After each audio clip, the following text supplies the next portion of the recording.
Hello, ladies and gents, and welcome to the Displate Clan Showdown tournament. Really happy to have you with us for the final day of the tournament. And just as yesterday, I am being joined by my co-analyst Toxic. How is it going?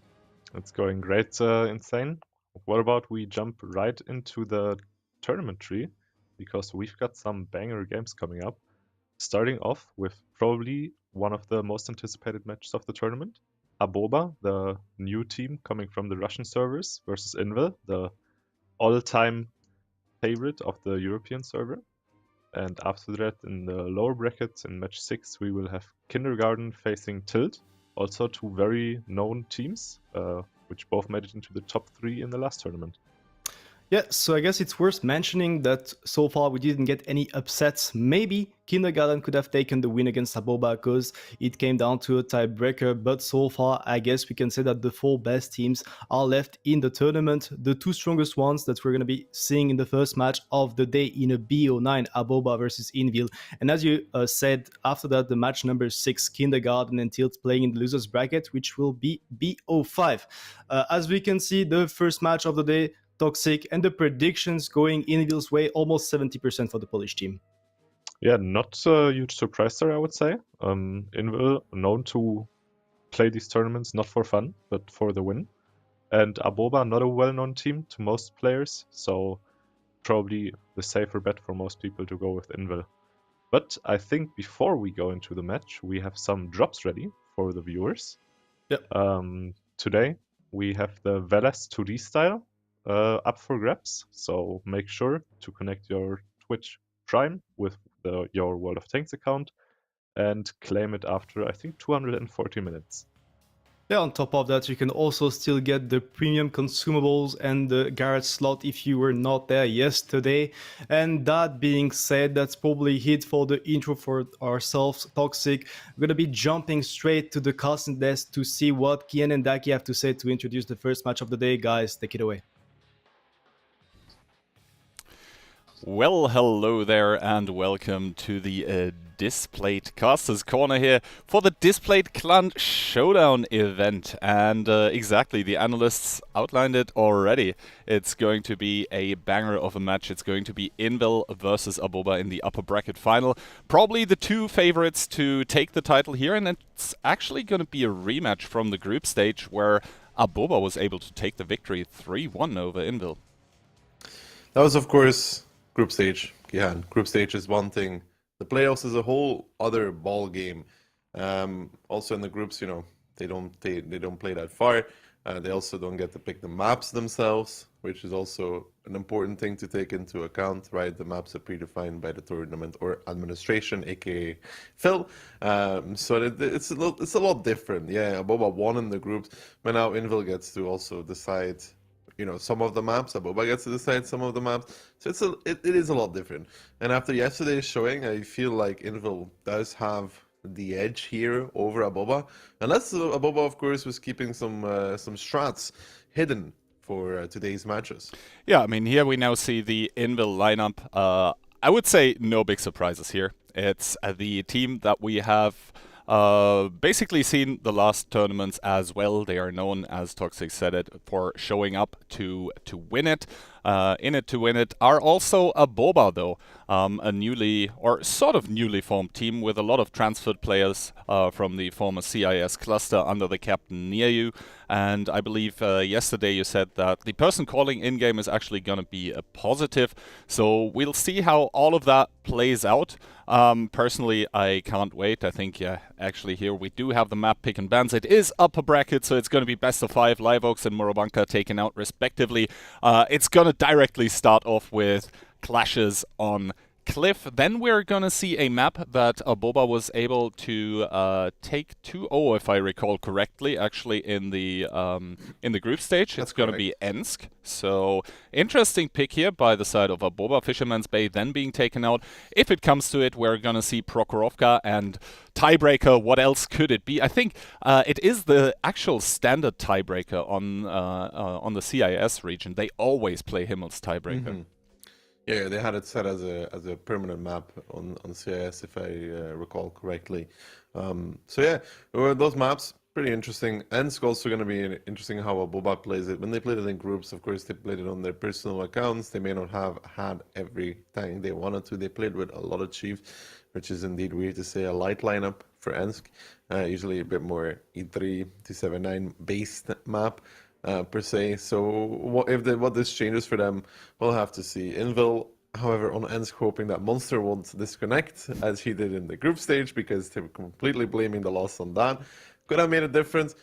Not sure though. Let's take a look at the predictions from the casters and analysts. So Keyhand and Insane with a 4-2 and 4-3 respectively for Envil. Toxic with a 4-2 for Aboba, and then me with a 4-3 for Envil as well. So a lot of us, I mean every single one of us, giving respect to Aboba to take it the bare minimum 2 rounds here. I mean, caster predictions being split normally indicates that the match is going to be a close one. Let's hope that is the case. Yeah, it's definitely going to be a banger, and probably whoever wins this one is going to advance directly to the grand finals. Whoever loses it is going to drop down to the lower bracket and will have to fight it out there to even make it to the finals again.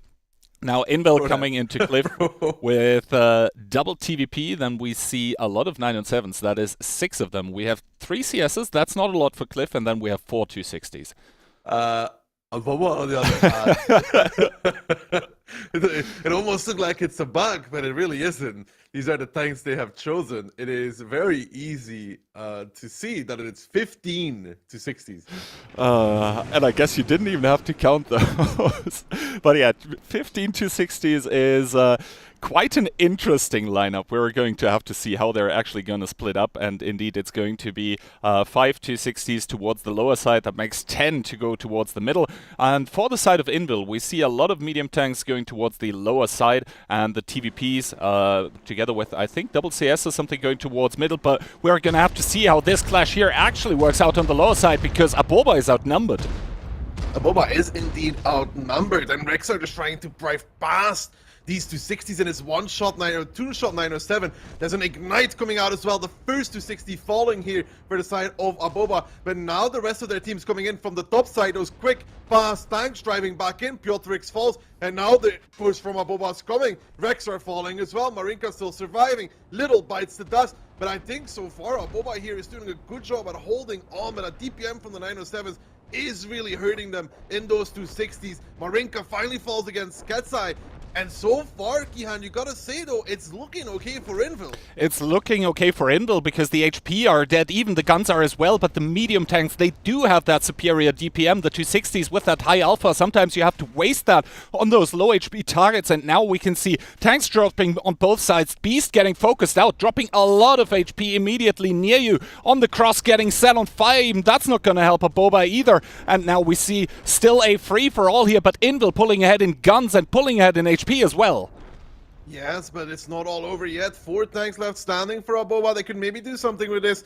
Ketsai, however, coming in with a very healthy 907, but Tisek from the side as well. I'm not sure if they're going to be able to overcome this amount of HP that is still available on the Envil side. A good shot though from near you to pick up Rishek, but DJ in return retaliating. Now you can see Orchak, Kubash and Ketsai trying to bully themselves up as Tisek is trying to get Rambo from behind. If he could pick up the kill there, it would be very important. Dry is now trying to do the best he can, the damage he could do. Ketsai and Tisek are the playmakers here in those 907s, but the 260 is not an easy tank to just go through. Kubash, Orchak one-shots. If Dries was able to pick those off, then that would make a significant difference here. Near you still holding the crossfire. Dries is trying to make a peek here, decides to back away from it. But Envil still defending. Don't really have to do anything. Yeah, and I mean, Tisek on that super high HP 907 from the back lines, he could even just make a play for Rambo, to be honest, as we now see one of the 907s that is on low HP getting split off here. I believe that's Kubash. He's going to just flank around, and this is bringing Dries into action. That actually bounces his shot here onto Ketsai, takes one in return. Tisek now coming in from the back lines, is gonna pick up Rambo, and this is probably gonna spell disaster here for the side of Aboba that are gonna lose near you in just one reload of Tisek. Dries now also getting focused out by the 3 tanks that are still on the lower side of the donut. Near you with one more shot that enables Stryzer to pick up Cat's Eye, but it's going to be all Envil from here on out, and it is going to be an extremely close round with the better end for the Polish team. That was very, very close there. You could even say maybe the fires on the 260 making a bit of a difference, but then again, it's a 260.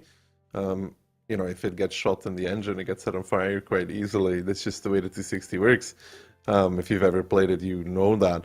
And yeah, they were outnumbered on the lower side, but then there was this big bulk of 260s coming from the top, which could swing the favor into Aboba's side.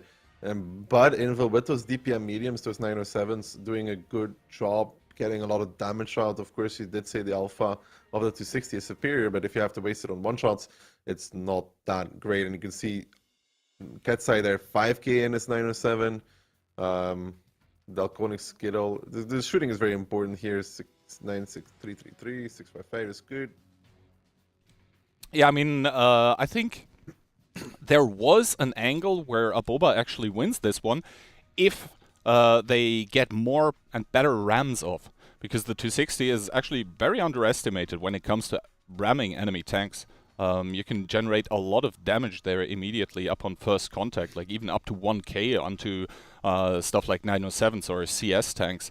But I think in the end, the DPM and also the lower alpha that the 907s brought to the table, just proving superior. Maybe also a bit of a, I don't want to say focus fire issue, because the focus fire was actually almost impeccable by both sides, but maybe the prioritization was easier for the side of Envil, because they only had 260s. Yeah, shoot at the 60. Yeah, shoot at the 60. Which one?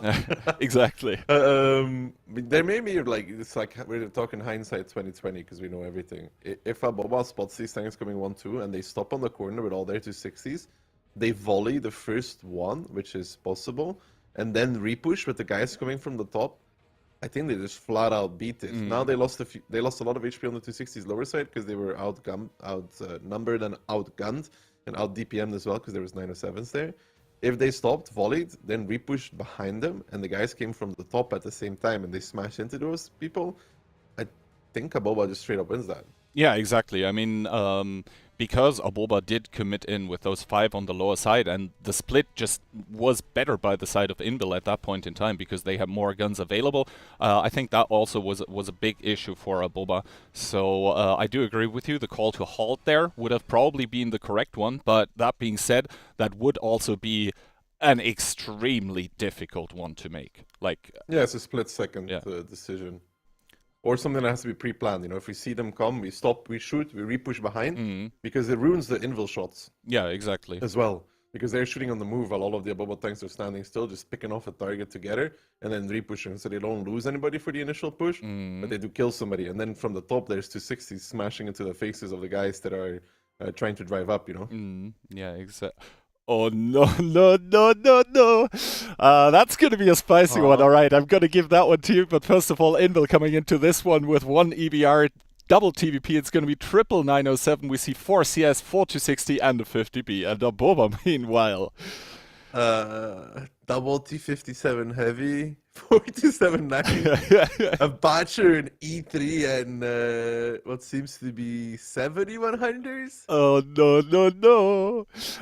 It is. I gotta give it to them. They're at least being very creative with it, right? Yeah, I mean, obviously, Envil here right now at the start, they're just going to take the whole map immediately.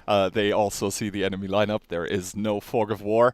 And yeah, this is going to be a hard camp. I think during the previous clan scuffle on RU, we did see a hard camp like this being done, and it failed.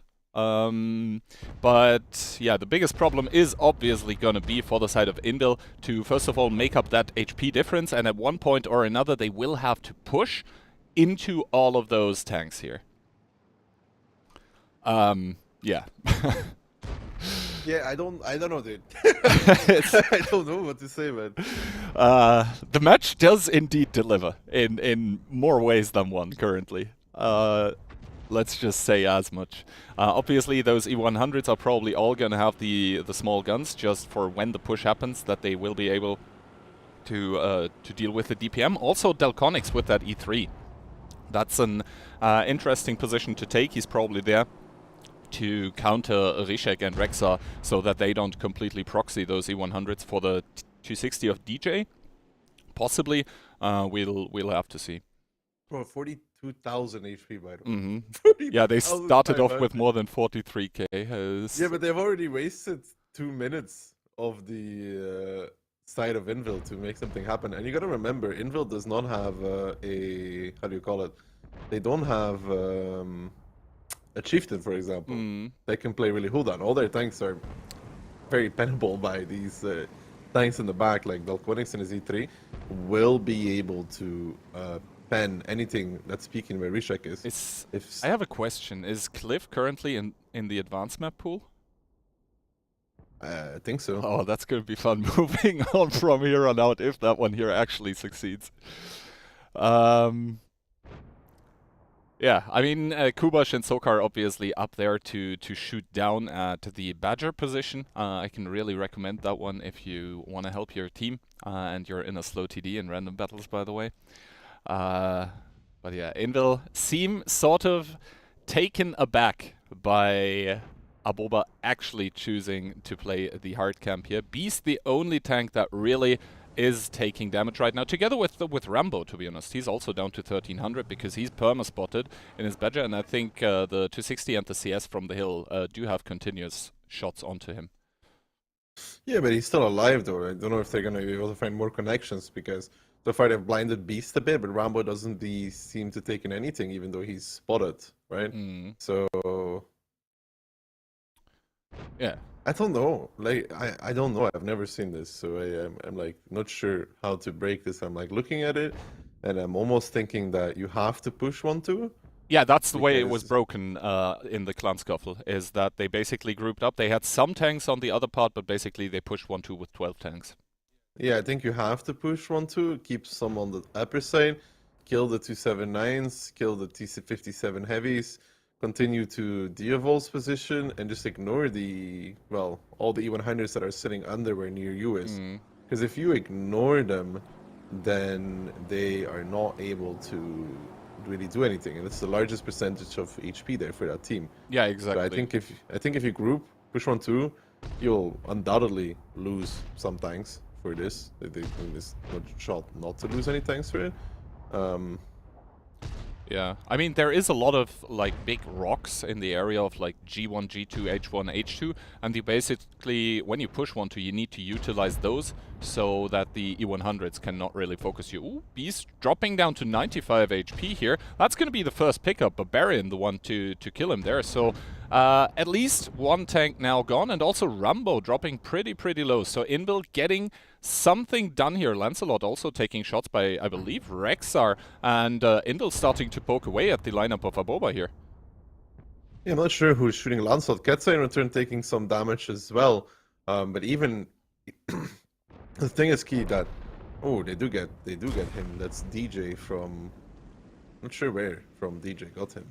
Was it 260 from DJ either 1-2? Oh, from the drop down position actually. You can see him on screen with the damaged field tanks. So they did get 2 tanks, made it within 4,000 HP from each other. And I still think that 1-2 is the way to go. It's the way they have to push, because I don't see anything else working out here. Yeah, I mean, you can't drop down onto the E100s. That would be suicide. I too think that Envil needs to probably reshuffle, go towards 1-2. I mean, Cliff is a small map, so they still have, like, I would say at least a minute where they can try to keep poking away, because that so far has been pretty successful. If they can find more targets to shoot at, that is, obviously. But yeah, in the end, I agree with you. 1-2 line is gonna have to be the play almost, because yeah, where else realistically can you push? Well, you can't drop down onto the 100s. Yeah. So they're just gonna tear you apart with DPM, and you're forced to push 1-2. Yep. So yeah, the biggest problem here being that the E100s will be able to shoot at the 1-2 line push. Then again, as I said previously, you have those rocks there that you can hide behind, and that is what they will need to utilize. And obviously the push will have to come within, like, the next maximum minute. Because after that, you're simply not going to have the DPM available to you to chew through what still is 37,000 HP. I mean, Crespic's now getting ready for 1-2 push as well. Let's see what happens to the first one coming around the corner, as it is DJ getting spotted out in this 260. Immediately, Nico Heinz actually pushing forward to shield the 279 there, and that D57 just explodes. Positive now trying to shield Little, as well as the 1-2 push is continuing. So far, so good for Envil, not losing a single tank for this. Reshake, Barbarian, Kubash continuing to Diavol. Now they have dropped the HP to within the reasonable 1000 reach of each other, and now Loki in his E100 driving across, but that is not what you want to see for an E100 there. And Envil now killing 1-2 tanks in quick succession. Reshake falling for this though, but that is the first Envil tank to actually go down here. Barbarian picks up another, Panzer Fury picks up 1-2, and now you can see that there is 6 tanks left standing for Aboba, but there is 14 for Envil. Yeah, 14 tanks for Envil. The HP advantage now also shifted in favor of the team in red. And you can already see all the Envil tanks are starting to just encircle those E100s. Yes, there is an E3 that's still providing crossfire and probably shooting up on reload at this point in time, but it's all not going to matter because 12,000 HP is not going to carry Aboba through 2.5 minutes that are still left in this game. Dryzer, the next one to fall here. Monster, the one to pick it up. And yeah, indeed, Sirius now dropping Skittles, probably the next one on the chopping block if Nearyu doesn't fall first. And Envil, they have done it, and they made it look easy. They have broken the cliff camp, and yeah, it wasn't even close. No, it wasn't really at all. They did a good execution there. They got 2 tanks for free. Being the Badger and one of the 279s at G1, and then just realized that there's so many E100s sitting under the balcony there that, well... Yeah, I think the shots that the E100s had onto the 1-2 line push just weren't probably not great. that great either. Yeah. But it doesn't matter, even if they hit it. I mean, I don't think... Look, Envil has 11,000 HP left. I don't think it would make a difference here. Well, so, yeah, Envil up 2-0, and I mean, the first match was close. This one, nah, coach, just nah. that wasn't it. that wasn't it.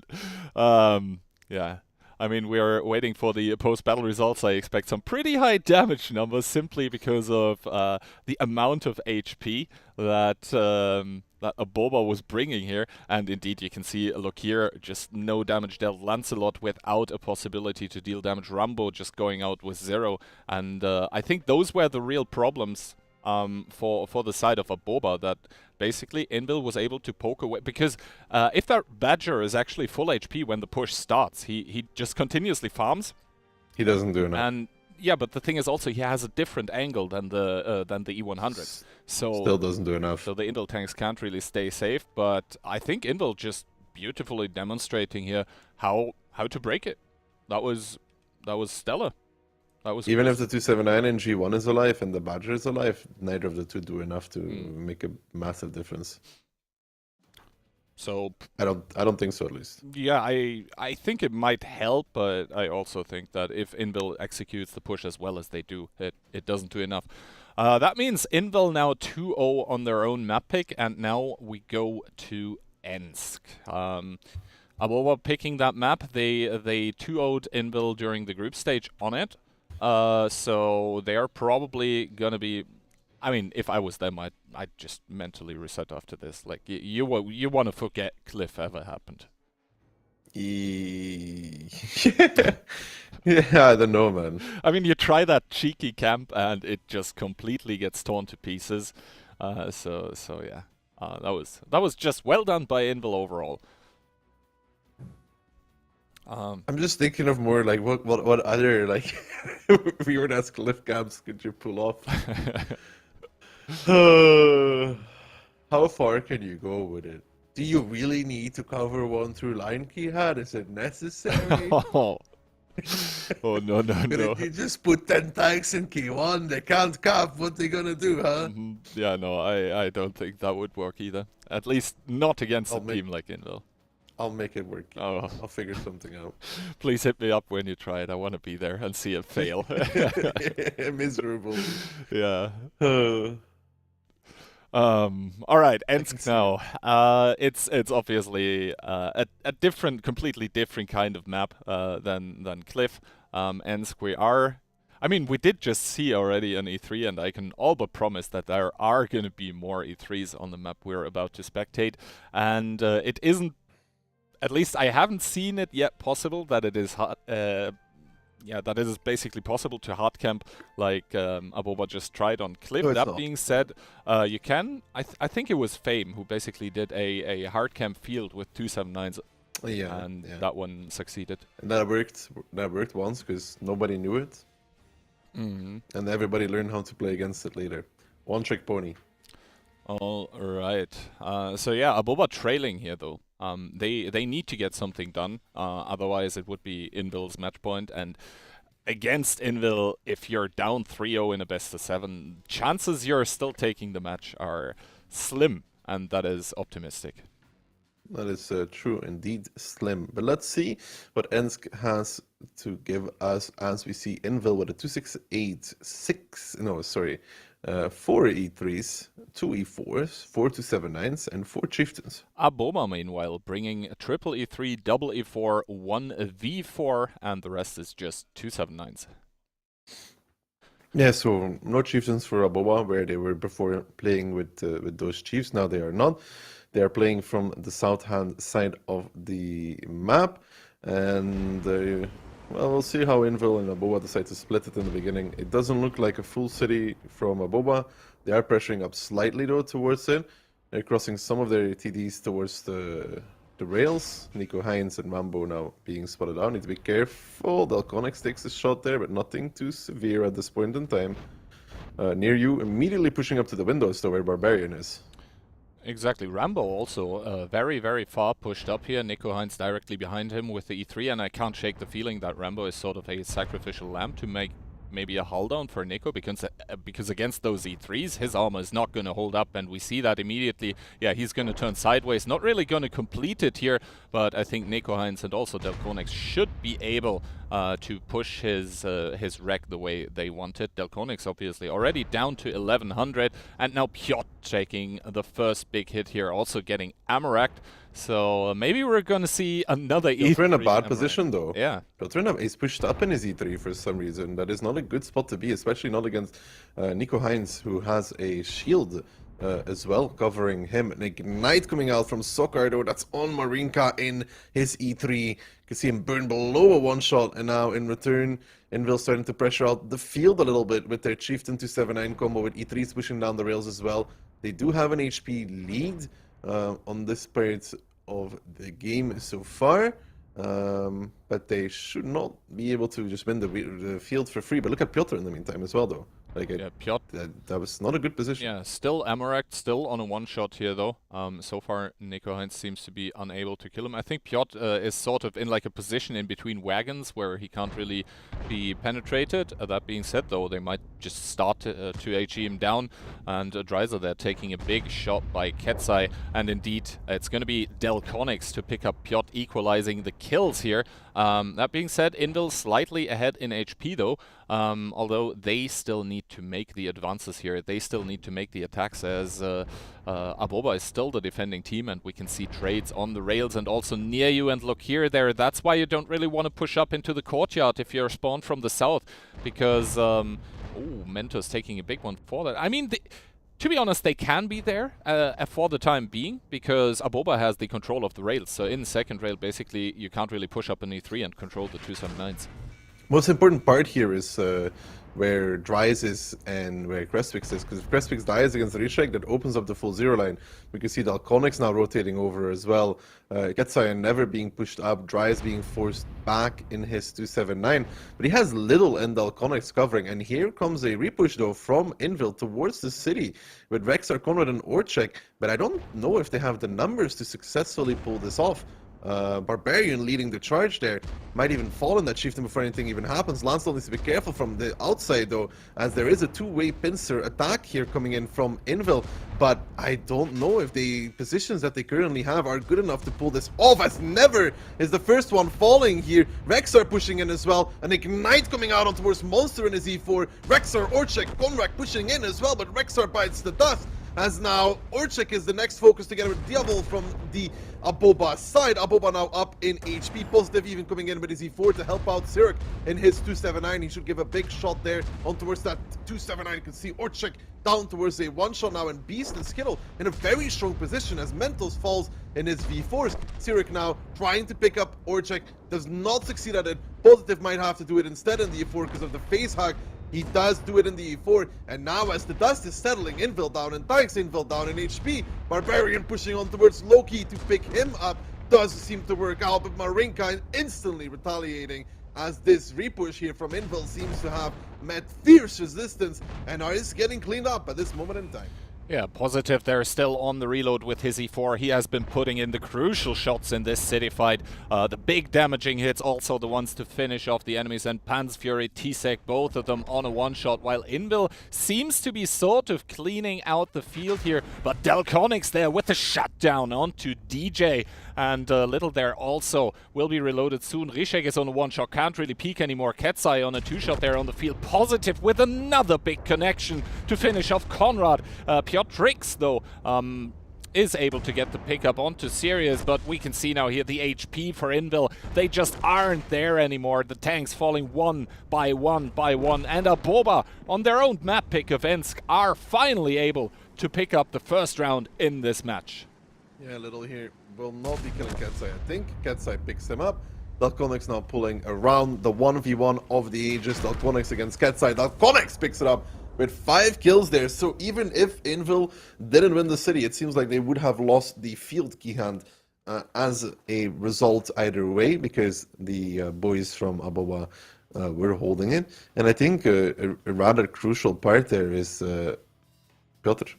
Like, it may seem like nothing, this 1 E3, but one more E3 on the field for Envil and they win it straight up. They can control rotations either way and spot it.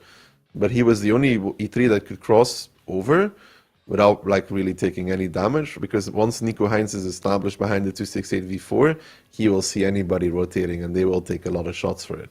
So I think that's a very crucial part that he died there. Yeah, and I have to say, normally I'm not really a big fan of sacrificing tanks to make a shield, but in the context here of basically trading the V4 for 1 E3, namely Piotr.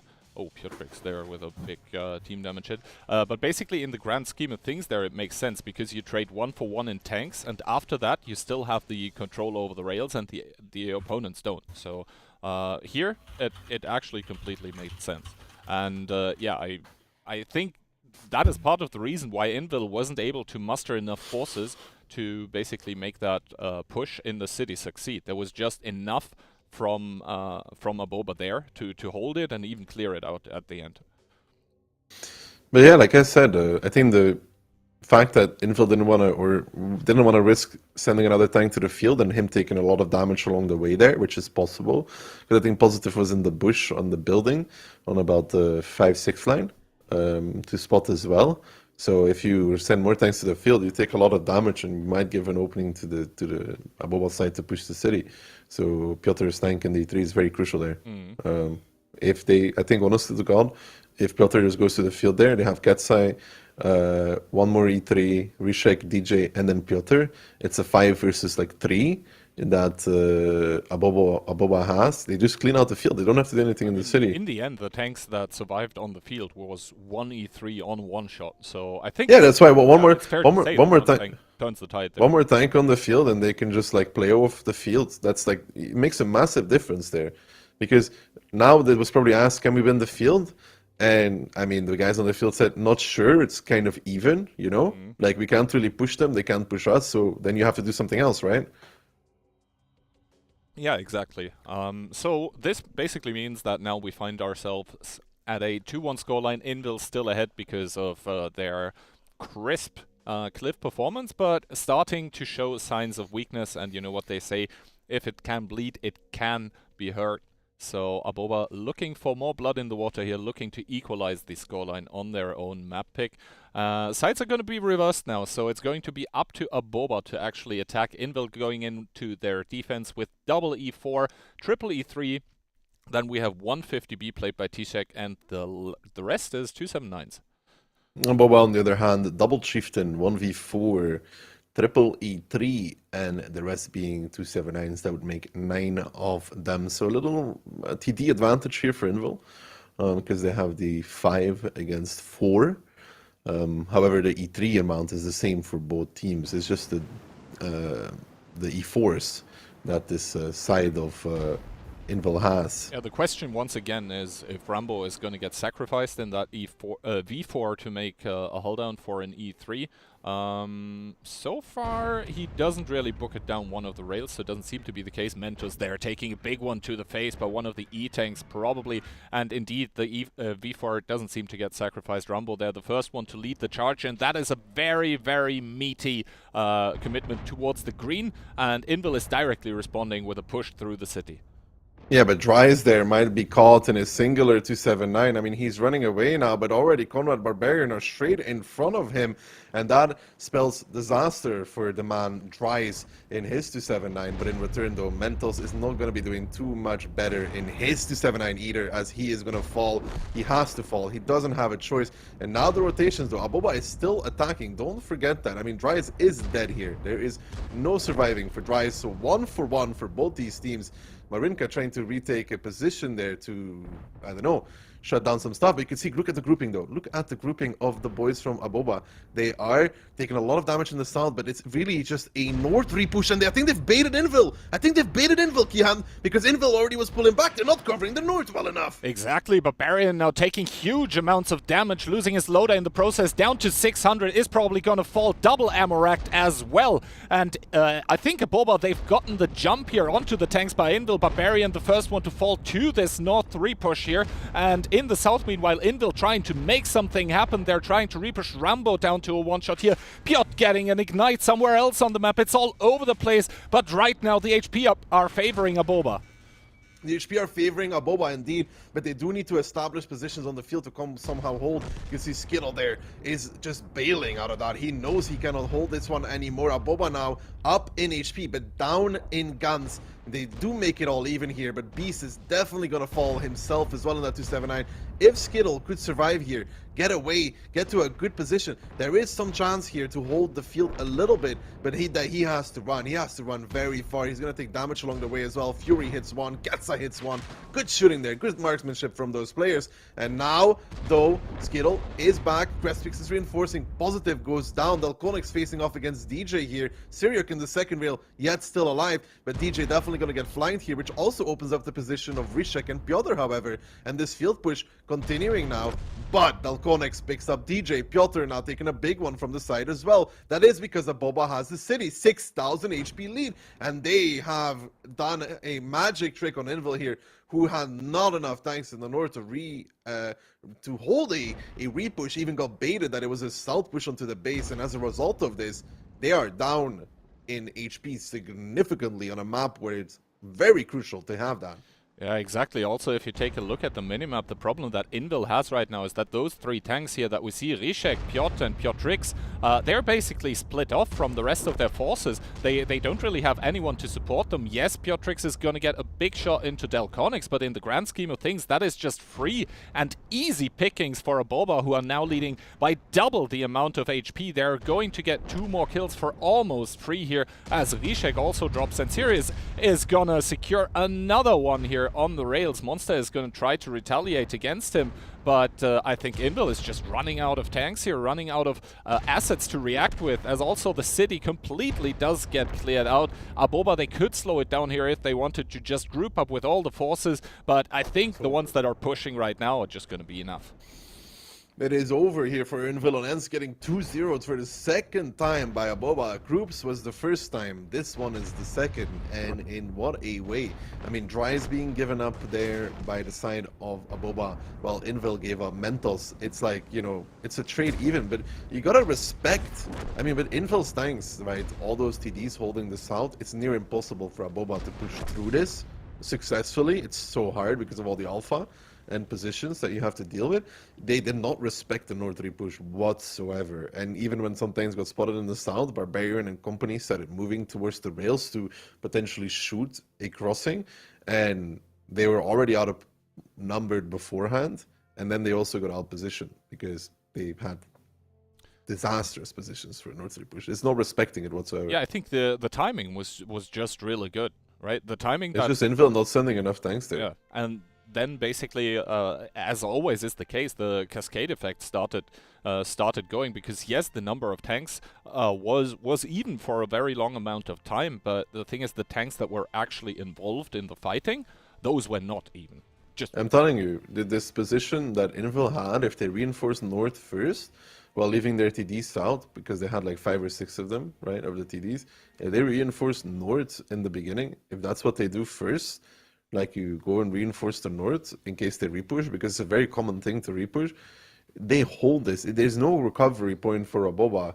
If you lose the 1-5 line fully, they have to do something immediately, because if they allow the opponent to establish positions, you never win off of it. It's near impossible to repush. Yep. But I am not too unhappy about it, simply because now the match is 2-2 all even again. This means we are gonna get more games in between both of those, and who wouldn't want that? Now, obviously, the next ban would have been Fisherman's. This means we are headed over to Prokhorovka. And we have seen Envil already on Prokhorovka. Yesterday, they went 1-1 there. We'll see how they actually do today, how they're actually going to play. I believe we have not seen Aboba yet, at least during the playoffs on that map. Yeah, I don't think so. But yeah, now the first cliff comes to mind, Kihan. You know, second cliff definitely didn't have an opportunity for Aboba to be won the way Envil played, but the first one Aboba could have won. The other two ends, they won fair and clean. You could say on the one ends there was a few player fails for Envil that cost them dearly, but Aboba had good positions and played it out well. And the second ends, they definitely deserved to win. Could have been 3-1 here for Aboba. In terms speaking, Coulda, woulda, shoulda. It is a 2-2, and I think, to be honest, like taking a look at how the match was played, if someone does a hard camp like Aboba did on Cliff, that I don't really like when teams do it. I mean, I like to see it fail. I have to admit I'm a bit biased against hard camps myself. But yeah, I think 2-2 right now is a fair scoreline, and I actually hope that we get to see a tiebreaker. For that to happen, though, they would need to split. Yeah, they would need to split Prokhorovka 1-1. We'll have to see if that actually is going to be the case, as Envil is going into this one without light tanks, one of their trademarks, that strategies that they sometimes tend to execute. So double 907, double CS, a lot of 279s and quadruple 260. On the side of Aboba though, Ducky.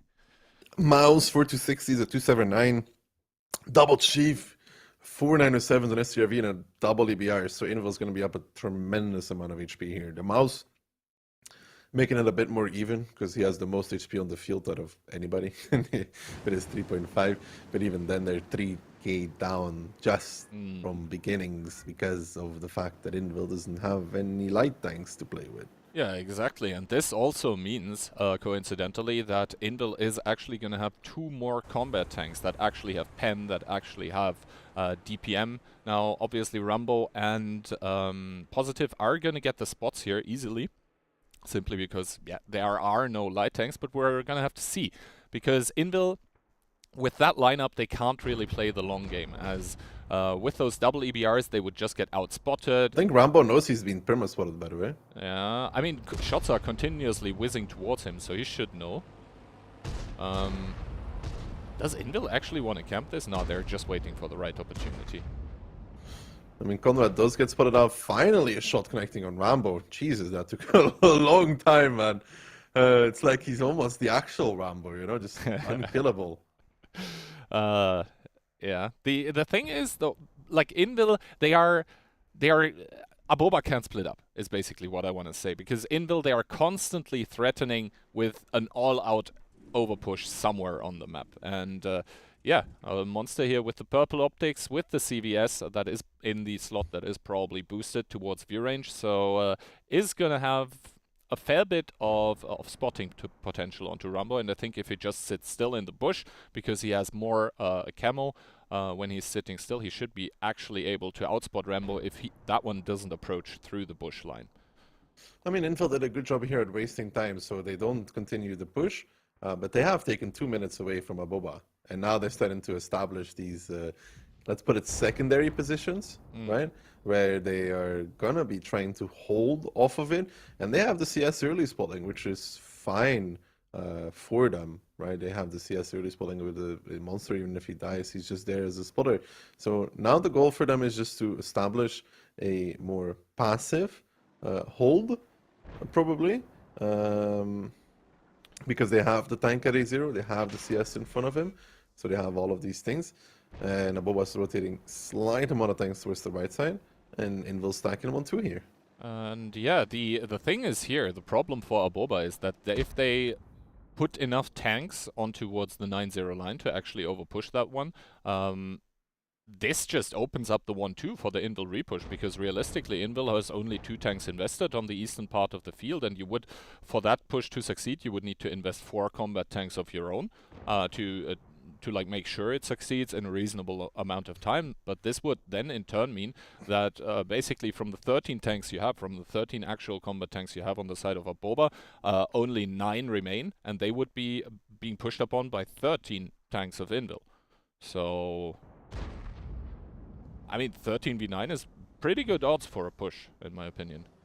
It is indeed, and Positive is just trying to get some more space, some more ground, trying to get a little bit further in. Still wants to be careful though. Has to respect the fact that, you know, if he gets spotted, there's 15 tanks. Potentially could shoot him. But he is starting to creep forward. They're going to have to make a move soonish though, for Aboba. Or Envil just falls back into a full 1-2. Yeah, I mean, as time progresses, that is obviously an option for Envil to just, you know, get more defensive, give up ground, but gain time for this. This is entirely possible, and I think Aboba right now furiously talking on TeamSpeak, like, how do we actually deal with this?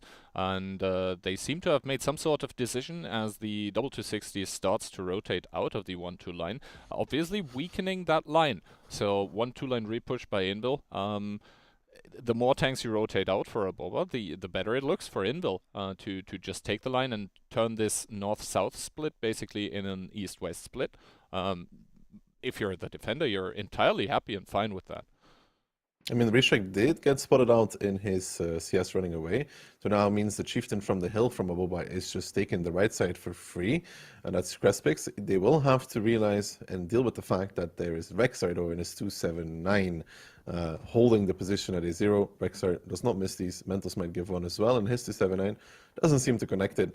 So now Envil might think that Aboba is starting to clear 9-0 line, but what do? They're just rotating tanks themselves, actually. They're not pushing out of 1-2. I like this. Aboba is hoping that Envil pushes 1-2 and they have everybody there, but Envil is just taking 260s back across.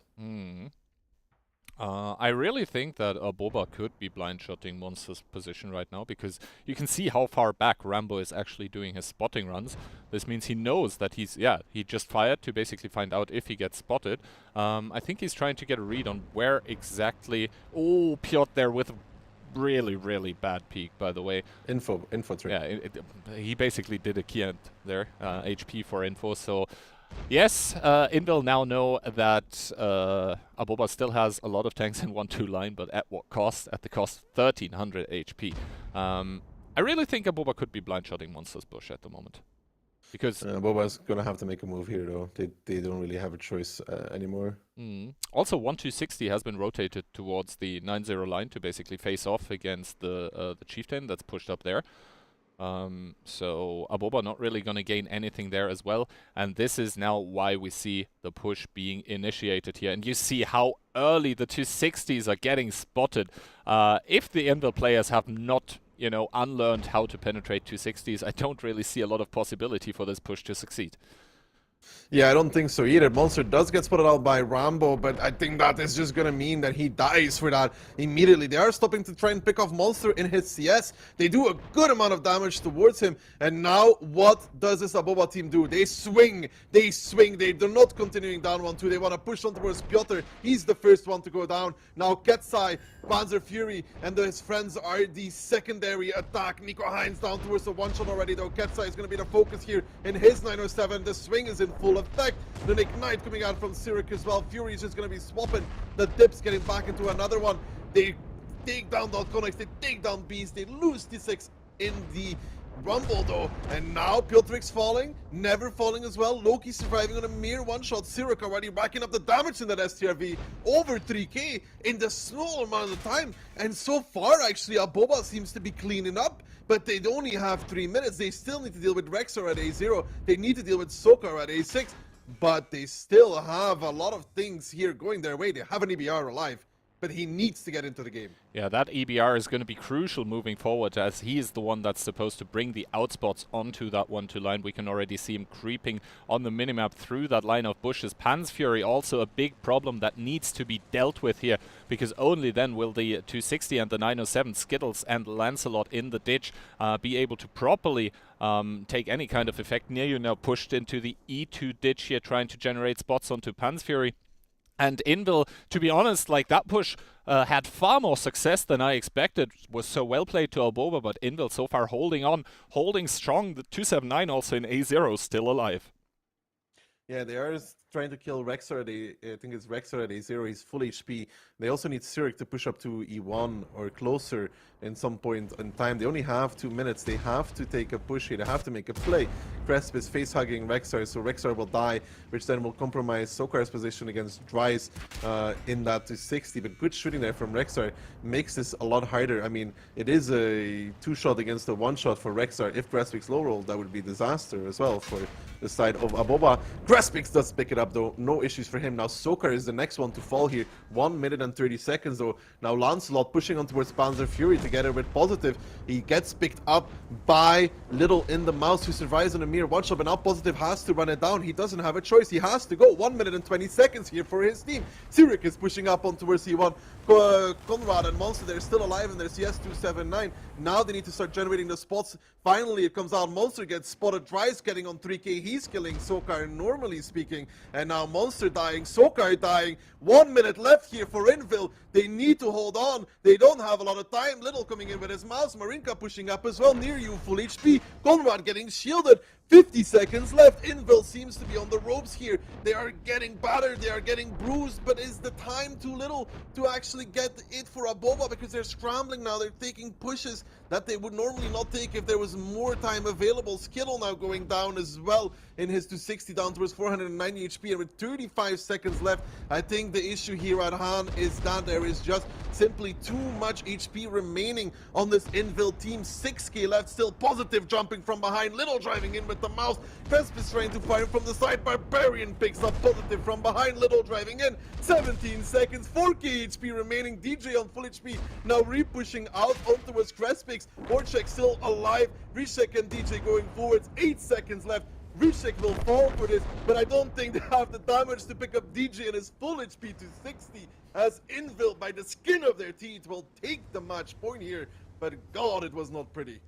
DJ indeed the last one there, the MVP for his team by simply not dying. Aboba with that execute just too slow. I mean, give that 10 more seconds and the 260 is just dead in the water. So Anything past 10 seconds and they lose this. yeah, I mean, Aboba demonstrating how to break this camp, but you know, not winning in the process. That's the big problem here for from there on out, and big scores coming up for Sirius, who tried to put the team into the wheelbarrow, who tried to basically carry them here with his STRV, but in the end, seconds, literal seconds, separating Envil and Aboba here. But as the dust settles, it's going to be 3-2 for the team in red for Envil. Yeah, but not looking good for Envil though. The last 3 games here, they win this one, but the way they do, 10 more seconds there, they lose. They will kill DJ. The mouse actually doing 3.6 is amazing as well. I mean, who knows? Also maybe if Dries and 5k blocked. yeah, maybe if Crespix and Dries were a little bit faster on cleaning up Rexar, you know, maybe. I mean, then again, basically the cleanup there, I think Crespix survived on like a 1-shot, so probably if they do it faster, he takes 1 more shot in the process, and then he doesn't actually win. So don't really know how that one went, but I said it before, I'm gonna say it again. This match is just delivering, Ducky. Yeah, it is. Now Aboba gets to defend though. Let's hope they have a good defense planned out. God, you know, when you see this match, I kind of wanted them to win the last one. Because of the swing was good though. It's the correct thing to do. They drive down 1-2, they all die. Envil just picks up match one with the swing. So many tanks out of position actually for Envil. Like so many tanks in good positions in 1-2, and then around the middle. Like I mean, Piotr already was half HP. He dies without doing one more shot, I think. And then you have like the Ketsai 907, some of the 279s out of position. They get into the middle dip. There's nobody at A6 to cover. They're stuck in 1-2. They're starting to be afraid. Honestly, anything past 10 seconds and they lose the game. Yeah, I mean, if that basically means if Aboba just starts pushing 10 seconds earlier, then they probably win. Then again, there was, like, for the most part of it, Envil was actually ahead in HP. This means that Aboba obviously had a lot of one-shots that they need to keep in the game because they were trying to snowball with the superior amount of guns and DPM. And keep in mind also that 1800 of those HP were just, you know, stuck basically on that STRV that is never going to contribute to the fight. So Aboba there on a personal skill level really showing up, but not able to sort of make it just give themselves the reward for it. Now, Envil coming into the next one with double EBR, so basically dipping away from 15 combat tanks again. 4 907s, 1 Chieftain, and the rest is going to be 279s.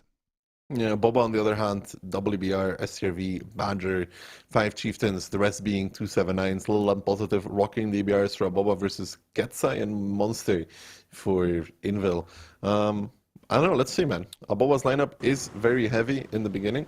And they're playing almost full Eastern side outside of the Badger in the beginning. Yeah, Aboba sending a lot of tanks toward that Eastern side. Really only the Badger remaining. 1 EBR is going to do a mid spot.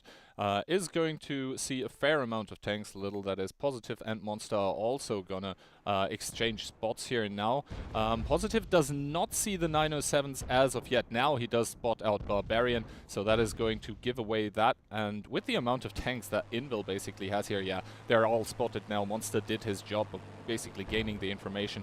Envil is not going to commit their 907s to this. Yeah, no, and now I think there should be a rotation here from Aboba. This is kind of like the way Tread played it, if you remember yesterday, against, well, Envil. And they rotated the tanks back towards 1-2, and then they were really chilling from that point on. And it seems to be very similar here for Aboba. I mean, Positive did take some damage in his EBR, but only 1 shot. But in return, they are going to be getting a lot of tanks back to 1-2. And the issue yesterday, if you remember, was the fact that the boys from Tread didn't have an EBR established to outspot an EBR trying to take 3 line. But I think Positive is going to be, normally speaking, trying to counter this. He does get spotted out. He does get outspotted even. I don't think he even saw Monster there. But yeah, obviously 2 EBRs alive. Ooh, Positive. He's starting to get overpeaked by the tanks of Envil here. And actually that is going to yield success. Ozek, Sokar and Never together with the handshake and the tap onto Positive is going to ensure light tank advantage for Envil.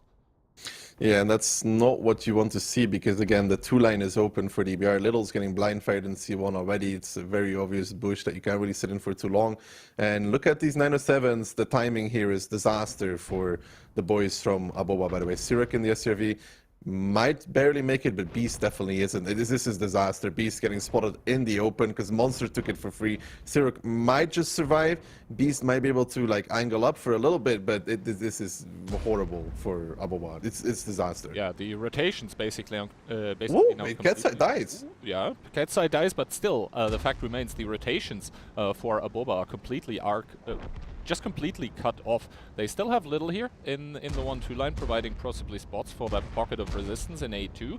But basically, Envil, they are free to do whatever they like at this point regarding the rotations, and they still have over 7 minutes to do it.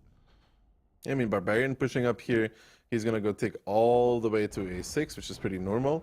In that 907, he does take 1 or 2 shots for it, but he's going to take A6 all the way. Now splitting the map really fully in half, which allows them to group up with everything towards 1-2 and push out 1-2, which is the normal move at this point, where you take everybody and you push out 1-2. Yeah, exactly. I mean, Monster there and also Barbarian are just there to ensure that Aboba will not have any more possibilities to ensure reinforcements coming towards 1-2. And now we see that push already in effect, and you see how late those tanks are actually getting spotted. Kubash finally getting lit up by Little in the EBR, and the problem is Little, he can't really leave from there anymore either. Diavol, the first one to take a lot of shots here, dropping very, very low in HP, and the 279s haven't even arrived yet.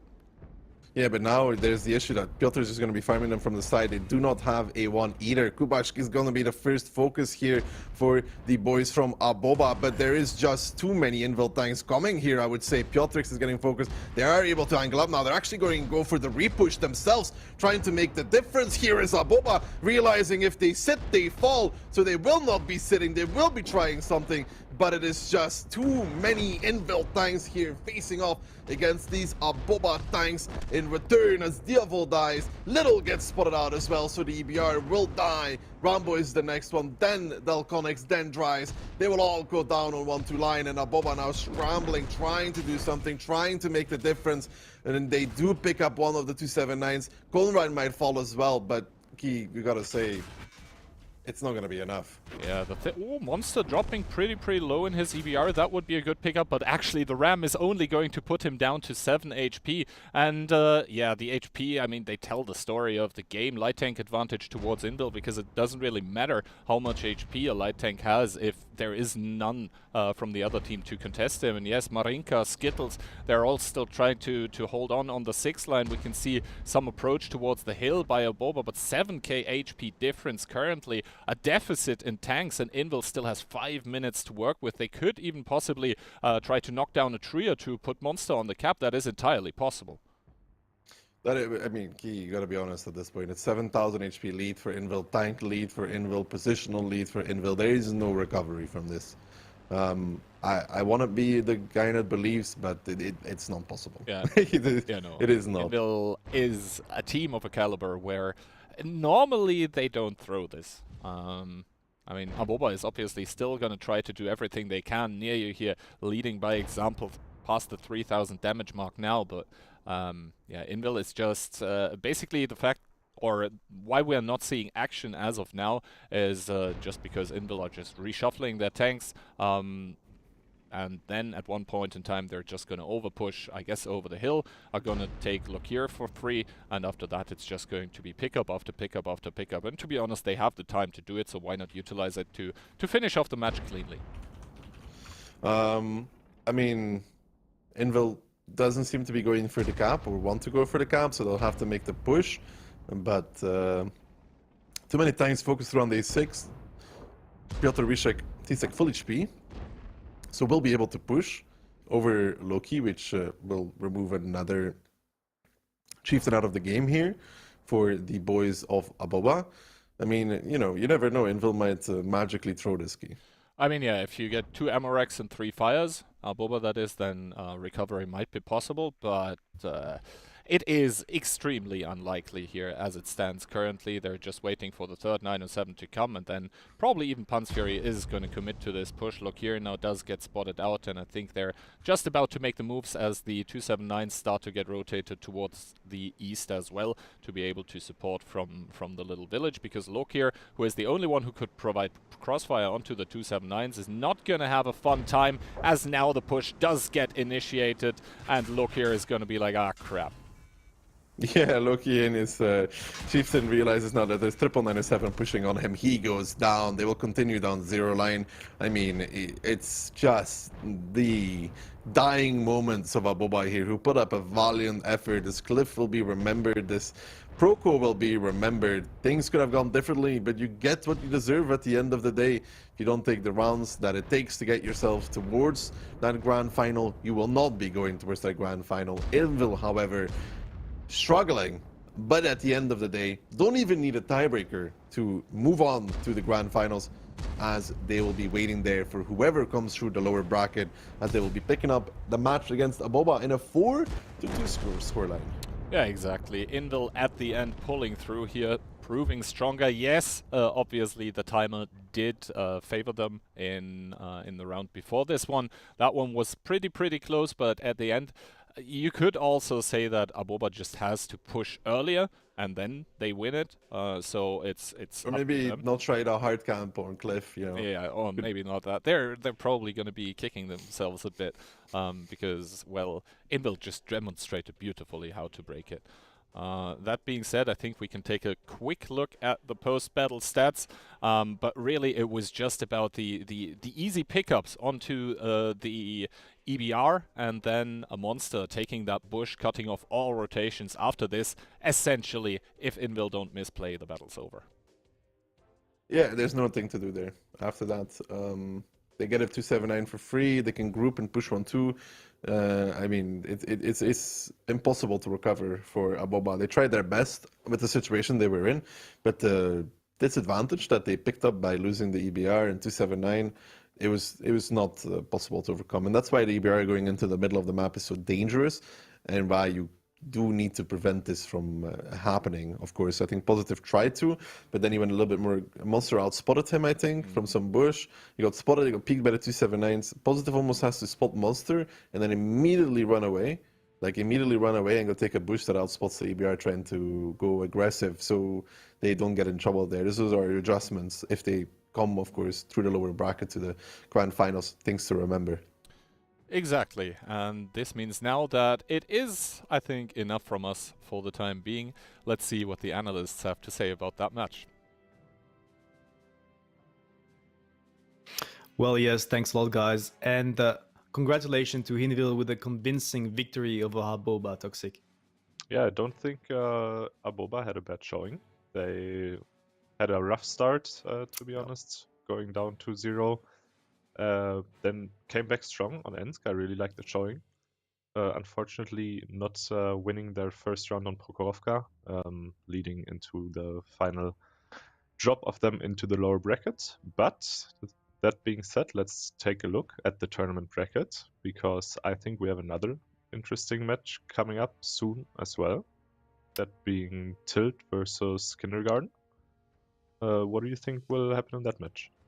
Well, first of all, to just summarize about Aboba and you mentioned that it was a very close match, and I do agree. Aboba could take the victory in the first Cliff round. It was very close. They were missing 10 seconds maybe on their attack on Prokhorovka, so we could definitely see a win from them or a tiebreaker at least. And that means that Envil is actually waiting in the grand finals, the last match of the day, which is a BO9, but they didn't have the easiest match against Aboba. In return, to complete what you said, Kindergarten against Tilt, the first match of the losers bracket of the day, and both of those teams are pretty experienced. They have solid FC, Banter, and I think it's Magic and maybe Lip, some of the guys from the CIS region. So that could be a good match. Yeah, it definitely will be, and they got a show today if they are strong enough, both the teams, to pull through. And even after that, they don't have an easy task, right? You already mentioned Aboba playing very, very well, almost stepping up and winning versus Envil. I don't think that's an easy task for either of Kinder or Tilt to then go against. Might even be a little intimidating, but we'll have to see who will be the one to pull ahead. But I think first of all, let's take a look at the replays. Indeed, and the first game of that match was Leaf Toxic, and as we said, it was a very close round. Aboba coming up with a pretty funny and interesting lineup, 15 to 60s, and going for the brawl. Like you mentioned there, that if they stopped the call and did the damage, they could win that game. What do you think about that? I think it would be hard, right? Because you still have the tanks then on the upper side, and you really have to decide quickly what to do with them. I don't really like the lineup with 15 to 60s, even though it's a funny one. You kind of lack the DPM compared to the 907s, and we really saw that coming to effect in this long brawl, that the 907s maybe just brought their DPM into the game better, leading to this close but yet convincing victory. Yes, the 260, what do you have? You have maybe more HPs, you have the RAM potential also with the speed, but as you mentioned, the DPM from the 907 making a difference. If Envil actually came out there with a lighter lineup, maybe more CSs, maybe it would have worked against them. And next up, Toxic, that was a camp, a lot of E100s, 57s on the corner, Badger, that didn't work out. very interesting lineup. I don't think we've seen anything like this on the European servers so far. So interesting to see something new. Envil, however, taking their time and basically doing a surgical removal of the tanks of Aboba, opening up for a 1-2 line push, which they then executed very well, as we can see right now. They took out all the tanks there, and the E100s of Aboba basically being useless there under the little hill. Yeah, it was actually clinical, and what's more worse to mention was the way DJ played at the corner there. He was the first to 60 going in, and he actually stopped at the corner. He drops slow, but he stays alive with 700 HP, I think, and that was actually decisive for his team because he's taking a lot of damage, but he stays alive. He has his gun there, so he can still make some damage. So, as you said, Envil, they had a good approach. They managed to get the kill on the Badger, on the 279, and then the push was good. But then on Ensk, Aboba, maybe showing that they were superior. Yeah, I think Ensk was even their pick, so I really like the showing of them here. They decided to take the city a bit. We saw that yesterday, I think, from Tilt. But Aboba had more forces here, stopping the push from Envil pretty successfully. You see that they were set up for it, Positive even coming in to reinforce. So from Envil, maybe not the best decision to push here. I mean, they didn't have more forces there. I think their positions were just much better. They actually took that push very well. They had like great crossfires, and they actually managed to take down some tanks, which is massive. From the side of Envil, maybe if they managed to get like one more tanks around the green side, the 7, 8, 9, 0 lines that could make the difference. They felt like they were forced to push in the city, even though that was actually a pretty bad call because Aboba was really set for that. And also maybe Piotr kind of suicided in his E3 in the rails that was maybe decisive because if he actually took his E3 and helped in the green, they could have won there.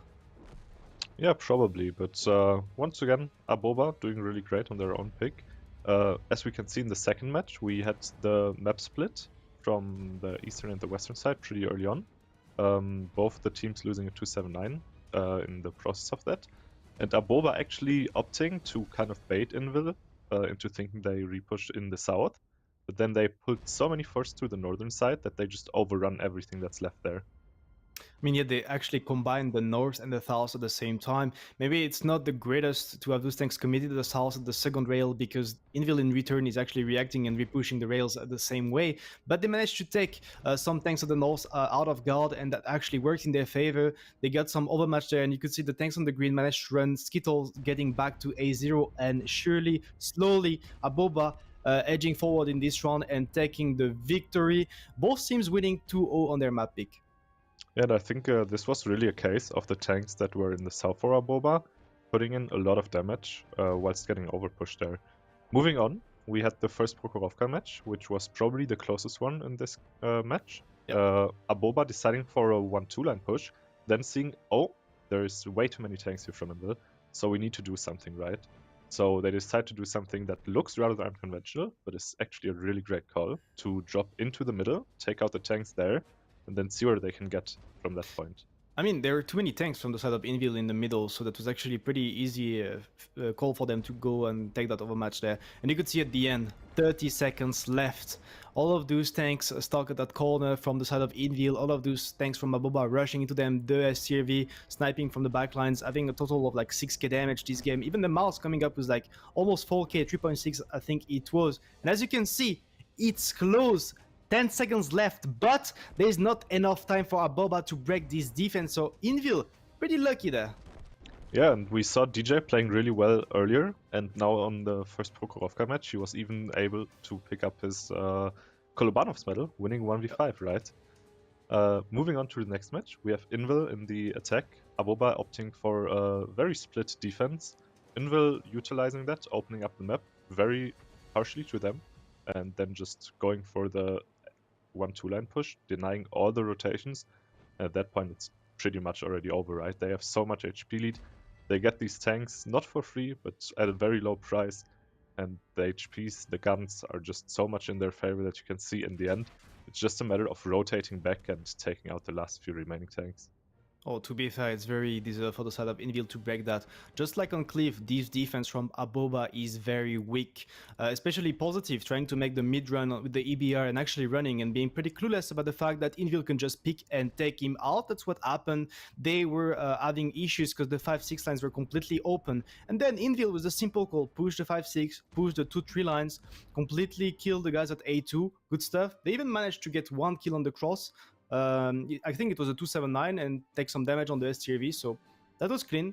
Proper win, 4-2. They're going to be waiting in the grand finals, that is BO9, that's for later, because now Toxic going to be covering the losers bracket first match, which is between Kindergarten and Tilt. And to introduce that match, we're going to go back to our lovely casters, Kian and Daki. Take it away. Well, hello there and welcome back at the Displate Casters Corner. Once again, we are here to spectate the bloody and dark lower bracket now. It is going to be, as Insane said, in between Kinder and Tilt. Both of those winning their lower bracket matches yesterday, so both of those coming off of a win. And the community predictions, I mean, not split right through the middle, but 60-40. Yeah, 60-40 for Tilt. To be honest, it should probably be the other way around, for 60 for Kinder, 40 for Tilt. If we're looking at more realistic odds, outside of the community predictions, of course, Kihan, but anything could happen in this. It is a best of 5. However, Kinder looked very good yesterday compared to Tilt. I would say Tilt having a performance against Shred that was a mix of good with not so good. Let's say it was the good, the bad, and the ugly yesterday by Tilt. We'll see if they can rectify that performance today. Kinder obviously also coming into this one. They had yesterday 2 matches. They lost one, dropping down from the upper bracket to the lower bracket, then winning their lower bracket match. But to be honest, for Tilt, you also have to say they were taking it up against Tread, and Tread, at least in the group stage, looked very, very good. That's why they were starting in the upper bracket, but unable to basically build on that, and just losing 2 straight matches, being out today. This being said, though, let's take a look at the map pick and bans. Best of 5. Ensk and Fisherman's being taken out, then Cliff being picked by Kinder, Muravanka being picked up by Tilt, Himmels, Prokhorovka and Live Oaks being banned, and that leaves Sand River as the possible tiebreaker.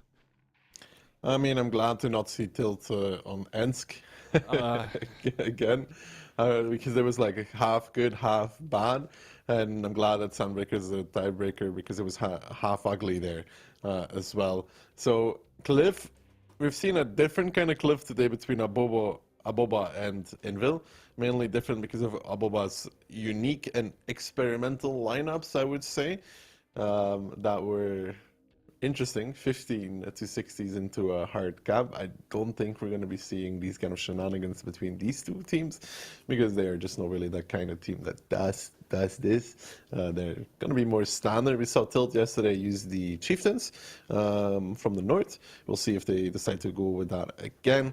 But between these two, I'm not expecting to see what we saw between Envil and Aboba. Now let's look at the predictions. Toxic, Kihand, and Insane going for Kinder with a respective 3-1, 3-2, and 3-1.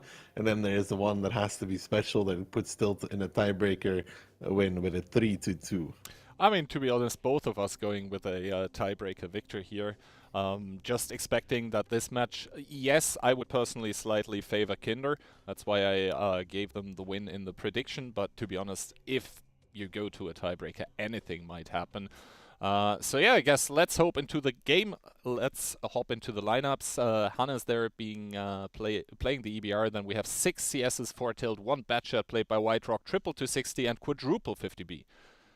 On the other side, Kinder, double 50B, 1 EBR, 4 Chieftains, with the rest of the force, the bulk of CSs coming out for them. So we got to see how does Tilt utilize this quad 50B.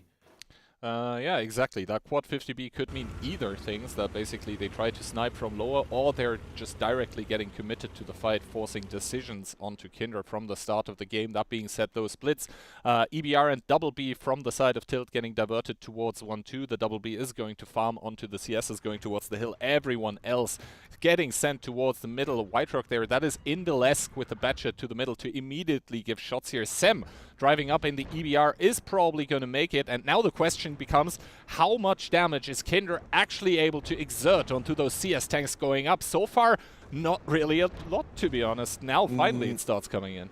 Not that much yet. Gacha taking the most of it. Itox is going to have to bail there in his CS, taking the good road around to survive. That is a good decision, otherwise he would have probably died for that. Now they want to see them take the forward hold down.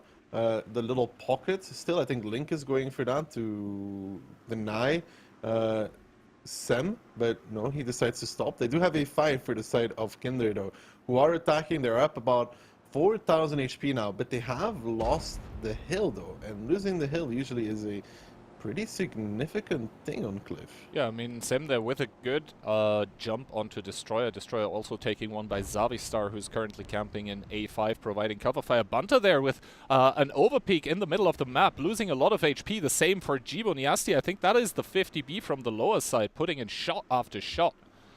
Yeah, I think it was Lip even, together with Old Kings as well. That Chieftain pushing up there, a mistake to make. Now we can see tanks going around the hill though. That is Magic and White Rock in the 260 and Matcha respectively. Probably going to try and put some pressure on the Chieftains from Tilt from behind.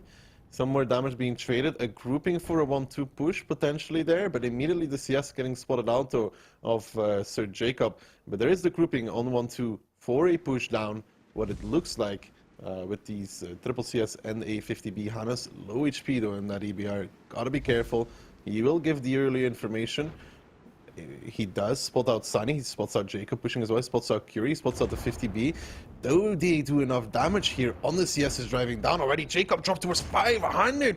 He's gonna stop behind the first rock there. Curie getting dropped pretty low as well, 817. Lip missing his last shot in the 50B. Now getting crossfired by the 50Bs from Kinder. Dropped towards a one shot. I don't think Lip is surviving this one. Old Kings might be fine though. Lip there on a mere 355 HP. Jacob is going to be able to pick it up though. He does secure that one. Old Kings now in a bit of trouble himself. Does get despotted. Hannes giving one back towards Nervox. Now within 1000 HP from each other. And you got to say, for Tilt, this is okay. They still control the hill. The hill is just so powerful on this map that once you take it, it's pretty hard to come back from it. But the thing here is though that now they got a Chieftain on the hill. Banter managed to get up in his Chieftain, but there is still a lot of CSs to deal with.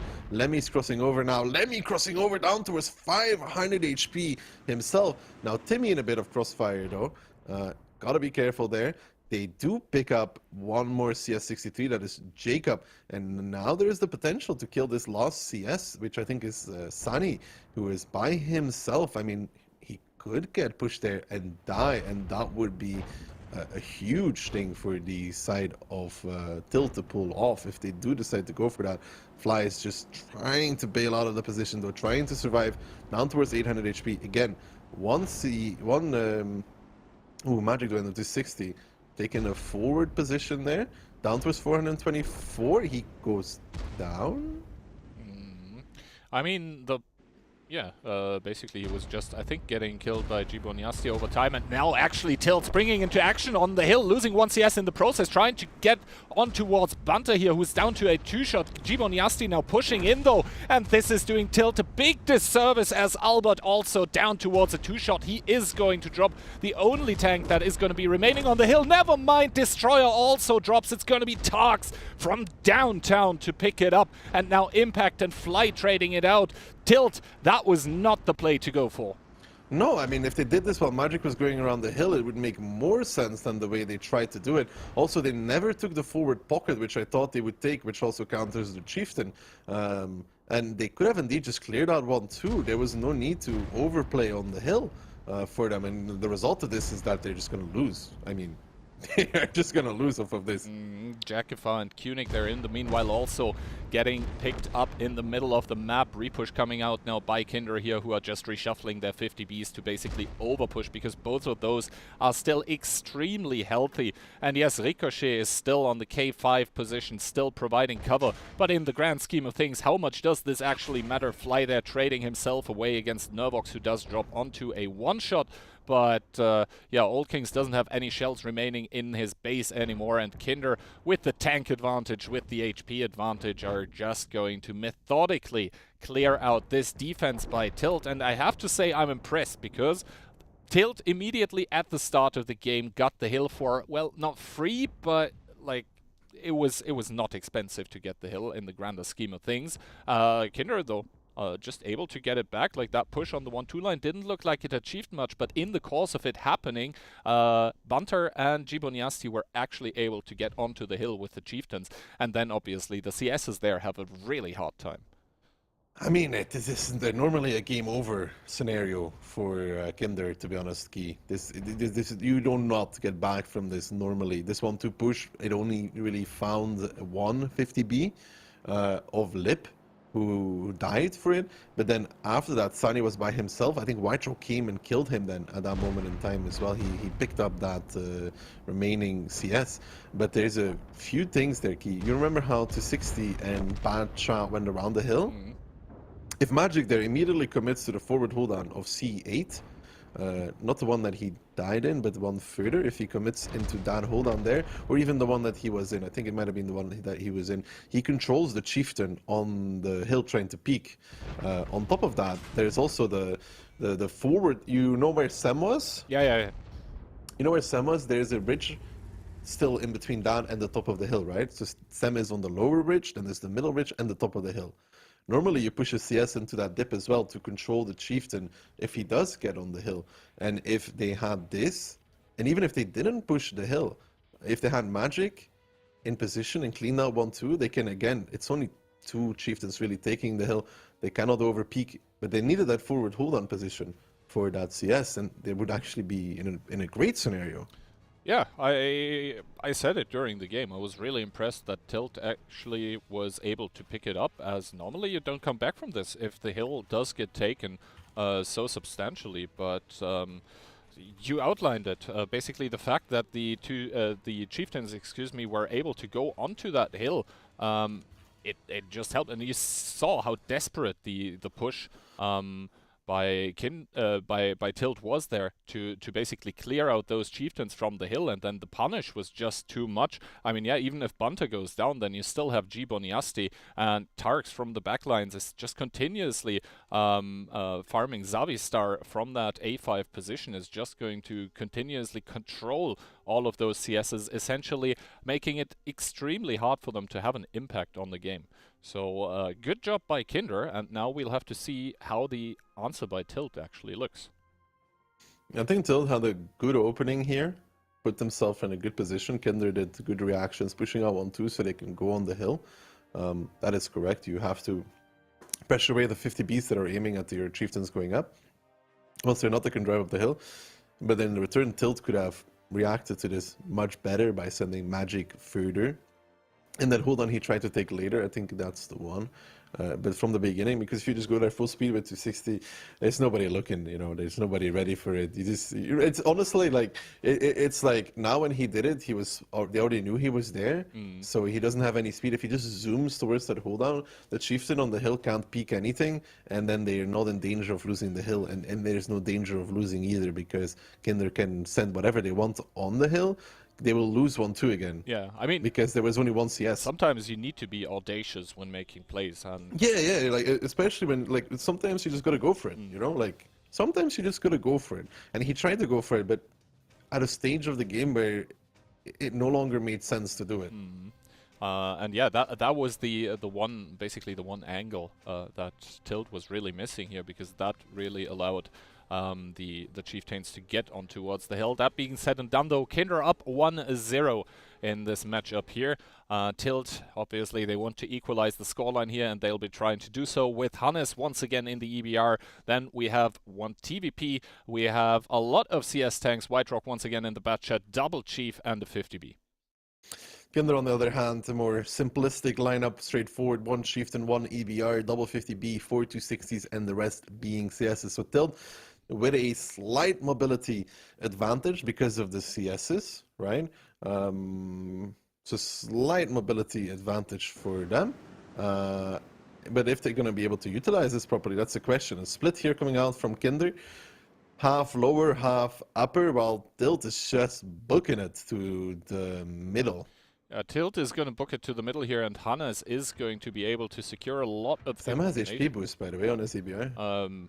Yeah, he probably wants to make the cross here, and that would enable him to get one more, to take one more shot of damage. Humpity dumpity, but I think he does make it up here. The punish on the cross onto the CSs, to be honest, yeah, it is there, but it's not spectacular. And now the Tilt CSs once again are making it up the hill here. Fly is going to drop, he's going to lose his life, but Magic and Lip both do make it up, so the punish from Kinder onto that move onto the hill, very, very good. And Albert now actually in a really bad position. Yes, Itox is able to cover from the other side, but that is 2 tanks against 3. That is going to be a second pickup for the side of Kinder, that are now starting to move their CS tanks once again to the middle, losing a lot of HP in the process. But Kunik and also White Rock, both of them now need to be very careful as Kunik drops down to a one-shot. All of those CSs focusing, and Kunik is actually gonna fall.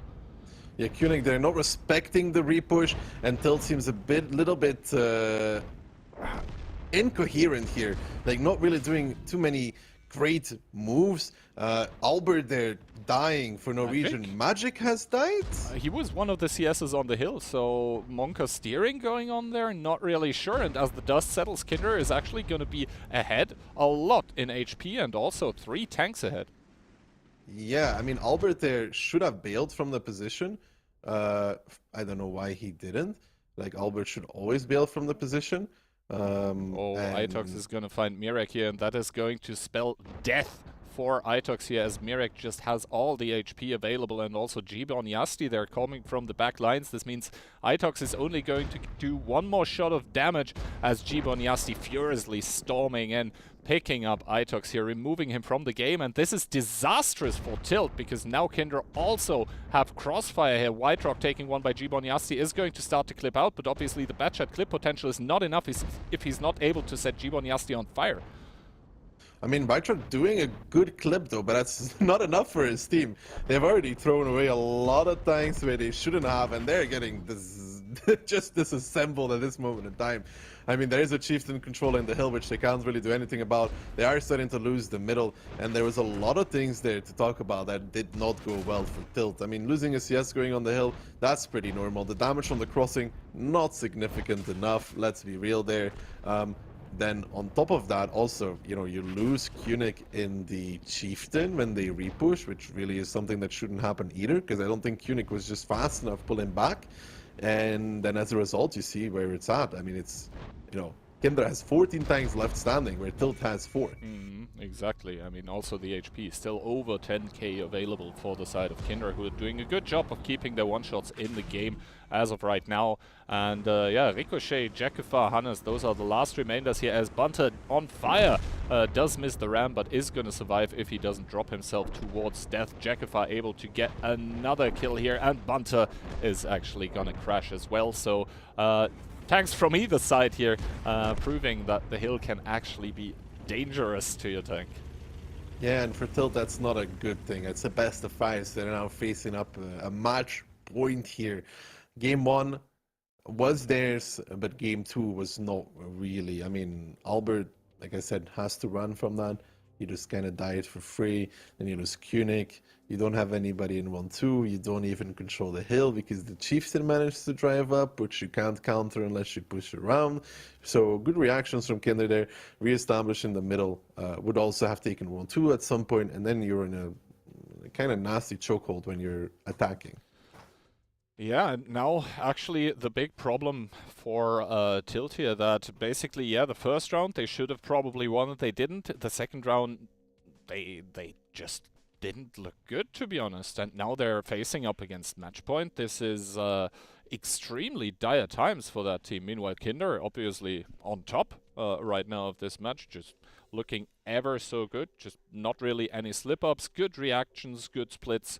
And yeah, pretty quick 2-0 here on Cliff. And now we'll have to see, moving into the next map, if Tilt is able to mentally recover from this. Because, I mean, in the end, like Magic dying, for example, in the middle of the game for no reason. And they were trying to push Sam, I think. Yeah. The EBR. It also is not, like, it just doesn't look good mentally if your players start crashing when it's most important. Now, moving into Morovanka, obviously Cliff was Kinder's pick. So maybe the Salt Mine team actually has more prepared for the map of Morovanka. It's obviously different kind of ball game. Yes, you can try to overpush immediately there, but most of the time it's just going to be a slower games where maybe they can try to play on individual player skill or something else. But clearly the approach for Cliff is not working, and they need to switch that up. Yeah, indeed, not working out for them. But Moro is a different ball game. The speed of the game is usually a bit different than on Cliff. It's a bit more drawn out. I mean, we gotta hope that Tilt has something good prepared, because if they don't, it's gonna be over rather quickly. Yeah. I mean, we'll have to see. It is their map pick now, so maybe they have something good here. To be honest, I'm not sure who starts defending or attacking, but we'll just have to see about this. I think it's even going to be Kinder who start on the defense. And normally Morovanka is a map where you really want to be on that defensive side.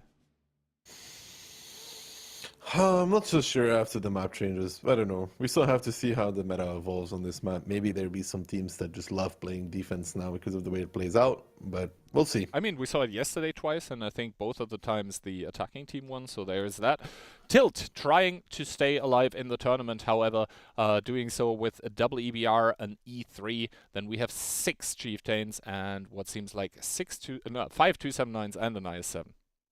Kinder, on the other hand, WBR as well, 4 279s, and the rest being Chieftains, so 9 of them.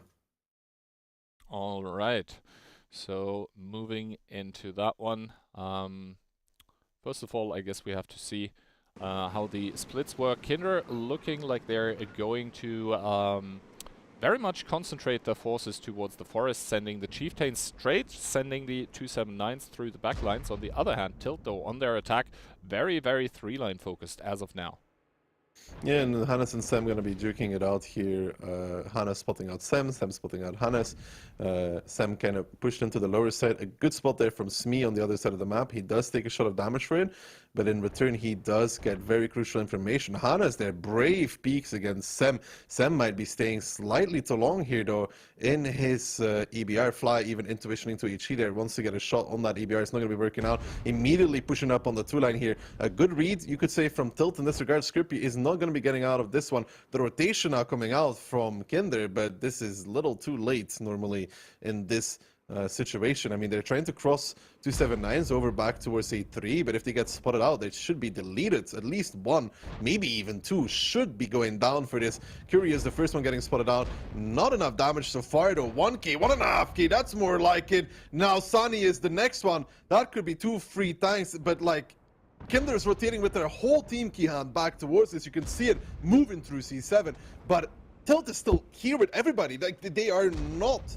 rotating south whatsoever. Their whole team is at this point in time also fighting here on this part of the map. Yeah, I mean, the Kinder tanks rotating now, the 279s from the middle of the map, trying to punish here, and in comes the overpush by Kinder. They want to get rid of this pocket of Tilt tanks here, immediately starting to focus out. Katja Hannes dropping down to a 2-shot here, Lip down to 1k HP. The push is in full swing, and the superior numbers are doing it right now for Kinder, but there is a lot of Tilt guns around this brawl that should be able to punish as well. superior numbers on the initial push is correct, Kihan. But now, the blow-up though from Albert, not going to be making too much of a difference. Magic going down on the IS-7, Fly retaliating. But now this Kinder push has to continue. But look at it, there's 279s coming above them. Destroyer and Pika trying to establish higher positions. White with the fire on the E3, and that hurts, that stings. Floki getting focused out, and Tilt here with a good read, a good opening, and a good reaction of not sending a singular tank back towards the south. Kinder trying to get an overmatch, trying to get a push going, and yeah, they got that initial group of tanks, Kihan. But after the initial group of tanks, where do you go when you're surrounded by these tanks from Tilt in every direction, left, right, behind you? What do? You go and die because Tilt did the right play in this one. It is a big gamble that they tried to pull off, but it is working for them. Yeah, Tilt here with signs of life in the lower bracket. They are going to pick up this round here, and that overpush by Kinder, it just wasn't it. Yes, you get those initial pickups because you're able to focus out the inferior amount of tanks by Tilt so easily, but then all around you is just basically a thunderstorm of tilt guns just aiming at you. You're out in the open. You're not even hold down. Your armor, if you're a 279, probably isn't even angled properly against the enemies. And now we see Mirek here in the hull down in the 279. One more shot into Destroyer, but that is probably going to be it, as Smee is even behind him and is going to... No, it's going to be White Rock to finish it off. Last kill here by the E3. And Tilt is going to fend off the first match point here, and to be honest, that didn't look good by Kinder. Although I have to give them that at least during the overpush, like when you have to do pushes, there is no sense in keeping back. So I liked how they executed it, but the push not being a good idea in the first place obviously ruined it. It looks weird and it looks a bit stupid. If you're just looking at it from our perspective, it looks weird, right? Because they're repushing with everybody like this, but it makes sense at the same time. You're hoping 6k from White Rock, okay? You're hoping that Keyhand, they side of Tilt start sending some tanks south to reinforce their base, right? But they didn't. They didn't send a single tank south. So the Kinder repush here, it makes sense in the sense of you're hoping that your enemy already realizes that 1 to 3 is 1, or there would be more people there, and starts rotating 1, 2 tanks back towards the south to hold their base. But it didn't happen. They kept going with everybody, and literally everybody in 1 to 3 line. Also, there's an important thing there, is that Sam spotted nobody. Hannes and Sam, like, juking it out in the beginning. Hannes, I think, only had the goal of suppressing. Yeah, Hannes was playing that one super aggressive. I also just think Sam just didn't peak high enough in the beginning to spot anything. Yeah, he didn't do so because basically Hannes was on top of the ridge line, spotted him then, so Sam was like, yeah, I can't really peek this because, well, if I do and there's a lot of tanks, then I might die here immediately. So playing it safe, but baiting. But 15 seconds, Key. 15 seconds is the difference between the 279s from A8 making it to A3 and the 279s from A8 basically being half dead by the time they arrive. It's a really big difference. It takes much longer to kill. Yeah, and I mean, Tilt also with the correct split here. On that one line, they sent exactly 3 chieftains to counter those double 279 getting rotated. And even if the 279s, for whatever reason, really, for whatever reason, don't take damage on the cross, it's still a 3v2, so they should win that one there.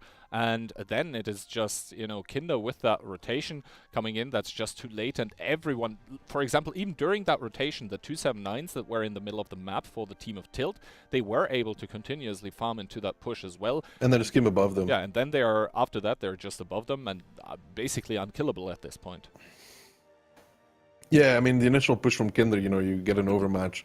But then afterwards, you end up in positions that are surrounded. So the initial push was well, they focused fire well, they got the tanks out of the game that they had to. But then afterwards, they don't have A3, they don't have 1-2, they're getting shot from behind. It's like, you can't really coordinate well anymore, but that was then, and this is now. Tilt with WBR, 6 279s, and the rest being chieftains. Kinder, on the other hand, WEBR 4 279s, and that is 9 chieftains as well.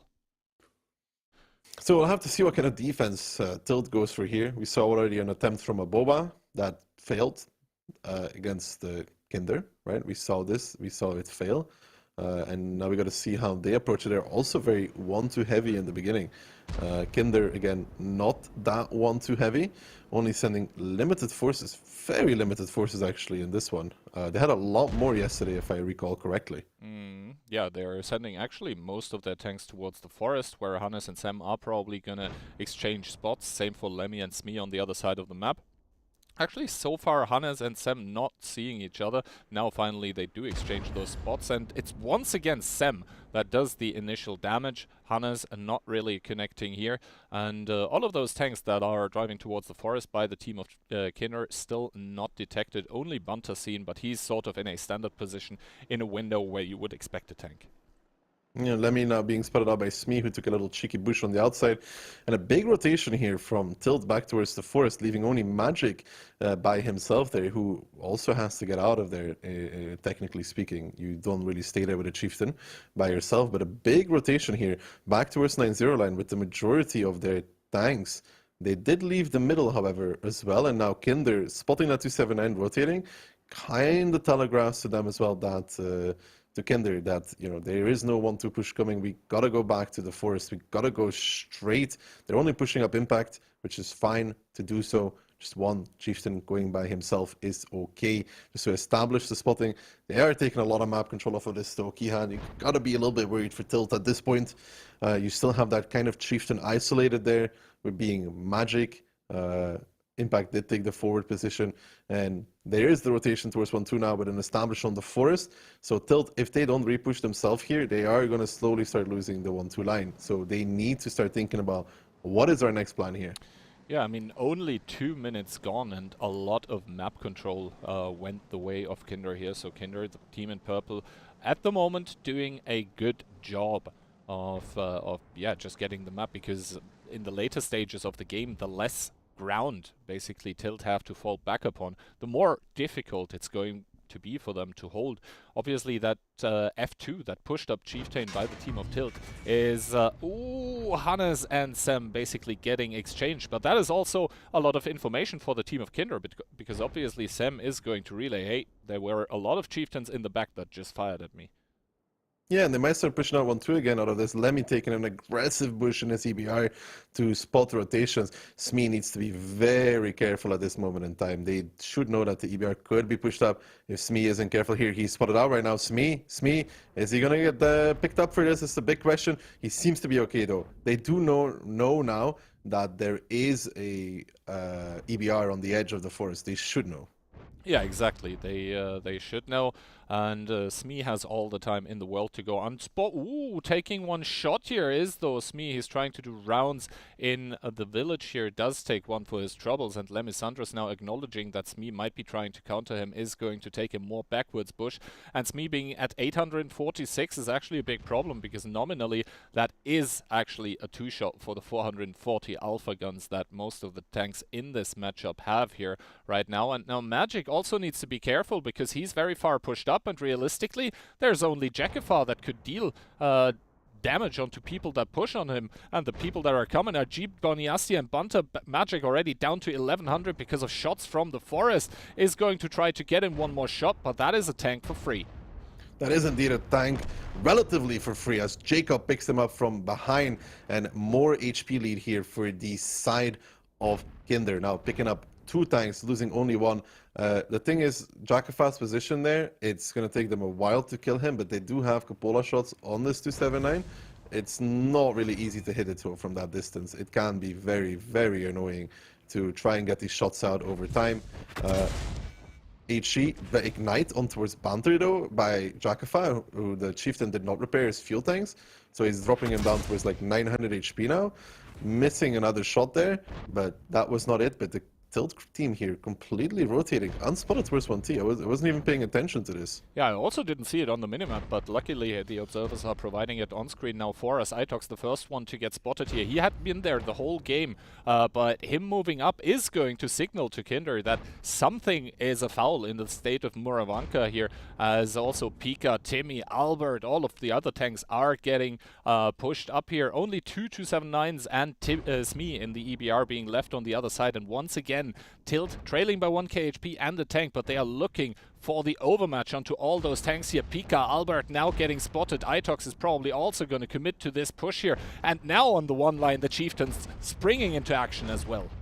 The Chieftain's now pushing out of 1-2 as well, and Tilt here still mid-rotation. Pika, though, pushing up, getting a little bit caught by himself. He needs some support. Chakafa leading the charge there on 700 HP, needs to be careful to live. Banter is going to die to Smee in the EBR, who gets a good pickup from behind. And now the overrun here coming on 1-2 line, and Kinder's up about 4,000 HP. Pika does go down. Another Ignite coming out onto towards Skrippy. Nervox now pushing forward. Dark's pushing forward, trying to get into a position. Tilt here, kind of catching the Kinder team off guard, but now they're stuck in these positions on 1-2 line. They can't just sit here. They're going to get crossfired back. They're forced to repush themselves yet again towards Nervox. Fly now taking down 1-2 though. Kinder about 1,000 HP lead here. Timmy and Albert trying to survive. Itox now pressuring Nervox, who has nowhere to go in that Chieftain. Lip now trying to come back as well. The Forest in the meantime though, Kihan, is an important factor. 2 tanks for Tilt, only 1 for Kinder there, who is Impact, who is not going to be able to win that.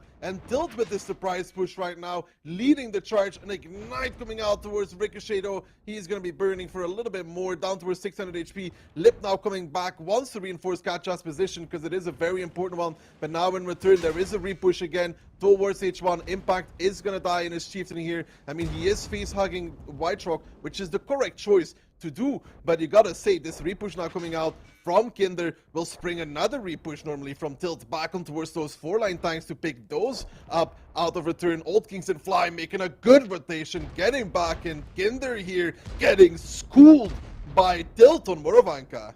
Yeah, the team of Kindergarten here just with the back foot on all of those rotations. Yes, they are going to get the pickup probably onto Fly, onto Old Kings, but what is happening on the rest of the map? It's just complete disaster for the team of Kinder, where basically the Forest does get one with that 2v1. Yes, the EBR was there as well, but what does he contribute in that 2v1, 279s against a singular Chieftain? Yes, Old Kings does drop down towards a one-shot, but as soon as Tilt will be able to muster all of their scattered forces from the map and provide crossfire onto those Chieftains by Kinder, it's all going to be over. Lemisandros, the only one not in that pocket, but already spotted. Smee is chasing after him. Lemisandros, a sure HE one-shot if Smee is able to pull it off. Lemisandros now re-intuitioning also with the HE one-shot, but it's going to be Smee to pick it up, and now only Aisani and Floki remaining here, and Tilt, after going down 2-0 in an embarrassing fashion against Kinder, showing how it's done on their map pick of Morovanka. Yeah, that's really good stuff there from Tilt on this Moro, and it's great for them. Tilt also gets to decide the side on Sun River because they just have the faster attack on that Morovanka, right? That they won.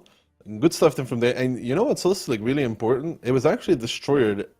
It was Destroyer that spotted Sam going for the clear, which meant that Sam was spotted way earlier than normal, because otherwise it's proxy spot EBR against CBR, and Sam can maybe live. He can maybe live because he's full speed and Hannes is standing still. Destroyer spots him, Sam goes down. And then also, you remember how Smee was coming to clear but got a shot? Like he was still spotted and took a shot, right? Yep. This pushed Lemmy back.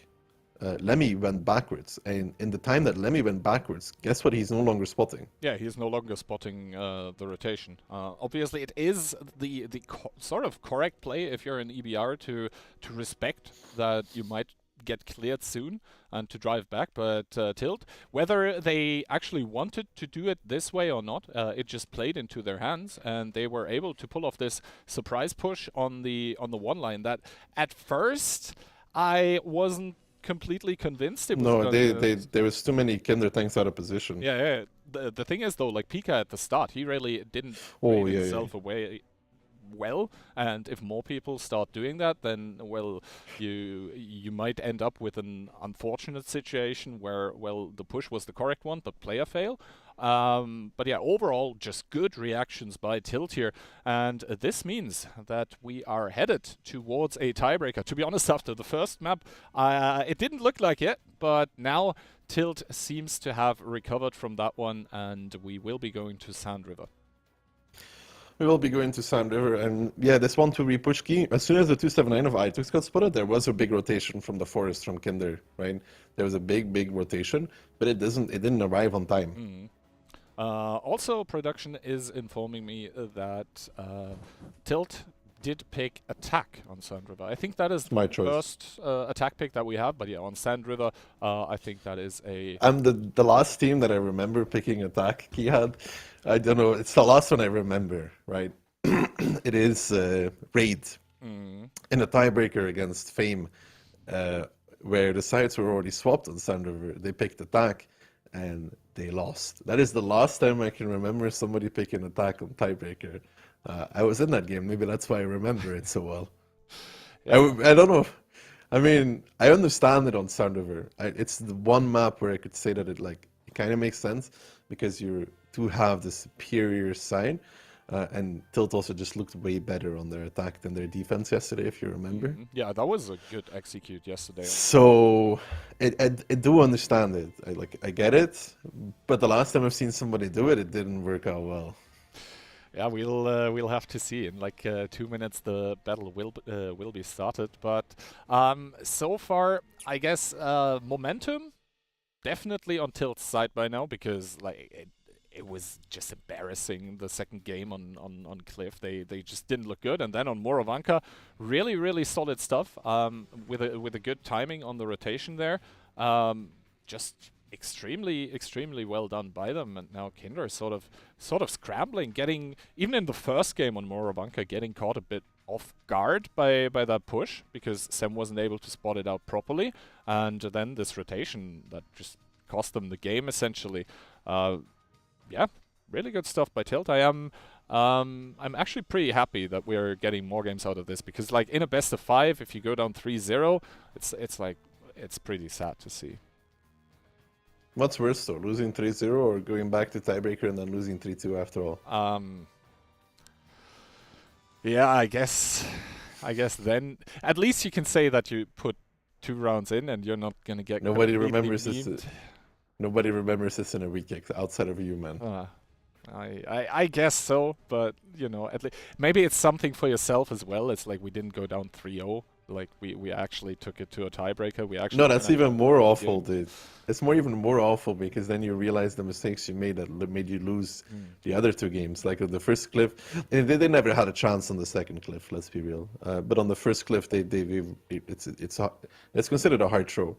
Having the hill and not losing 1-2 straight and having those positions is a thing that if you give that to Envil or Aboba or I think even Kinder, you don't win from that point.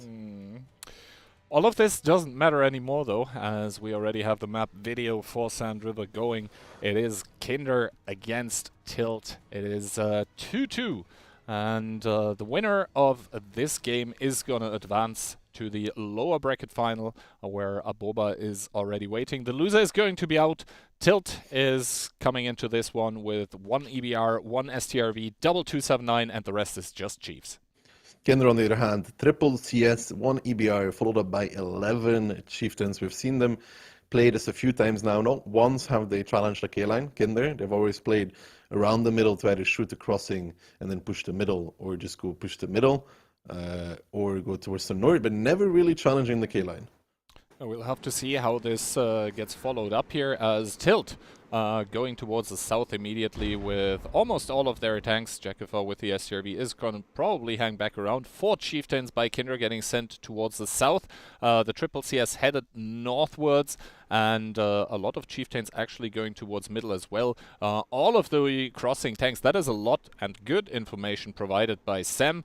Yeah, basically the complete team by Tilt is already spotted. The same can not really be said about Kinder. About half of their chieftains are spotted. Ooh, Hannes, they're taking 520. Not sure if that was even an HE connection, possibly.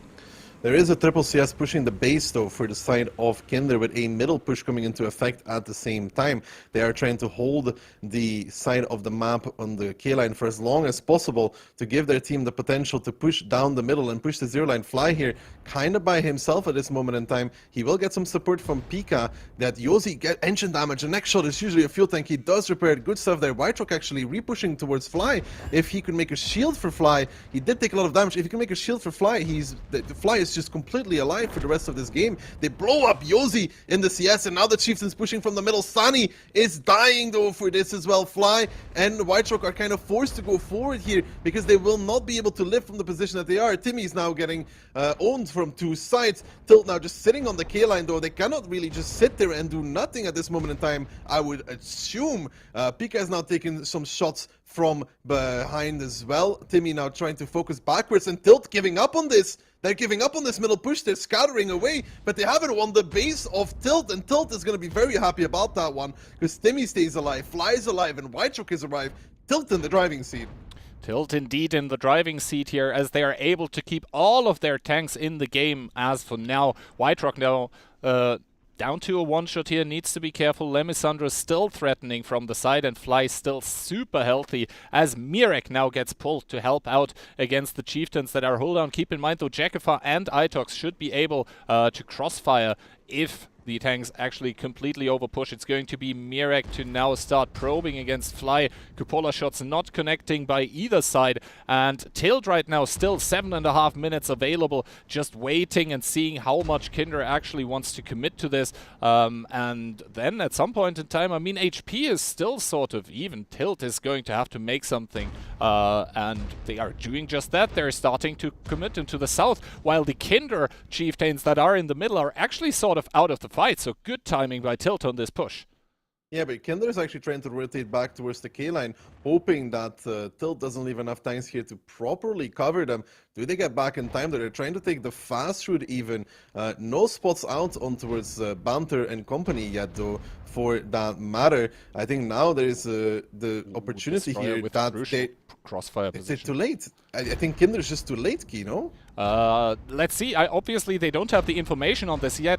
Finally, Tarks does get spotted, and all the tanks by Tilt start arriving here. They are not pulling the trigger on the overpush quite yet, because they also know that Nervox could be crossfiring from the side. So they are just content with trading here Katya and Destroyer. Those are the crucial tanks that do actually prevent the Kinder tanks from really peaking how they want to. Curry taking a lot of damage in the back as of now. The rest of the map seems sort of stable, so I guess this engagement here is going to decide the fate of this game. The middle, the issue here for Kinder is, I was already looking at it, waiting for you to finish, is the middle of the map key is being left open now. Jacob goes down, but like a stalemate for Tilt is fine because look at G5.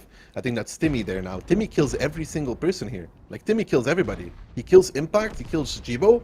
It's one kill already. You get what I'm saying? Yeah, like, yeah. Impact will die. Him right now. Nobody can counter the middle anymore. I'm not sure why Tilt stopped this middle pressure that they had in the beginning, because it was looking okay for them. I also think pushing on the red line was not good with the CSs. They should have just peeked Fly straight. And as a result of this, I don't know what to still do at this moment in time to get back. Impact falls. Siki, aka Nervox, is next. He will be going down as well. Whiterock finally falling in the base, but now Nervox's position completely isolated, and Tilt here from a 2-0 deficit have everything going for them to win this game as Destroyer picks up Nervox. The mid-re push now happening again on towards Timmy. That's Skirpy and Banter on the push there. Skirpy falls. Banter trying to drive up. It's not going to be working out. Zavistar does get the kill though. A lot of damage taken on this Chief. And now when we look at the situation that we are in, Tilt on 17,000 HP, Kinder on a mere 9k remaining. Fly will fall in the base, but Jackify in the SRV there picks up Sem with just 7 tanks left standing for Kinder. I think it's time for their afternoon nap in the kindergarten. Yeah, exactly. Tilt here holding on and holding strong even against this onslaught that Kinder tried to do in that base. Those were exactly the reactions that we needed. It was just on point, the amount of tanks and also where they got rotated while keeping calm, keeping cool, and then executing on the K-line when it was necessary. So now Tilt here, you said it, from a 0-2 scoreline with the perfect remontada in this best of 5. They are going to secure their spot in the lower bracket finals. They are going to secure the possibility for Jakifa to get another silver fist. I thought you were going to say bronze fist, because he's got bronze fist now, right? Well, if they win against Aboba, then, you know. No, they don't have to win against the Boba. There's 3 teams left after this. Yeah, exactly. But if they win, he doesn't get the bronze fist. Yeah, true. So let's hope they lose. No, Floki, Curie, Turks, and Zavi, the last 4 remaining kindergarten tanks here. As Floki falls, Turks will follow. Curie and Zavistar will be following soon as well. And what a remontada from Tilt. Yeah, you could say that Sand River is indeed the better side here, that they are playing on the attack. A smart choice to pick the attack, right? But they did bring it back from 2-0. Kinder should have closed it out on Morovanka. 2 opportunities there to do it. Neither of the 2 working out in that regard. Not really well positioned on their Morovanka attack, if you remember. Being able to get repush in 1-2 should not be possible for this Kinder team. Too many times in the forest repush is the least dangerous one key, because you just push out 1-2 if they push forest, you know? Yep. And you can establish EBR to spot this any given time. So with the correct positions on Morovanka attack, I think Kinder always wins that.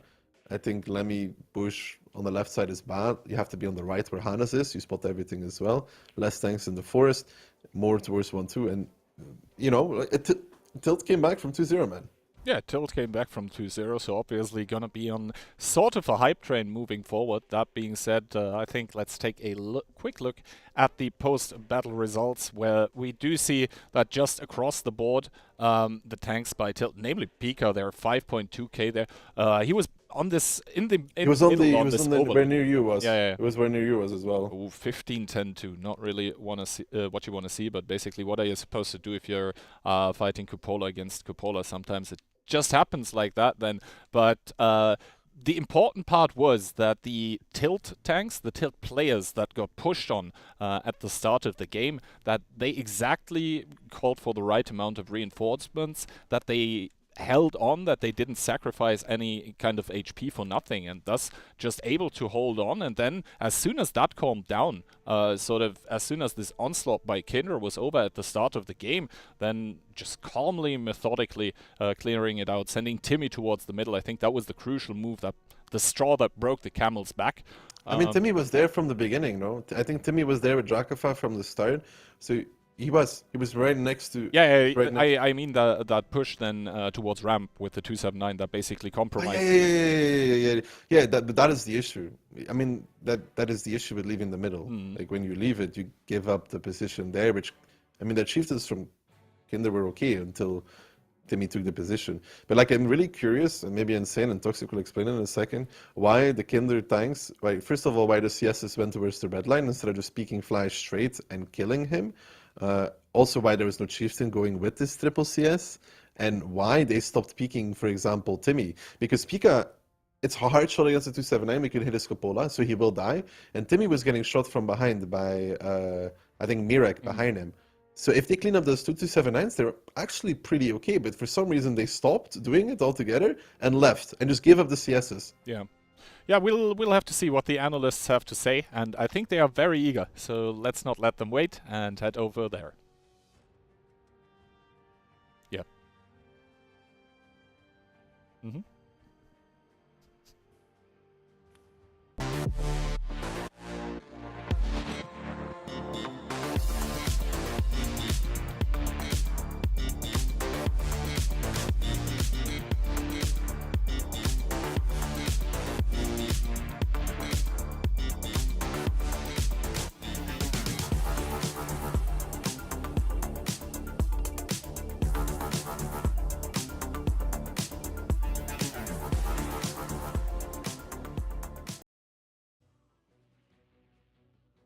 And welcome back to the analyst desk. And Toxic, that's a victory for Tilt, recovering for the 2-0 deficit, taking the victory in a BO5 against Kindergarten.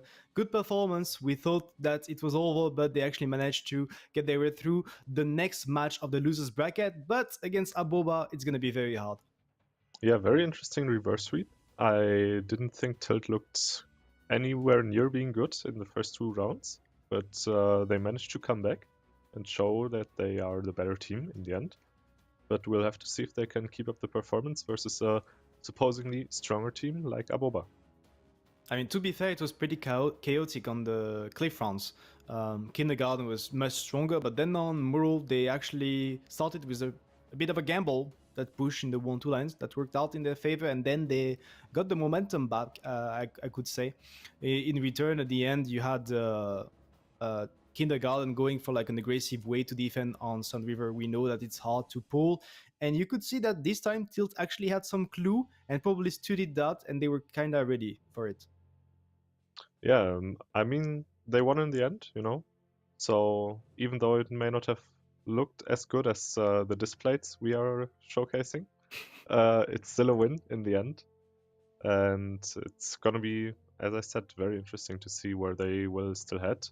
Maybe they are able to take on Aboba, but I think so far, from what we've seen this tournament, Aboba looking like the stronger team. Especially, it's very nerve-wracking for teams to play 2 matches after each other, which you will have to face coming from the lower bracket. So we'll have to see how Tilt can handle that mental-wise. I mean, to be fair, it depends. It depends. Like, some teams prefer actually having 2 matches in a row because they have the momentum. They are like pretty ready, and some teams in return gets a bit sleepy if they actually wait. That was the case in the past for Envil, but we have seen that in the latest tournaments they were actually capable to adjust that and to perform in the grand finals. So we're gonna have to see. It's the first time we see Aboba in this tournament, but Toxic, I think the replays are ready, and we're gonna be taking a look at them starting on Cliff. And I think to start with, the way Tilt plays, I think it's standard. It's fine to go up and do CSs like this, but I think I would take those tanks and play in the 1-2, those 50Bs, those 260s, because if they get all those CSs on the hill, they're fine. They don't have anything to do, and they can just play in the 1-2, make sure they can punish the tanks going up. And instead, they decided to go on the top, on the mid. I'm not sure it was the greatest way to open. Yeah, it seemed like Tilt was really ready to fight, but they weren't really ready not to fight. You know, they weren't expecting Kindergarten to play something different.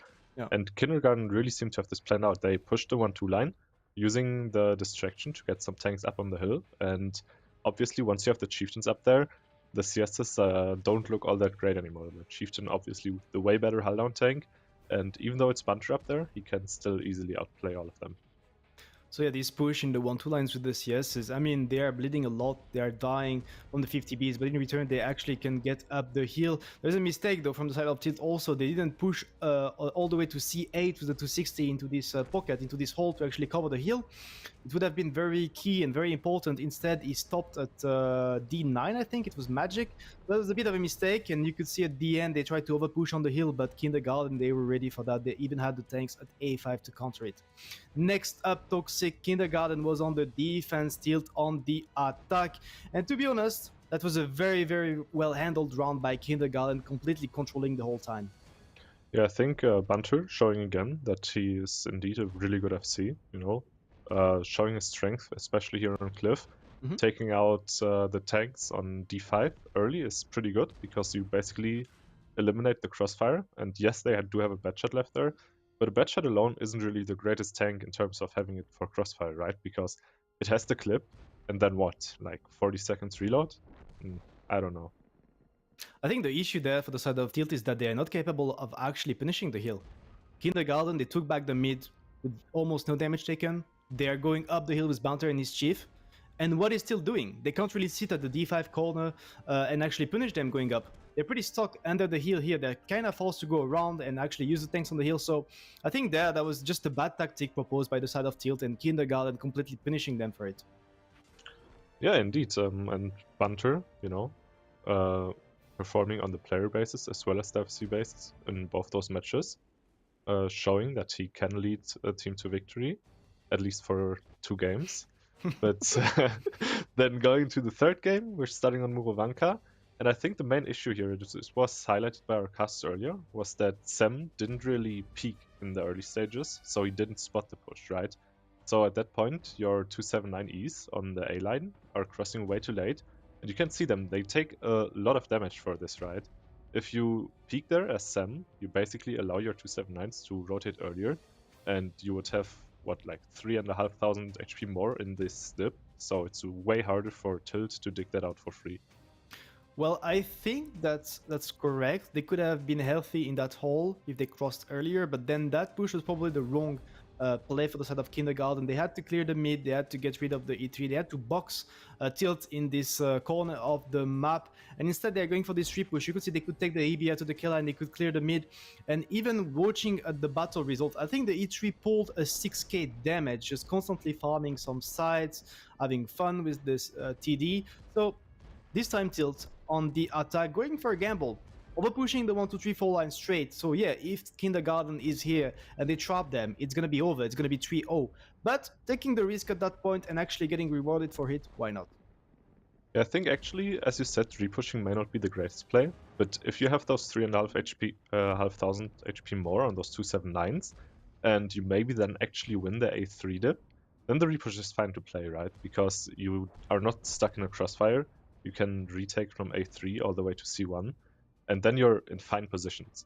But like this, they just ended up being surrounded, basically in a dip, and Tilt was just sitting there and thanking them for the free damage, essentially. White Rock, as you mentioned, more than 6k damage. Really great shooting by him in an E3. And moving on to the next match, we had Tilt in the defense. Kindergarten starting off pretty strong. A5, A6. That's actually the highlight of the game. The EBR doesn't spot the rotation. All of those tanks crossing back at the A line unspotted. And then, this repush coming out. Again, Kindergarten out of position, half their team in the forest, half their team holding the 1, 2, 3, 4 lines. And again, they are getting caught. It was a bit of a repeat of the first round. They were actually forced to rotate, but they didn't have enough forces to deal with the Tilt push or repush. So, once again, risky, they could get spotted and they could lose the round, but it worked in their favor.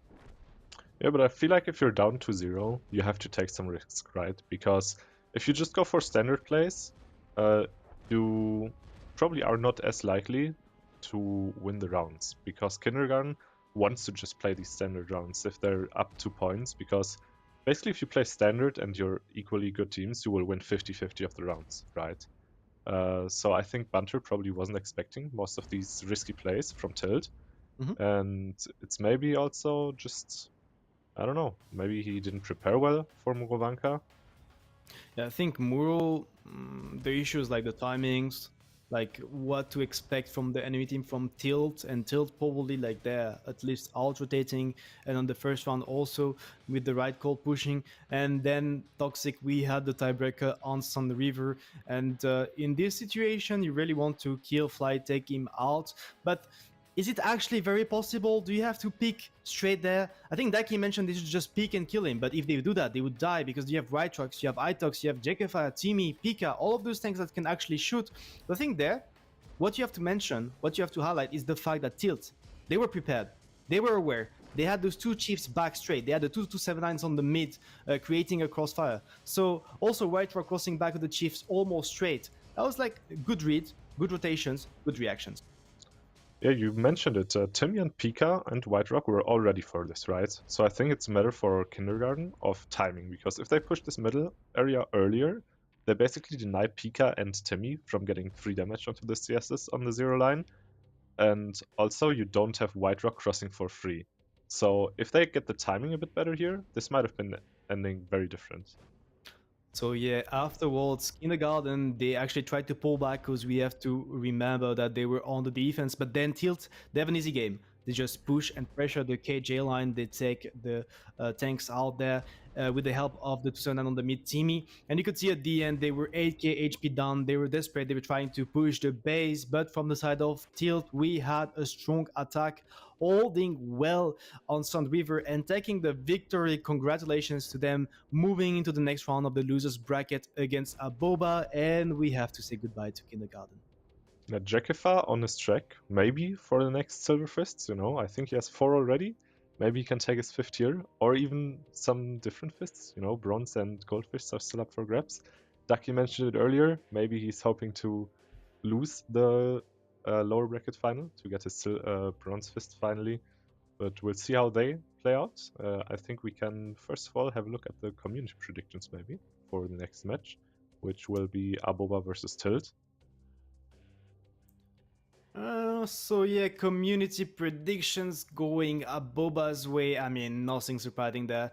Tilt, they almost actually lost in the losers bracket against Tread in a tiebreaker on Cliff yesterday. So yeah, you're gonna give credit to Aboba. Aboba definitely being like the top 2 teams with Envil, and they're probably gonna take the victor over Tilt. But you never know. Like maybe the maps are interesting. Maybe Tilt has something prepared. Maybe they will play aggressive. Maybe they will gamble just like they did on the Moor rounds. So we're gonna have to see that. We'll be starting as soon as possible. But before that, Toxic to also follow up with the introduction of that match. It's time to jump to the cast desk. Yen and Daki, take it away. Well, hello there, and welcome back together with Daki and I. And indeed, that was a banger of a match that we just watched. Let's hope that the follow-up match is actually gonna hold true to that as well. Obviously, we need to basically give both of those teams a bit of time to do the pick and ban for the coming match, because neither of those knew that they were going to play it for sure. That obviously gives us a bit of time to, first of all, once more, take a look at the Aboba lineup under their captain near you, under their FC Positive.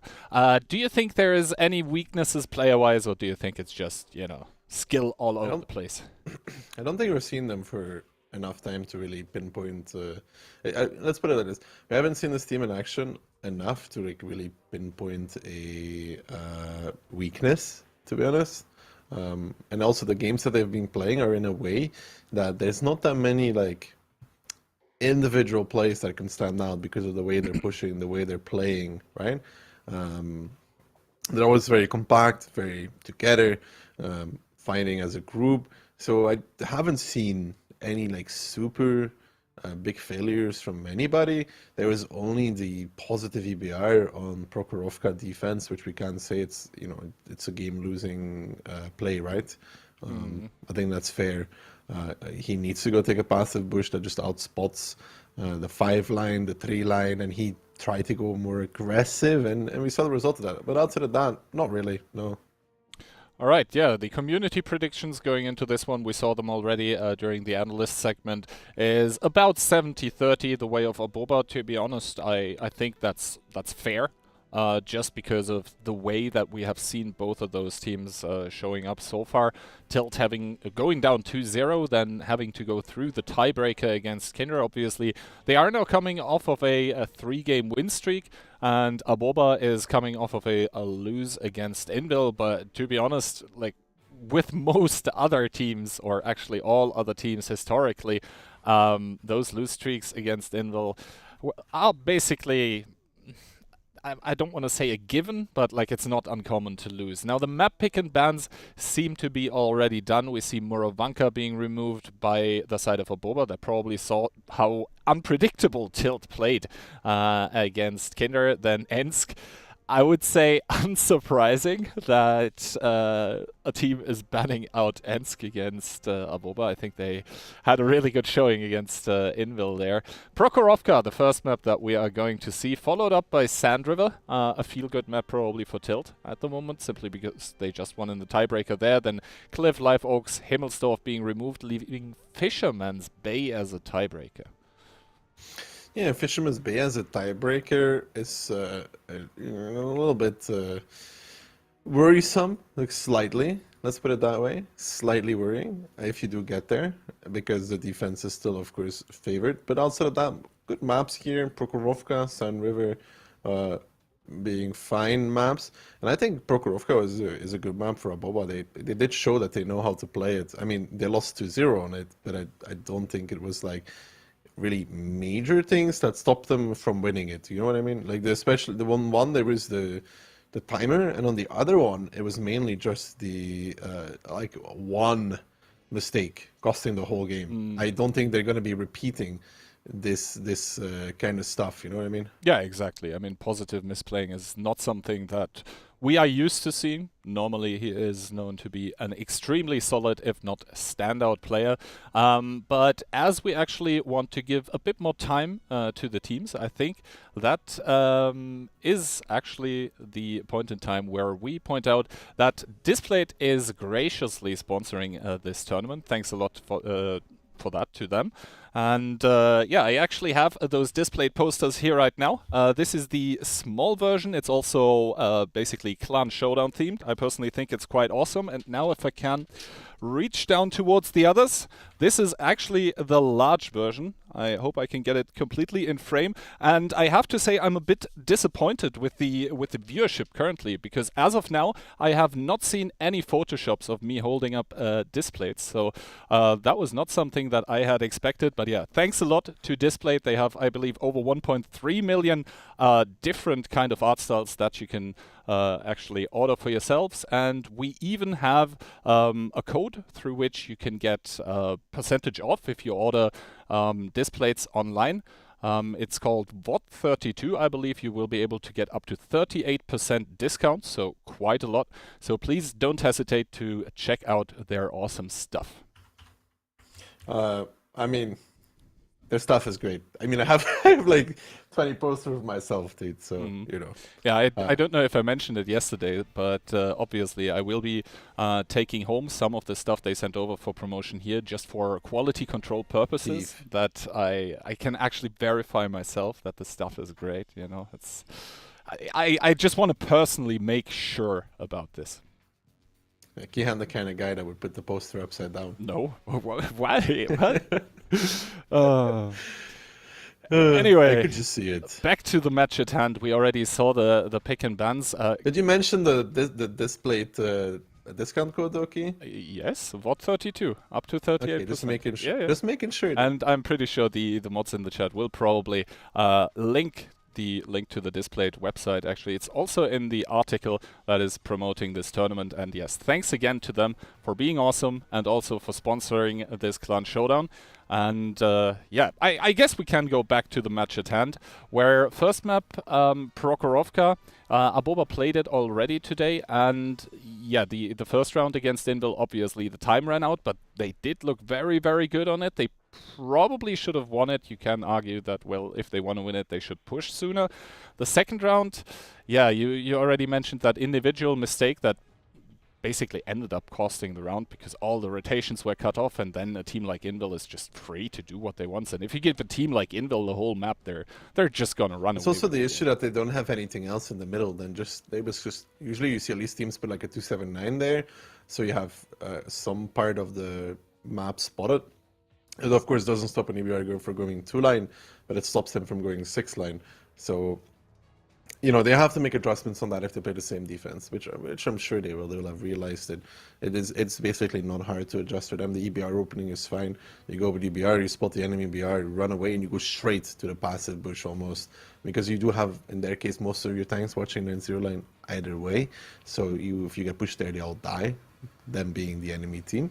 So it's not really a worry. It's like a small adjustment. For Tilt, I want to see how they play their Prokhorovka themselves, because we see the way Envil plays it, which is like without lights on their defense, which can work, and then use the CS with CVS and optics, just like the great master himself would play it as well, playing for the team, playing for the win. Doesn't do a lot of damage, but it's very crucial to do so. So I want to see how Tilt plays it, because they're more of a standard team from what I've seen in terms of tactics and lineups. And I think that is going to be easier to play against for Aboba than the Envil lineup, because you saw Aboba took a long time to decide what they wanted to do on this Proko, and that's also because of the threat that Envil posed, which is 15 tanks. So you push 9-0 line against limited force, you still have to go kill the 279 that's at A0. It takes time. It takes you 2 tanks to do so, and in return, you also have 2 BRs, so you're 4 tanks out of the fight, and you can get pushed by 12, 13 tanks everywhere else on the map. Is hard to hold, which is why also they were like very slowly probing out everything, trying to find information that they could act on, because it is so scary to play against their lineup. So there is that. But I feel for Aboba, this is going to be an easier game plan to think out because of the more regular lineup that we will see from Tilt.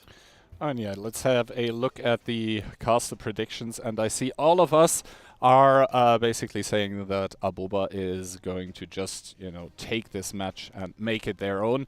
I'm the only one that basically is going with a 3-0. Everyone else gives a courtesy round to the team of Tilt.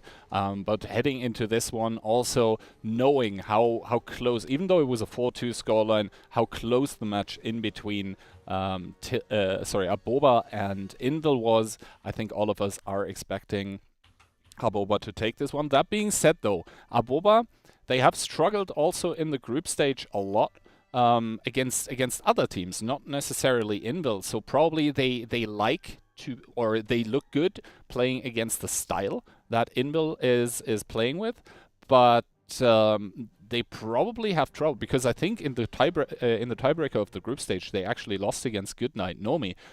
So maybe they are not used to, or they don't like to play against different styles. We'll see though. This should be the style that they had the most practice against, though, the most training against as well. More regular, standard doesn't necessarily mean bad, you know, but it's the most common form that you're going to see in trainings as well. Well, the style of Envil is not one that you can train against easily. Aboba coming in though into this lower bracket match with a mouse 4-60s, 1-7-9, double chief, and STRV, double EBR, and 4 nano7s. Tilt, on the other hand, bringing the double EBR, also whipping out the STRV again. I guess Jackfa very confident and competent also on the red line. The Badger there. Then we have triple 9-0, triple chief, and 5-7-9s to round out the lineup. So I guess we'll just have to see now how the spread of the tanks is actually going to work. It's going to be Tilt on the defense first, sending Smee in the EBR towards middle, then the other EBR headed towards the 1 and 2 line. For the team of Aboba, we have 4 teams, including the mouse once again going towards middle, double 907 sort of passively in 6.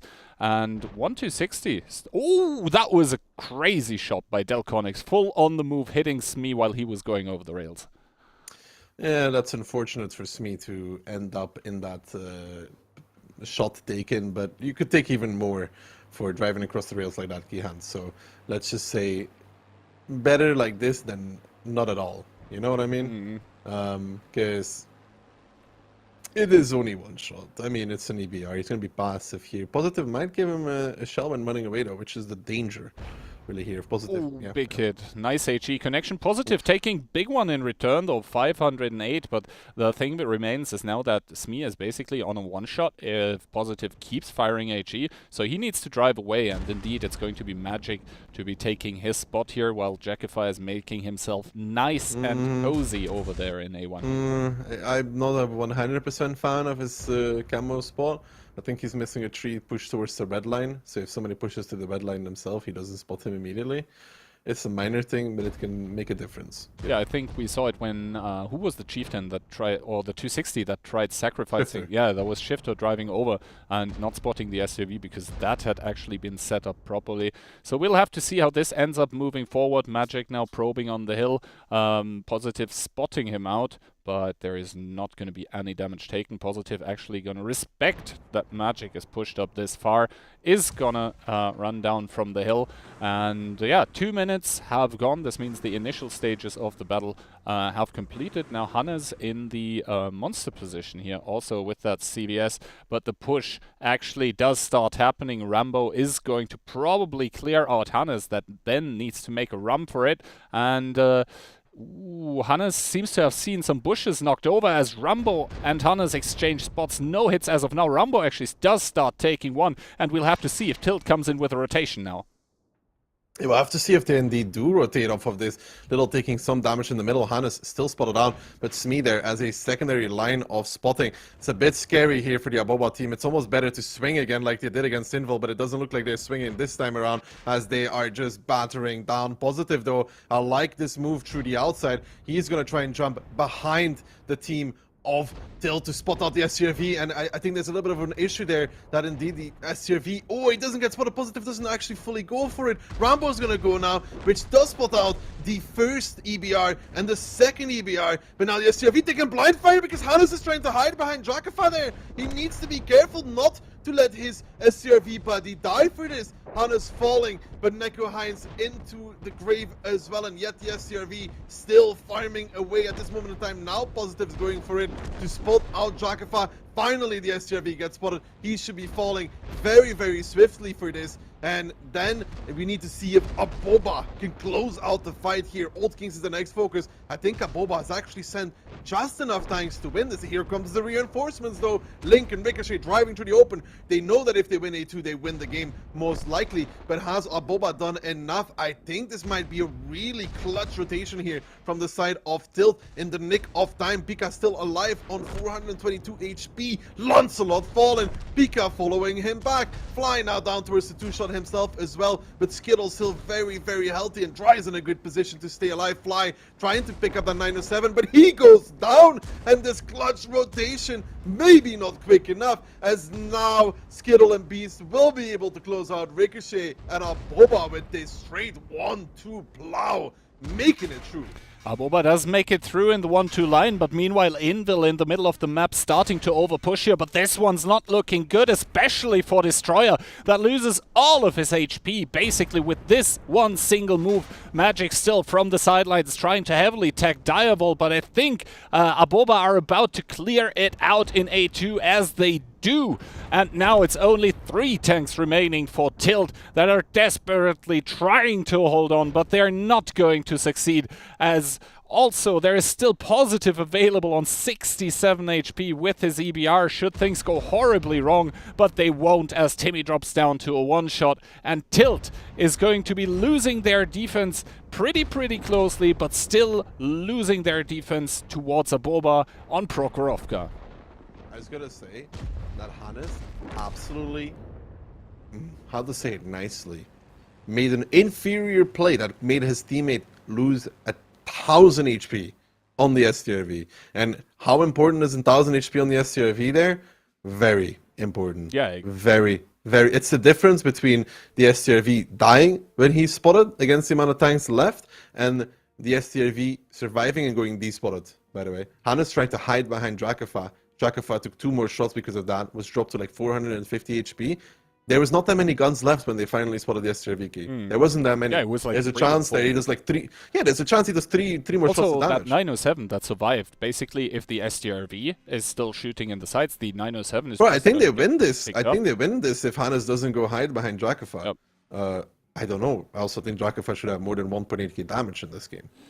Yeah, 13.95. Not really the best shooting onto the push, That's not good enough in an SRV. I'm sorry, it's not good enough. You have to hit almost. You need to have like 90% hit ratio in the SRV there. Yeah. I mean, you're allowed to basically bounce like one shot because of bad RNG, but that's about it.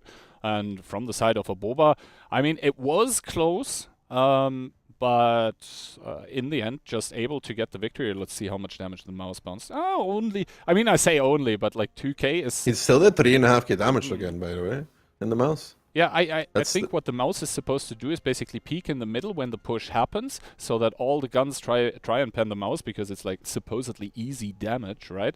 And then you're not reloaded for when the push actually comes, and you also have to turn your hull, you have to turn your turret, making the shots a bit worse onto the 2 line. So I don't hate that pick in that regard. I think they could win the A2 fight there. For if Hannes doesn't like go hide behind his SRV. Also, I didn't understand why basically both of the EBRs were left in that A2 position. I think there was a time window where actually they can run, or at least Smee can make it out, and Destroyer still, sorry, not Destroyer, and Hannes still keeps spotting for the STRV and for the push itself. But I don't think both of the EBRs should actually get caught here. I think the tilt rotation there was actually pretty good, crossing back over a 2-8-2. They took not that much damage for it, for making it across. And if the STRV shoots properly, I'm sorry, I mean, Jackify, friend or not, like 90% hit ratio is expected. Pen ratio, not hit ratio, because he did hit 90%. But pen ratio is expected, so at least 3k damage there, Key. So you add up 3 more shots at the minimum that he bounced. So he has a 3k. They win that fight. That and the EBR not hiding behind him, they win the fight. Only 2. And they might win the game off of that. It's debatable, but they would have no EBRs left on the Aboba side. They wouldn't really have another chance to push 1-2 because they could just retake A1. So, I don't know. That's, I think the rotation was correct. I think this is a failure of A1. Yep.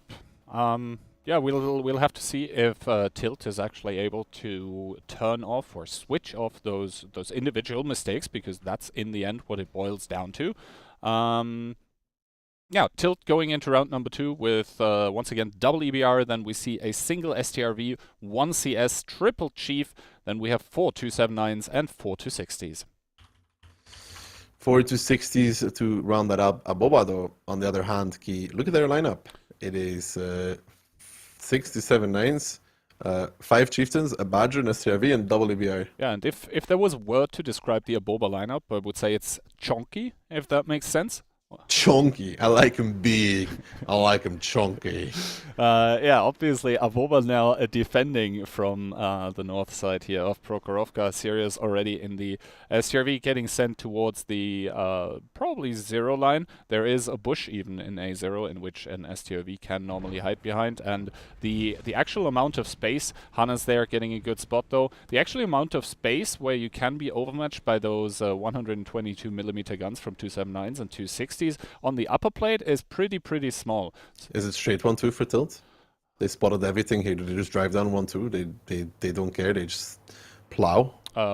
They might. Little now with a different kind of a bush that so far we haven't seen yet on Prokhorovka in this tournament, but it's still a pretty common one, I would say. We have to say, and I think Tilt is actually following your advice here, as the 1-2 line Choo-Choo does start going here. The thing is though, Smee is not really pre-spotting for those tanks that are all spotted now, so this should spring Aboba into action and probably rotate more tanks over. We see Little now in his EBR, he's done his job, he's driving away, I like that. Yeah, you see positive Nico Hines and Sirik now trying to cross over the 279 at A1, still knocking over some trees to try and get a camo spot. But is this enough for the side of Aboba? This is a very heavy push for the side of Tilt. An extremely heavy push. Yeah, now Timmy, the first one to start taking damage. Direwall is going to provide sidefire. There is actually no secondary 279 anymore in A1, and now finally damage starts being dealt on both sides, but Timmy is going to bear the brunt of it. Direwall already down to a one-shot. Smee just getting picked up in his EBR, trying to draw fire away from the other tanks in the enemy team, and now the push really starts hitting, as Lip is just driving beside all the enemy tanks to try turn their turrets. I think right now this is good for Tilt. They pick up Sirik in the STRV. They're gonna pick up a lot more tanks as well. Pika Itox just raining down hell from the middle. Beast gonna fall. Magic the FC is down. Nico Hines still Amarak. He will fall as well. And now the rotation is coming from Aboba unspotted. Here come the boys. Here comes the rest of the team basically pushing back across with Dalconics on the leading charge. Near you and the Badger still alive. Lip is gonna be falling in that 260. Fire as well to come out, and it's Aboba here coming on time to make this work.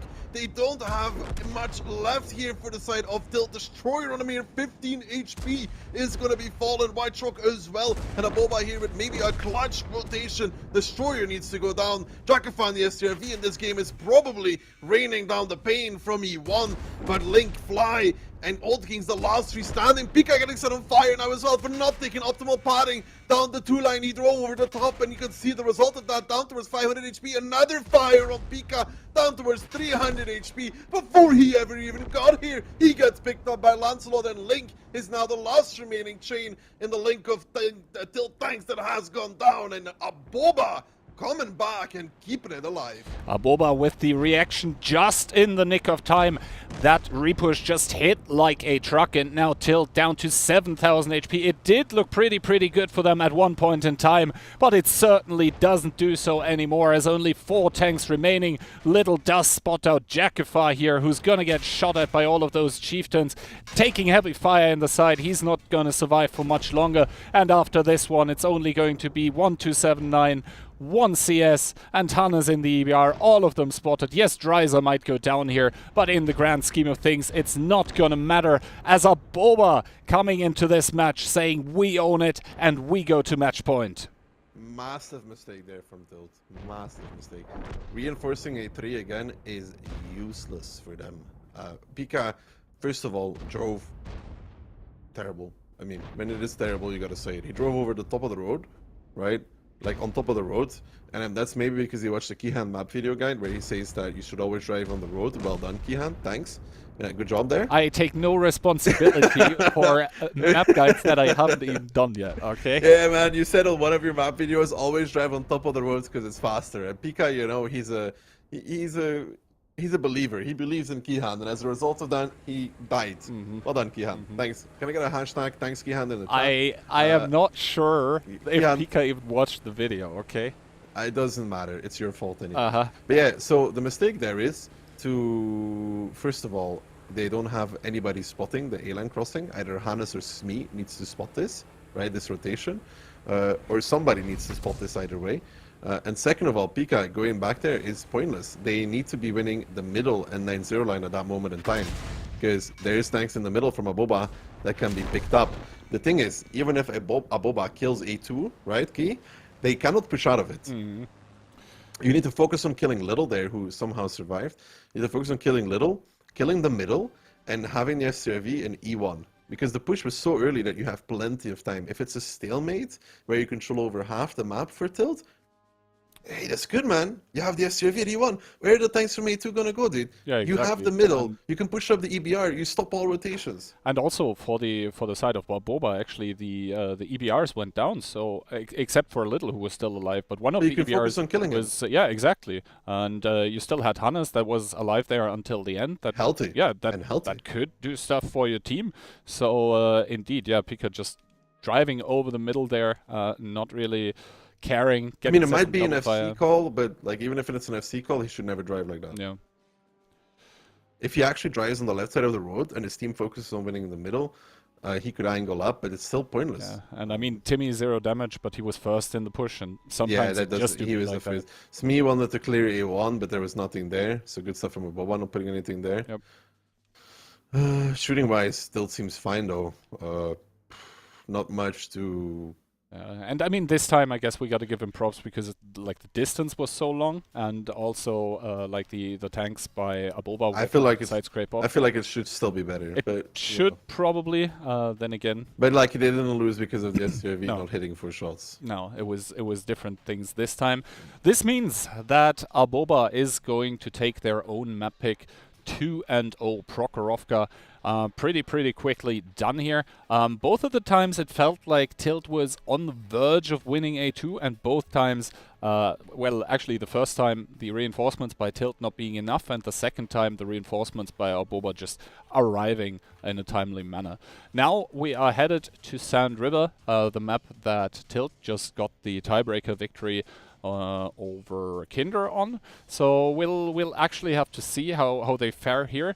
That being said, though, you said to consider basically Sand River as a heavy 1-1 map, and Yeah. if that actually holds true, that is not really good news for Tilt. No. What side are they playing first though? That is a good question. I can try and find out. It seems to me like Aboba is playing from east first. So Aboba is going to be attacking, which is the better thing on Sand River. So not really a good thing for the side of Tilt, I guess. Yeah, we'll just have to see. I mean, tanks are being picked right now, and I think indeed Aboba is going to play attack first, which If the attack-sidedness of the map actually has an impact on the following game, that would not really be good for Tilt. That being said, though, I am very interested to see Aboba play on this map because we haven't seen them a lot here, and they do bring interesting takes, sort of towards basically the approach of how they play the game. Sometimes is a bit different to what we have seen before. So let's see. First of all, Tilt, though, with an EBR and STRV magic whipping out the Jagdpanzer. Then we have double 279 and the rest is Chiefs. Rest is Chiefs, but Tilt though, Jagdpanzer 100, an STRV and EBR, double 279, and the rest Chiefs. Magic in the Jagdpanzer? Yeah, I guess that is supposed to be the shield in D1. Yeah. Caps. Yeah. Oh no. Oh no. I'm already not a fan. I mean, maybe they're just trying to bait. We'll have to see. I mean, they can't really be properly sure that Aboba has seen what the Jagdpanzer has been used for in the past, but it's going to C1, yeah, it's going to be the shield for the 279, so you can bring continuous decaps. That being said, though, logically, Tilt is driving towards north with most of their tanks, and Aboba doing the same thing, so both teams completely disregarding the south here, and just trying to focus on the north of the map. And we can also see that the Jagdpanzer is now going to take the job of sniping. One shot into one of the chieftains from Tilt is going to be all that's going to happen for now. Actually, Timmy taking a second shot as well. Slight reshuffling by the side of Tilt. And yeah, we're going to have to see how this one plays out, as both teams north is not something that we usually see. No, it is indeed an interesting start here. Even the STRV is pushed out by Drakafa. That is brave. You got to remember, though, Ki, at the end of the day, Tilt is defending. If it's a stalemate in the north, they're happy, right? There's nobody K-line so far. So, Drakafa, please, you know I love you and all, but an STRV, I mean, you know, you don't get auto-penned by the enemy team. Yeah, but if there's like 5 guns aiming at you, they are somebody's gonna hit your yeah, somebody's gonna hit your cupola, bro. Somebody's gonna do it. But I think he has accepted that now and is driving away with the STRV, trying to build distance. And now we'll have to see how Aboba approach this. As basically they do have chieftains pushed up already to A7, but you can't. That's a magic headed shot, by the way, on Skittle, because like the HP missing on him kind of looks like a Jagdpanzer Alpha. 1000. Does he have like render though? Yeah, you do. From where he is in the base, you can shoot the tank peeking up there. I know mean, this he because is I always get hit. spotted now, so he did fire, I guess. No, it is CBR coming too close on G1. But he's going to get pressured back by the 279 from Ooh, the Tilt EBR is arriving spotted now, so Rambo needs to be very, very careful against this 279 here. Also, if the Jagdpanzer just turns and gives him a shot, then he's going to be dead in the water, as he just took a shot by the 279. I like this rotation from Tilto. Yeah. Double Chieftain coming, Ricochet on Old Kings. While Aboba is just kind of reinforcing the middle. The middle doesn't really gain them anything, so they also have really good info on Tilt's side of the rest of the tanks, I think. They're not really missing many, so they know that they can pressure up here relatively easily. I would say this is good for them. I'd say this is very good even. Yeah, they're taking a lot of map control for Fly. I thought he was caught there, double track, but able to repair it. Also Link getting his loader back, and now Dries with a good peek, giving one into Lip, not really giving anything back, and you can see a lot of the HE shells just raining down on those tanks. Dries, that peek, my bro, was not really it, so I think he should reconsider doing that again. But Tilt, at the moment, sort of taking the southern part of the map for almost free. That being said, though, there's a very large issue. Yeah, they shouldn't get caught by this. Like, Rambo taking one more shot is good, but like Neo is in the middle. It's A7. A7 is such a weak spot. If the moment Aboba takes all of their tanks from A0 to A7, they have the better position because they're on the top. You control the engagement when you peek first. Yeah, they could possibly drop down a bit and hope that the Jagdpanzer helps out, but I think right now the engagement in the south is actually the more important one, as Lancelot is now pushed up here. Direwolf from the backlines with the STRV is actually able to support Pika, now coming into this one, into this engagement with the 279, but so far no real overpush coming out from the side of Tilt. That did spot out the STRV. Also Positive taking some shots there in the back. I think the middle... Pika should push him now. Yeah, the middle chieftain is the problem here for Aboba, the middle chieftain by Tilt. I mean, if they don't kill Lancelot now, Pika's going. I like it, finally. It's a good decision to go at this moment in time for Pika because the STRV was forced back. If they kill Lancelot and go back after, they are very chilling. Even if they lose Pika, they'll rotate more tanks towards it, but this full forward position is the bane, and they're missing shots. You have to connect these Tilt guys. They just sacrificed a lot of HP. Now they can't do it anymore. Aboba is starting to push up themselves on the outside. Tilt is leading in HP though. I think that's good for them. Who's the chieftain going on the outside? We can't really see it right now. Their SCRV is coming. Their Yak Panzer is coming. Their 279 is coming. So they will be reinforcing this, but near you is very healthy. Positive on the outside. Old Kings there with not a good peak. Dalconic's now coming as well. And I think Aboba currently has the advantage on this position. Aboba has the advantage, but Tilt still have that STRV Jackify in the back lines, and near you actually with the first kill onto Old Kings, so good stuff coming out by him. And now Ricochet has to reverse back behind the wreck, but he's going to be below near you. This means easy cupola shots into Ricochet. Pika also not really able to deal a lot of damage from his lower ground position yet. Just as I say that, good cupola shot into Neo, but Ricochet in turn dropping down towards a one-shot. And I think Aboba, they have enough tanks here in the south, as you can already see the Jagdpanzer going back to C1. So I think Tilt has accepted that L down here in the south, and they are going to set up the cap shield again. Yeah, but they're going to lose 2 tanks for this as well, though. Jackerfather trying to do what he can with the SCRV, but it's time to run. It's definitely time to run. Hannes is already leaving. I hope he didn't stay too long in the SCRV. It seems like he's fine, actually. And the HP is within 1,000 of each other, but Tilt could have played that much, much better in the south, though. Yeah, they could have gotten a kill there onto Lancelot, I believe. Simply because, well, they were 3 against 1 tank, and he was like 1 salvo. Jackiffa just in the nick of time does make it toward F1, is down to 975 HP, so 3 shots into his cupola should be enough to do the job. Meanwhile, in the north, the entrenched kind of warfare that is going on there is not about to stop. I think White Rock in the middle, yeah, White Rock in the middle is facing dire times. He's going to go down probably. I don't know who has angles on him, but he's been losing HP ever so slightly. The good thing for Tilt is, though, the only good thing I see is that the tanks on 1-2 for the side of positive Steam, Aboba, are all very low. Like, there's not a lot of push potential left there. White Rock now getting pressured from the front by Near You. Near You's just going for it, does straight 1, gets 1 back. Sirik picks it up. So another tank down here for the side of Tilt, who are still within HP range to hold this. Now getting pressured on A7 though, that's the most important part. That is where Aboba is making their move, where they are deciding the fight. And there's only Timmy, Destroyer, and Link left here against 5 tanks from Aboba. You see Destroyer and Timmy here trying to do the best they can, but they are just getting peaked continuously by an overwhelming force. Timmy now backing off, Destroyer backing off, Timmy going down. And I did say that A7 is a big weakness. Keeb and Aboba decides to take all of their tanks because the way that the terrain is sloped is just better for Aboba. And Aboba now pulling the trigger on towards Destroyer, who's gonna be going down. Smee now has nowhere to go, nowhere to hide. Link falling, Destroyer falling. Smee is the next one on the chopping board, like a piece of domino that has been set. Tilt has now been falling it one by one as Smee goes down. Gacha to follow, and so do the dreams of another Silver Fist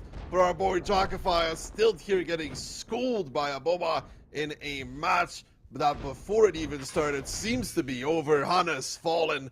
14 tanks left standing for Aboba, who are making a statement that they are ready to move on to the grand finals against Envil for the rematch in a 3-0 fashion.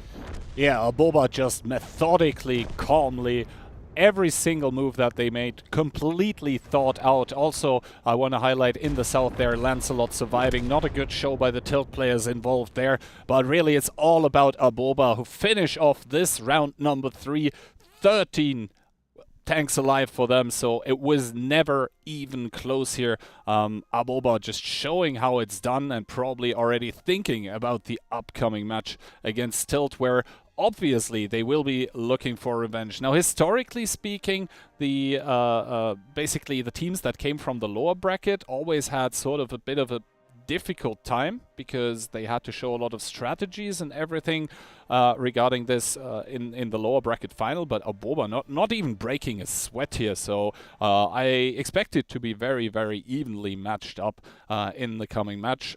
And now, as we take a look at the damage numbers here, what happened here?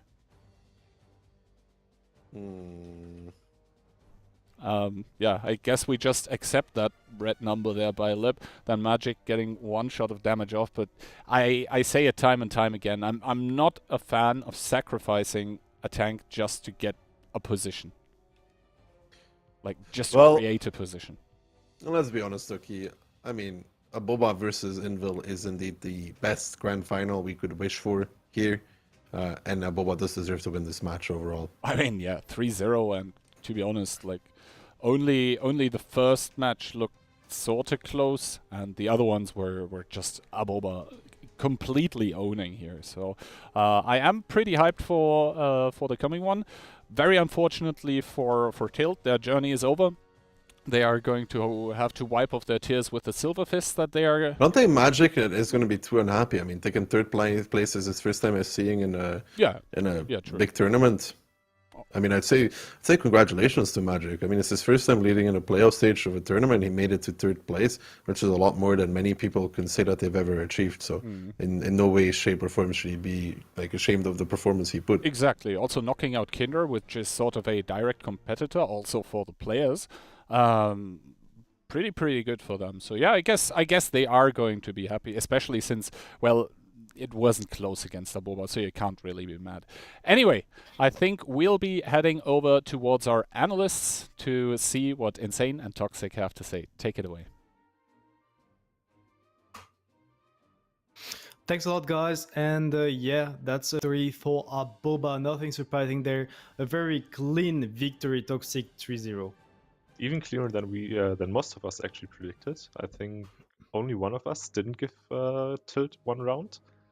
But let's take a look what that means for our tournament bracket. It means Tilt drops out and secures the Bronze Fist, something that Jackifier will definitely be happy about.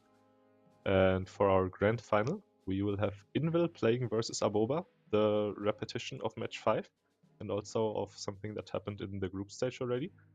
Aboba took it in the group stage, Envil in match 5. Let's see who takes in match 8. Yes, so Aboba is seeking for their revenge, and the match number 8 is going to be BO9. So the first team taking 5 rounds is taking the trophy and winning the tournament. You also have to add that Envil, they're coming up from the winner's bracket, so they should have a small advantage. They should have like a straight pick, denying Aboba the ban. And picking whatever map they want, possibly the permaban of Aboba if they had one. So that's going to be interesting to see later on. But Daki mentioned it also. We have the greatest grand finals that we could hope for. Envil and Aboba, the two teams that have been performing the greatest in this tournament overall. So that's going to be very, very, very interesting. Interesting it will be indeed, and it's not just Envil coming from the upper bracket and having the advantage in the pick and ban stage, right? It's also that Aboba had to play more games in total. So they had to show more tactics, and also now they play their third match today. And this can be something that's very stressing for players to play that much, you know. Your performance may degrade over time. So we will see how that impacts them going into match 8, the grand finals. But I'm sure they will all try their best, you know, because after all, we do have a pretty large prize pool at hand, 10,000 euros up for grabs for the first place. And I'm sure no one will want to miss that just for some personal performance issues. Anyway, Toxic, let's take a look at the replays of that match. It was a total of 3 rounds, and we started on Prokhorovka with Aboba pushing the 1-2 lines all the way. A pretty straightforward tactic. Yeah, pretty straightforward, but, you know, it showed out to work in the end. We see that Rambo first of all cleared Hannes, the first line of EBR spot, so Aboba at least gets spotted a bit later. And rather than dropping to the middle, what they did in the last match on Prokhorovka, they actually decide to stick for it. And we can see Hannes getting spotted at A1, and then deciding to hide behind the SCRV. Not really a play you want to see from your EBR, because Jackifier actually losing 1000 HP, and probably that's a crucial contribution for later in the game because he dies way earlier because of it. What I have to mention that I actually love about this tactic from Aboba is watching this mouse driving in the 4 line, overpicking and just involving his HP. It's actually so cool because he has so much HPs. He has like the 490 alpha, and it definitely helps the team after all with such a push. He always also managed to make some to pull some good amount of damage. So that's an interesting play. That's not something we usually see in the EU cluster. You can say that Aboba, most of the players are coming from the CIS region initially. So also about this round, Aboba pushing all the way. I think the mistake here maybe for the side of Tilt is to actually not possibly respect such a push, because we have seen Aboba do that exactly the same way against Envil more or less. The last time they actually pushed and they went over the 3-4 lines. This time they went all the way. Maybe they could have prepared a bit more against it. They definitely could have, but I think versus an opponent versus Aboba, it's never really easy to prepare that well. But you can see Tilt actually tried to basically repeat what Aboba did in their attack. They also went for the 2-line push. They put their SCRV on F1. And in the start, it didn't look also great because Aboba actually managed to rotate tanks over pretty quickly. We see the Tilt tanks actually driving into not a lot less tanks from Aboba. And obviously, when you drive into standing guns, you will be the recipient of worse trades. So first of all, what's actually cool to mention is the fact that they are not using any tank at A1. So Thmi is going, but he realizes too late that there is no one, and he drops down to the EBR. The EBR is one of the key factors later on to possibly completely outspot all of those tanks and utilize the STAV at E1 to get the damage, get the kills. And I think Daki mentioned that during that at the end of that round, that the mistake from the side of Tilt there was to keep committing tanks at A2 and try to win A2. You can even see Pika there dropping so low, losing 2k HPs in the process. That's actually a mistake. You have the EBR alive, Little is one shot, is at A6 on the other side of the map. You can use Anez. You can outspot all of those guys, use Fabian to get the damage done and kill those tanks. So maybe from the side of Tilt there was a bit of a mistake. Yeah, maybe just a matter again of not having the greatest nerves. You know, it's after all pretty stressful to be in a situation like this. You're down 1-0 versus Aboba, and you're in your attack, so you kind of need to make your match count. Otherwise, you're gonna be facing 3 match points. And maybe Pika there losing his cool, even though he's a very experienced player, driving in, or it was an FC call. We don't really know, but definitely not a great choice, and it resulted in them losing the round. And then next up, we had Tilt with like some sort of try to camp with the Yak Panda, maybe a shield around C1 with the 279, but you could see that Aboba, they actually read that. They opened with most of their team over the northern part of the map, and they could actually cover. They could possibly just stop Tilt there in this position, and that was not the greatest. Then you had Tilt that tried to push the K line, but Aboba, with the correct rotations, getting enough tanks to deal with it and to actually get the push down on Ricochet and Pika. And that was actually a pretty solid and well-handled attack for Aboba team. They were actually taking their time. They could take their time, and they did it well, picking up tanks like the South, Center, North later on. That was clean. Yeah, Boba just really seems like a very well-rounded team, you know. They have great rotations, they have pretty good strats, and player-wise, I can say they are definitely either the best or the second best team we've seen in this tournament, and they really wanted to show here probably in the lower brackets final, hey, we are not just a team that plays this tournament, but we are the team that wants to beat Envil. And to make a statement out of that, they decided, hey, let's crush Tilt's dream of winning anything. We just run over them 3-0. You can hear them doing a decisive overpush. They have way more tanks in the position. The J-Guru of Tilt completely basically hindering them of doing anything, right? It's a completely stationary tank. And yeah, you have kind of a shield for Itox now, I guess, but I don't really see the use in that.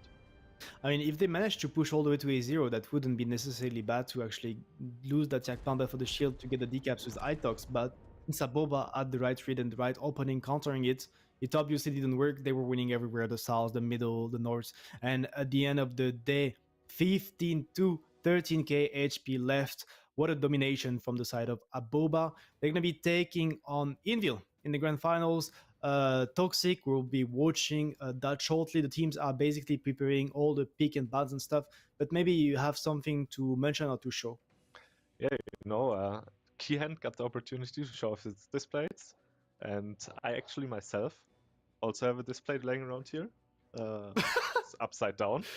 You have to Like- put it forward that we can see it. Yeah, I don't know if we can see that well because of my green screen effect, but you can see the logo, I guess, kind of. Yeah.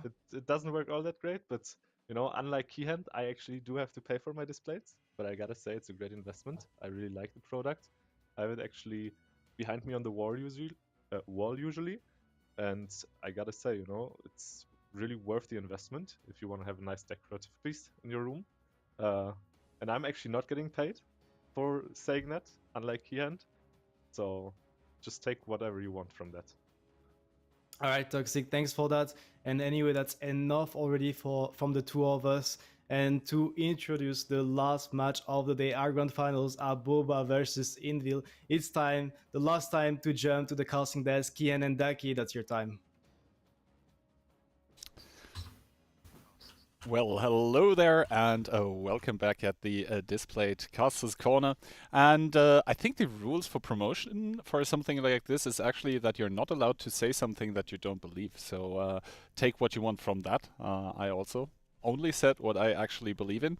But yeah, we are here now in the grand finals, and to be honest, I guess the way to describe it is who else but these two? Yeah, who else but these two, deservedly so, I think at you're the end good, of the Ducky. day. I was not muted for you, Kihan, but I forgot to press a button. It happens to me too sometimes. Not just you, but it's the first time. I just wanted to make you feel better. No, but yeah, but deservedly so, these two.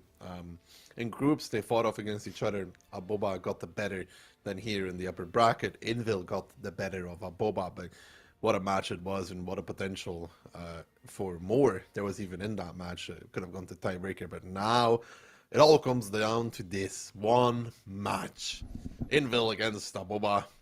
A grand finals that hopefully will deliver, Key, because I bring you all back on a history trip to one of our previous tournaments where we had Raid under the captain of Smiley leading, brought it to tiebreaker against Envil, if you may remember. Yeah, which they in the upper narrowly, bracket final. in the upper bracket finals, which they narrowly lost, right? Very narrowly lost. Could have gone different. Now, what happened in the finals there, Key? Yeah, the finals were a pretty quick affair. I believe it was 5-0. 5-0. Yeah. So, just because something was close in the upper bracket doesn't always mean that this will be the same thing in the upper bracket, well, in the grand finals. What I will say what is good for Aboba here is they really just didn't waste any time beating Tilt. It was over so fast. They didn't have to show much. They didn't really play anything that they haven't played before. 3-0 took them like, I don't know, 30 minutes at best. So they didn't just play a long match, They're like warmed up, but they also didn't have to like really sweat it out. Yeah, I mean, community prediction is here basically 70-30. Not sure if I completely agree with that. I would probably give a bit more props to Aboba. That being said, obviously, historically, the team that came through the upper bracket having an easier time in the grand finals. But then again, I think in the last 7 tournament, if I recall correctly, it was actually the team that came through the lower bracket. So that basically, I mean, it was it Envil against Envil? Not really sure there, but I remember the team that made it through the lower bracket actually with the really good performance. So it is not impossible for teams that are coming through the lower bracket to win it. But it is, I would say, harder just because, well, basically, Envil, they played the first match of today, and since then, they've basically been chilling, probably eating a bit of popcorn, just watching the show, and that's going to be it for them. Exactly. I'm just spying at the predictions that we made before. So the first match you actually got correct with 4-2 for Envil, where Insane and me also got Envil as a correct team, but Toxic voting for Aboba being wrong. Then the second match, all of you voted for Kinder and I voted for Tilt, so I got that one correct. Then in the third match, you actually got the correct result, Kihan, with Aboba 3-0ing Tilt, which I thought was a brave prediction, but correct at the end of the day. So you're doing pretty well, Kihan. I think that is the first tournament, or maybe the second, in which I'm actually doing well, because also historically speaking, I have been terrible with predictions. Now, for this time around, I think I went not with a score that I think is going to happen, but with the score that I want to see. I went with tiebreaker win Envil 5-4, but in the end, I don't care. I just hope it goes to tiebreaker. Yeah, I think all of us are expecting a close match outside of Toxic. I mean, we have 2 tiebreaker predictions, you and me. One respective for Envil, you. One is respective for for Aboba, me. And then Insane is 5-3, I think, for Envil. And then Toxic, out of left field, man. Completely out of left field, man. It seems to know something, or he's just like putting down the prediction of his life. 5-1 for Aboba. Like, I don't know. That's just like brave. That is indeed very brave, because Envil historically has shown that, at least in the playoff phase of a tournament, they will do almost godlike things, just their player cohesion and everything. That being said, I don't think the pick and bans are ready yet, but we can already start speculating. What's your take? Do you think we're going to see Ensk again? Or do you think Envil is going to say, nah... But there's an advantage for Envil in the pick and ban, Yes. right? Because they come from they get to pick first and ban first, right? If I'm not wrong. So they will 100% want to push one of their better maps through. I think Proko might be that one, actually, thinking about it. I think they may feel like they want to go to Proko, and then they will 100% ban Live Oaks. They never play Live Oaks. They haven't played it in forever. They just don't play it. Barbarian also doesn't have much experience with it because it wasn't played on the CIS cluster. I don't think they ever introduced it, if I recall, maybe for one tournament, but in general it wasn't played. So I think they will push Proko, they will ban Live Oaks, so they can't get rid of Ensk. And I think Aboba will push Ensk through as one of their maybe earlier maps. And then I think we'll see something along the lines of, I don't know, I think we'll get Himmels coming through. I don't know if we're going to see Muro per se. Do you think Envil will try to push Cliff after what we saw in the upper bracket final? They might, but then again, I think they also should remember that the Cliff they played was just like a weird Cliff. They have like, for me, they either push Proko or Cliff as first map. One of the two. I mean, yeah, those are basically the Proko maps or which Cliff. they 2-0'd on. They could also probably, I mean, maybe they could leave Live Oaks open and just hope that, you know, Aboba doesn't pick it because Barbarian isn't really experienced on it. Then again, also Piotr is on the in the lineup that could possibly lead on there. But yeah, historically it's been the purple band for Envil, so it's going to be very interesting. It's not like the Ensk was that bad. Like, they had potential on it. They could have, you know, they could have definitely won on Ensk if they were slightly snappier and ready and made a few less mistakes, especially Piotr in his V3.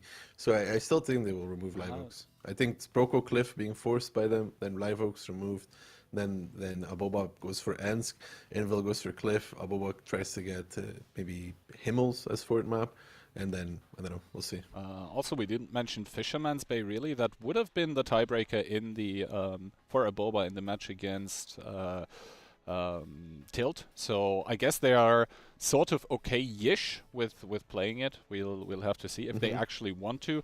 I personally considered it to be sort of a 1-1, so I would expect the team that feels weaker to sort of pick it. Then again, I don't know. Is there even a team I mean, that feels weaker right now? I don't know. I just don't think either of these teams want to play Sun River.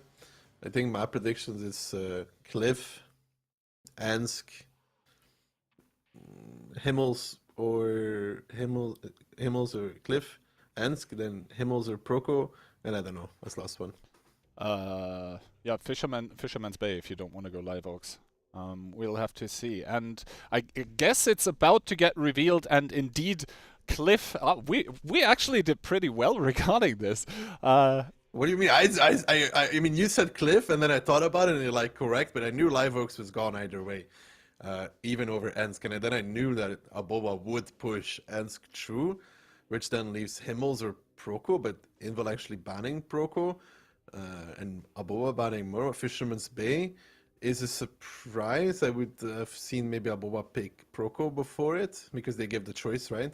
The Envil gives the choice after picking Himmels to either play Proko or Fisherman's Bay or Sun River, and they went for Fisherman's Bay instead of Proko. So maybe because they just played it as well. Also, Sand River, the tiebreaker, that is sort of an interesting one because so far we saw the attacking sides actually winning a lot on Sand River. So basically both of those teams thereby betting on having the faster attack somewhere. And Cliff is a prime map for something like this. Himmelsdorf as well. I think Ensk plays a little too slowly, and the same can be said about Fisherman, so I guess the fastest attack is going to happen on either Cliff or Himmelsdorf, if we even get to Sand River, if Toxic isn't correct and we get a 5-1. Yeah, if it's a 5-1, that would mean...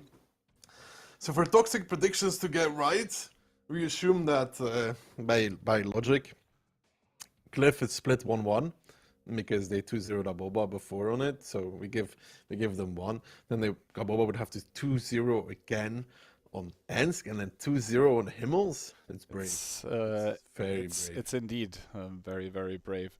Now, obviously, we are trying to give the players a little bit of time to also prepare, because basically the longer time the teams get to prepare, I think the better the quality of the gameplay that we're gonna see. So I think that's a fair thing to make. Now, in this tournament, do you think there have been any upsets so far, or was everything going sort of the way you expected it? The only upset, I guess, was... well, for me, I expected Goodnight Nomi to do better than what they did. I thought they would be pretty evenly matched against Kinder for how well Goodnight Nomi performed in groups. Apparently not. So I was expecting one of those two to win, where I favored Goodnight Nomi, but Kinder took it. But then later on, I definitely expected, likely was that Kinder beat Tilt, which didn't happen. So that was an upset. Outside of that, I don't think so. I think the tournament's been pretty smooth. So there's the Kinder Tilt match. The Tilt actually surprised me twice. They beat Tread, which I didn't think they were gonna do, because Tread was the top of the group, played really well.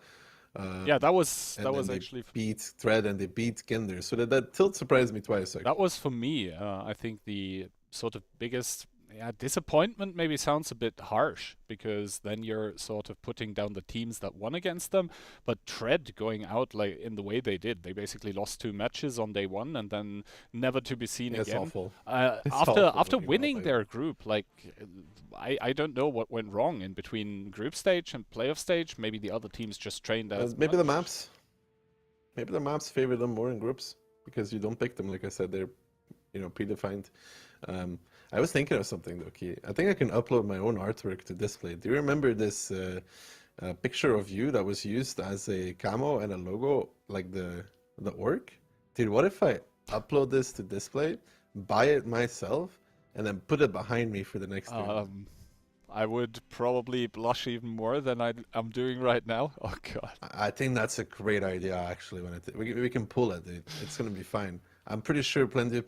Well, if we pull it, I'll get one of those, like, the largest ones, the 4-piece, so it's, like, massive. I think that's a great idea. I think we're going to work on this. Me and my child, we're going to work on this. It's going to be beautiful. Good Lord. I get a few designers involved to make it look even cleaner. It's going to be great, Key. Oh, it's going to be You're saying it's going to be huge. It's going to be huge. It's going to be it's going to make the people of Twitch chat very, very happy. From now on, it's the people from Twitch chat first, Keyhand second. I guess, everything for Twitch chat, but oh god, it's going to be such a cursed thing. I can't wait. It's going to be so beautiful, man. If you're a graphic designer and you can design something, hit me up. On Discord or in a whisper, we'll figure something out. We have some time. We'll make something work here. Yeah, the next tournaments have not been announced yet. I won't be spilling any big secrets when I say that there will be tournaments in the future, where we're probably going to be casting again. But yeah, we'll have to see about that one. We can't really share more information about that as of yet, unfortunately. I'm so glad I thought of this, dude. It's such a good idea. I'm not sure I should be glad you thought of this, but yeah, I could even make like a competition out of it, you know, like I host like a competition, I put a bit of money down on the line, you know, and the winner gets some money and gets their design printed, and then we get it behind me. There's so much potential here, Key. There's so much potential, really. Yeah, I think to be able to upload like basically own designs, you need to be sort of considered a designer by Displate. Like you need to register somehow, but it is indeed possible to upload your own I'm stuff. pretty sure that I can talk to the people at Displate, Key. I've had pretty good contacts with them to sort something out, dude. I don't think this is going to be too much of an issue. She. Like you made it sound like it's going to be hard. I'm just going to message them, you know, on this. All right. By the way, I have information that the first game of the match in between Aboba and Envil, so the grand finals of the Displate Clan Showdown tournament, is supposed to start in round about 2 minutes. So yeah, then we are going to be able to determine which one of these two teams is actually going to take the crown of Europe and put it onto their head. Is it going to be the Polish team of Envil or the mostly Ukrainian team of Aboba? We'll have to see about that. But yeah, first map now being Cliff. Let's, I guess, talk about that a little, because obviously in the upper bracket, Cliff, Envil just 2-0ing Aboba. I mean, yeah, the camp, let's disregard the camp, okay? Not even Aboba, though. You have to go back to groups again. When Good I Know Me beat Envil, the maps were Cliff, Himmels. I don't remember what the tiebreaker was, but it was Cliff, Himmels. They 2-0'd Good I Know Me on Cliff, which is another like really, really good team. So they've been doing really well on Cliff so far this tournament, through groups, through upper bracket. Now, again, this should be a comfort map for them. It's one of those maps where player skill stands out a lot, like the little maneuvers, the little positions players take, the shooting, and they should be very good at that.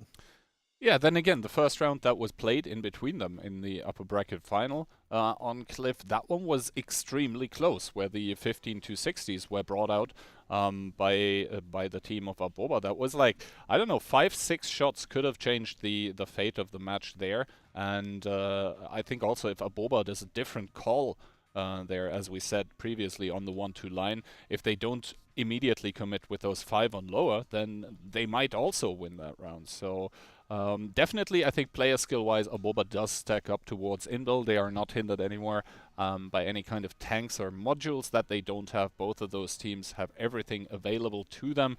And I think all of that being said and done, we are just about ready to hop into the first game of the grand final of the Displate Clan Showdown. Aboba against Envil. Aboba bringing an STRV, a 907, a Batchat, Double Chief, Triple B, and the rest CS tanks.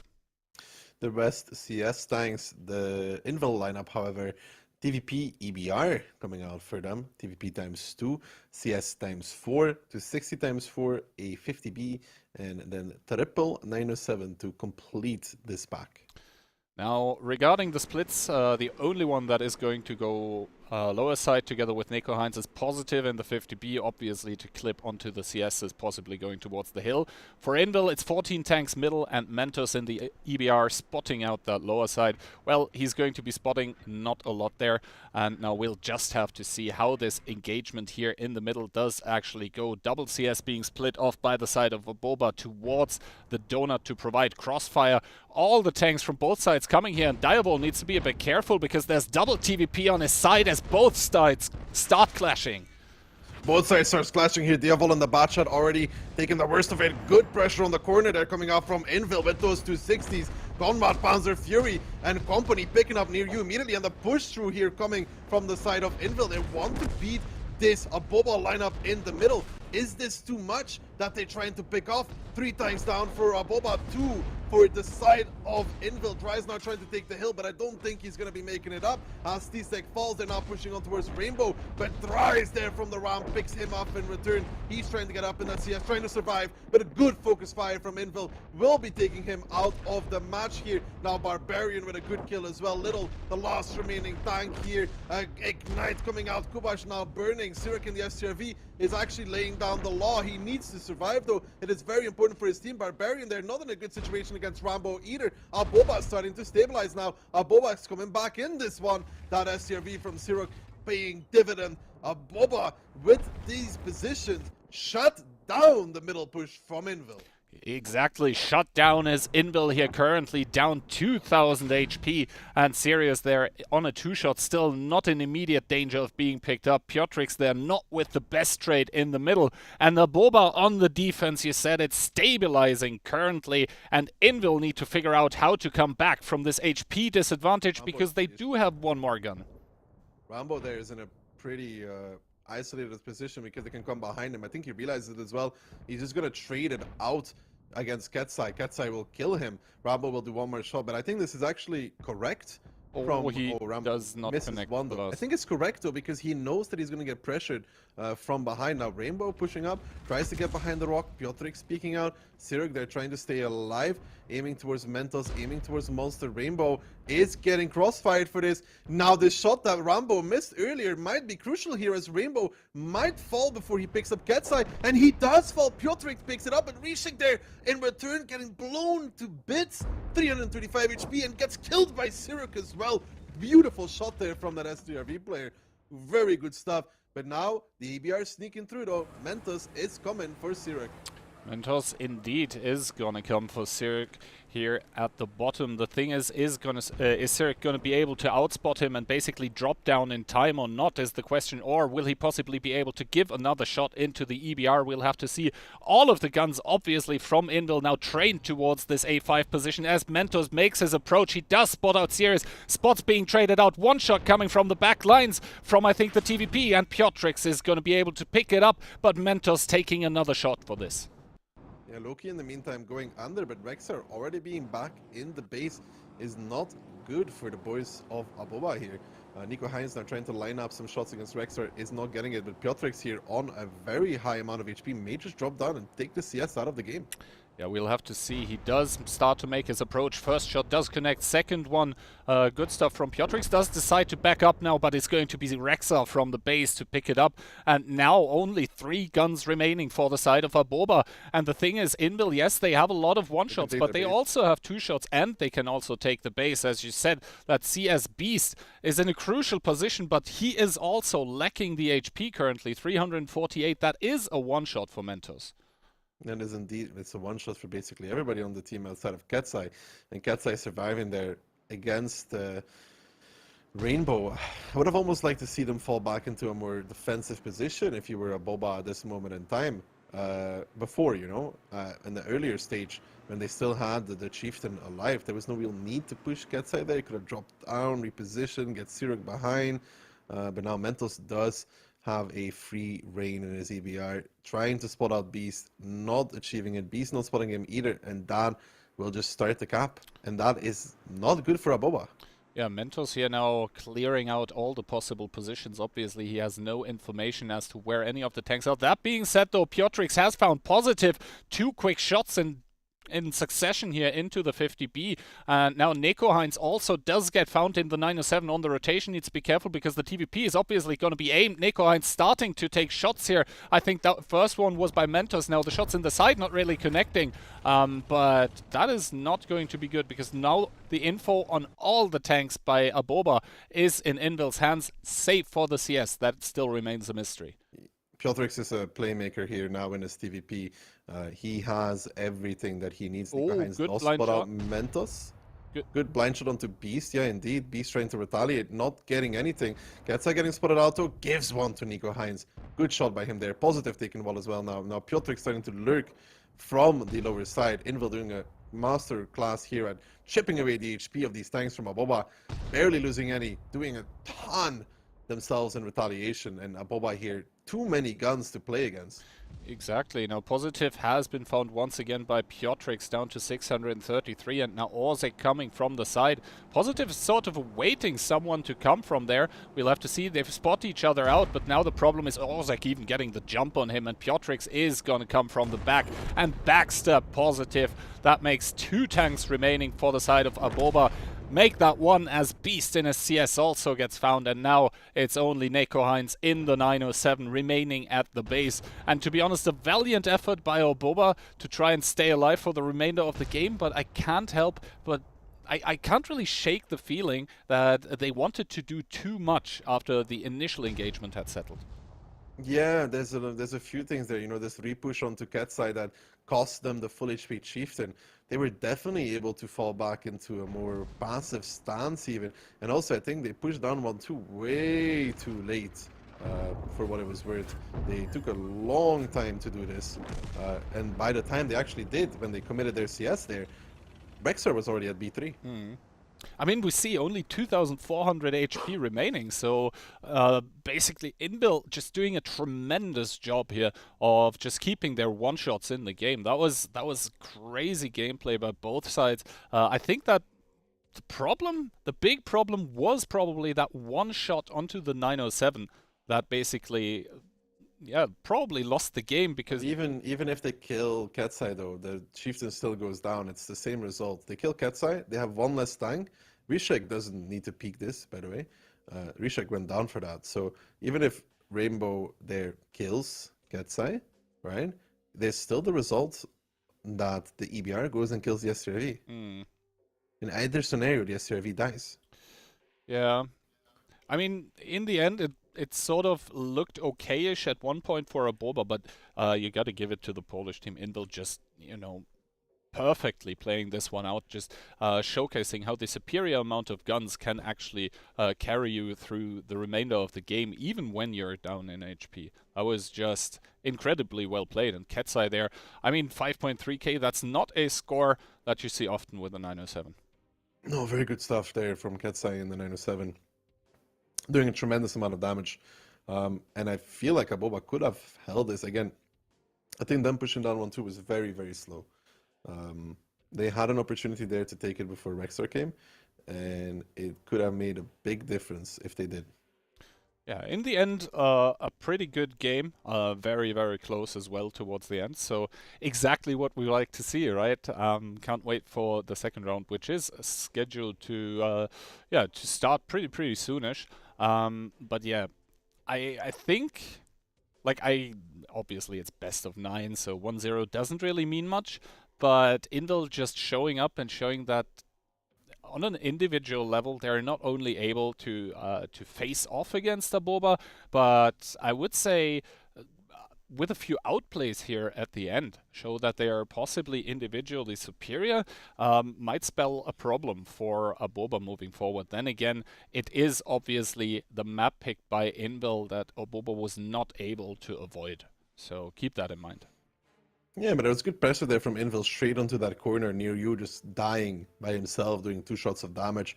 Not what you want to see from a 50B player either. And you got to say, though, Envil pulling this game where they push down the middle, where the majority of Aboba tanks are, where there's an STRV covering as well, it's a big win, because normally the STRV just kills everybody.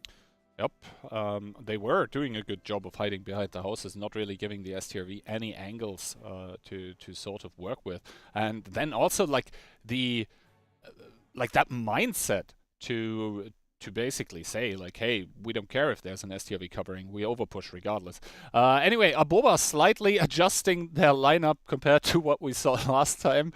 It is this time going to be 14-260 and 1 STRV. What does the STRV change here, though? Envil in return, 5 907s, no, make that 6 907s, double TVP, triple CS, and 4 260s. And the split that Envil is doing is a lot more 1-2 orientated this time around. But so is Aboba's. Yes. There's a lot more tanks in 1-2. So is Aboba's, and I think the STRV here is... Wait, it's also going towards 1-2. It's going to D1. It's going to D1.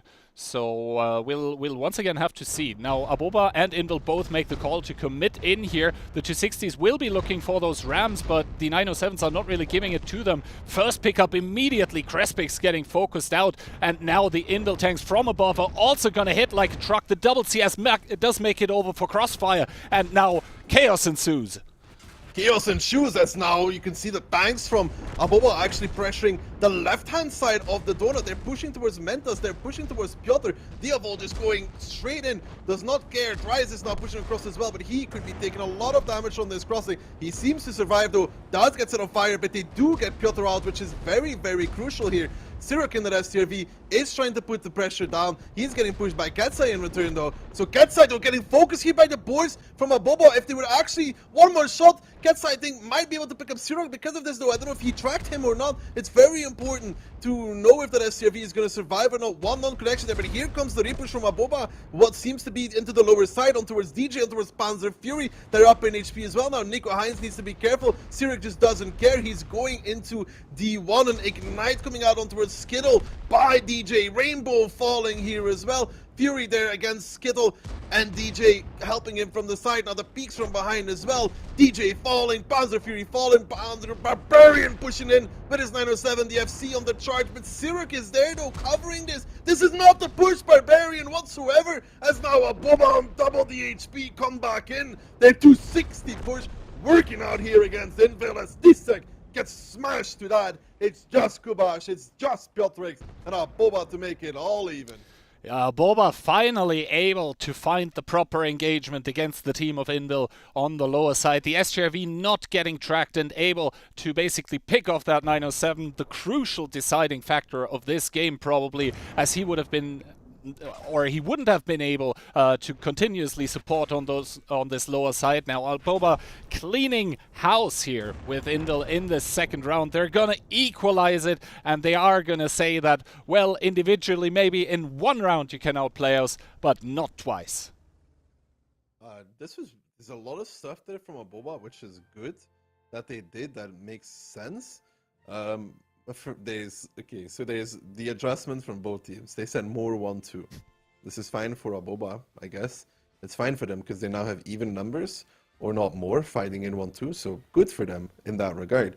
They also have the STRV at D1. And because they have the STRV at D1, which is important to point out, is that the 260s from the top, they're not pushing their side of the donut, which is the north side of the donut. They're pushing the south side of the donut. What this does is it allows the STRV to cover if Envil tries to repush them, right?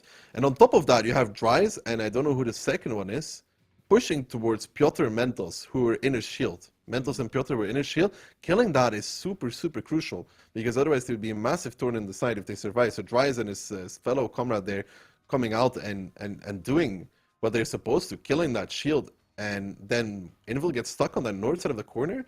Ketsai drives across towards the STRV, but the timing wasn't there for Ketsai. He could have even died on this crossing. There was one non-connection from a 260. And the 260 hits that, Ketsai doesn't even get past the corner there on towards the STRV. And Sirak, man, 4.4 with an STRV on Cliff from the north side. Good by Aboba. The way they played around him, trying to enable this STRV to farm, is very, very good stuff. Now, I wonder though why they need to bring an STRV for this. There's a lot of tanks that could do exactly the same thing as an STRV here. I think what they want to indicate with that is that they heavily want to play upper side, because normally you would expect the STRV to STRV and A5 is really not that good. But the thing, I also want to highlight one more thing that hasn't really been talked about yet, is that basically the 260s have the priority over the 907s on the ramp. They're always going to get up there because the 907s cannot afford to get rammed, so they have to stop, and we saw that. This is why Aboba was able to get up their tanks so easily. Yes, they lost one tank, Crespix immediately got picked up, but that is the price you pay, and if you're actually winning the rounds like this, you're happily paying such a price. Now that is Cliff done and over with. 1-1 the scoreline, and now we are switching to the second map. Also a very interesting one. It's going to be Ensk. So far, the scoreline in between both of those teams on Ensk is 4-0 Aboba. Yeah, but so far Envil's run on Cliff is also undefeated. I mean, not against Aboba it was 2-0, but if you count in Good I Know Me, it's 4-0. So it doesn't mean that because you have a good tracker on the map, you can't lose a game. Obviously.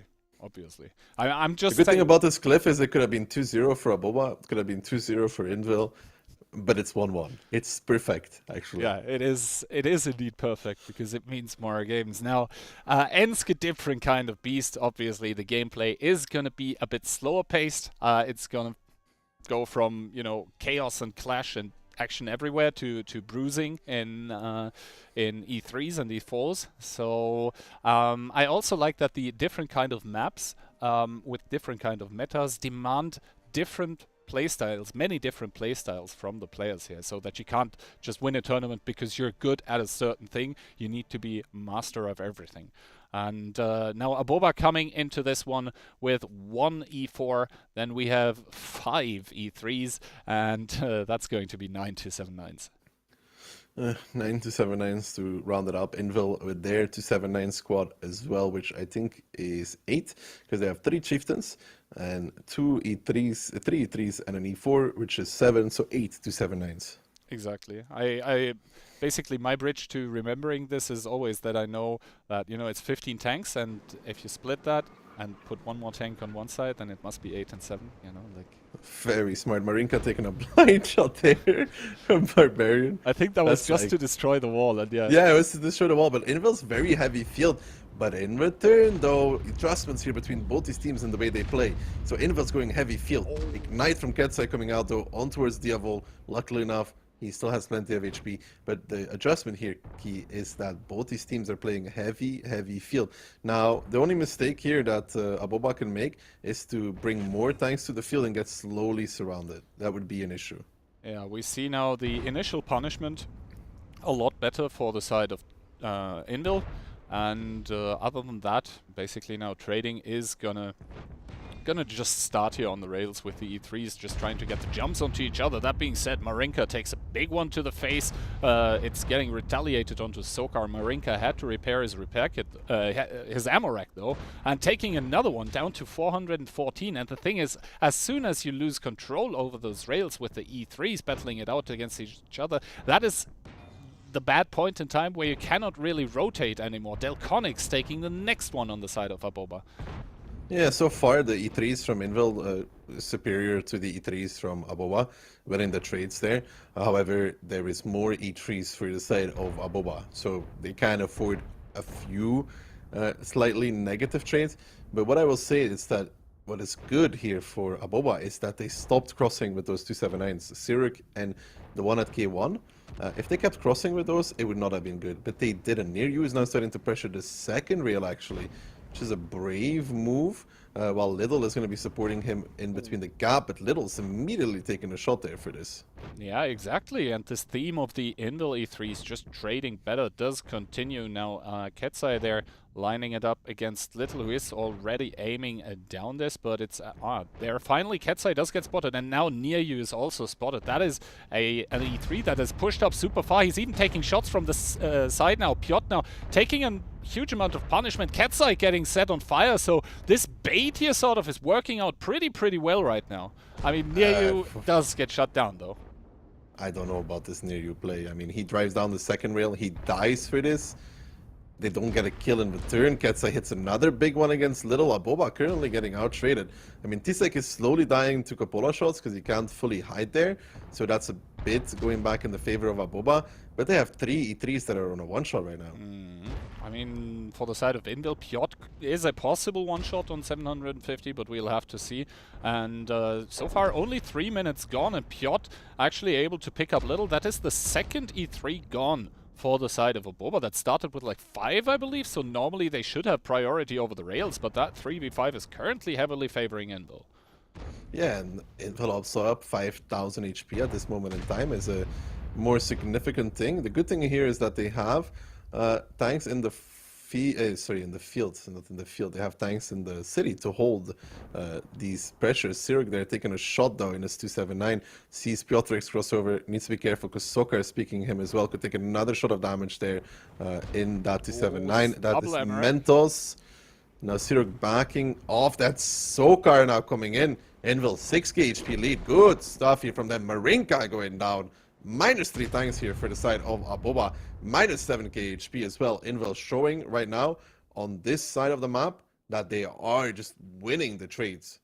Yeah, at some point in time it didn't even seem like trades, it was just donations all over the place, as now Envil starting to advance in the city. And keep in mind, Sirius is still double ammo racked here, so any shot he takes towards the hull is possibly detrimental. And Lancelot here, the only remaining pillar of resistance in a J1. He is going to be able to give good crossfire though, although not all of the houses are yet destroyed, as Mentos and Pan's Fury now start to pour in towards that cap. Mentos getting heavily tagged on the cross, but to be honest, he doesn't die, so it's fine. And Delconix, the next one to die for the team of Aboba.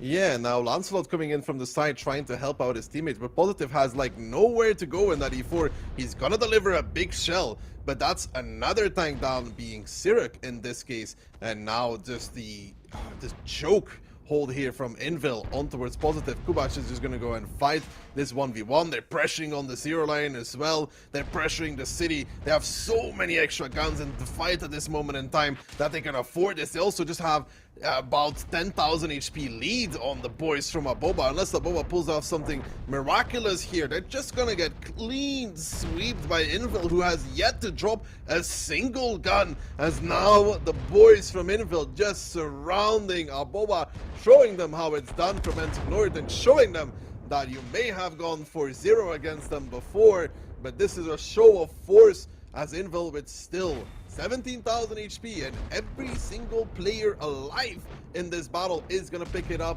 and gonna make it 2-1 for them, as now Dries dies, Diavolt to follow, Skittle down, 15-0 is what it's gonna be.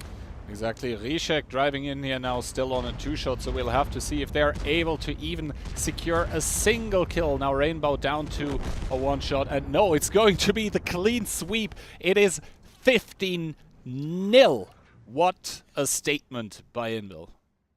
Yeah, this Rails trade was just completely shut down by Envil. I mean, Aboba had more TDs and still lost the Rails like hardcore. Yeah, like the connections were just incredible by the Envil players. Essentially, they were playing a 3v5 and won it just straight up with all of the tanks This near remaining. push was also not that, I don't know.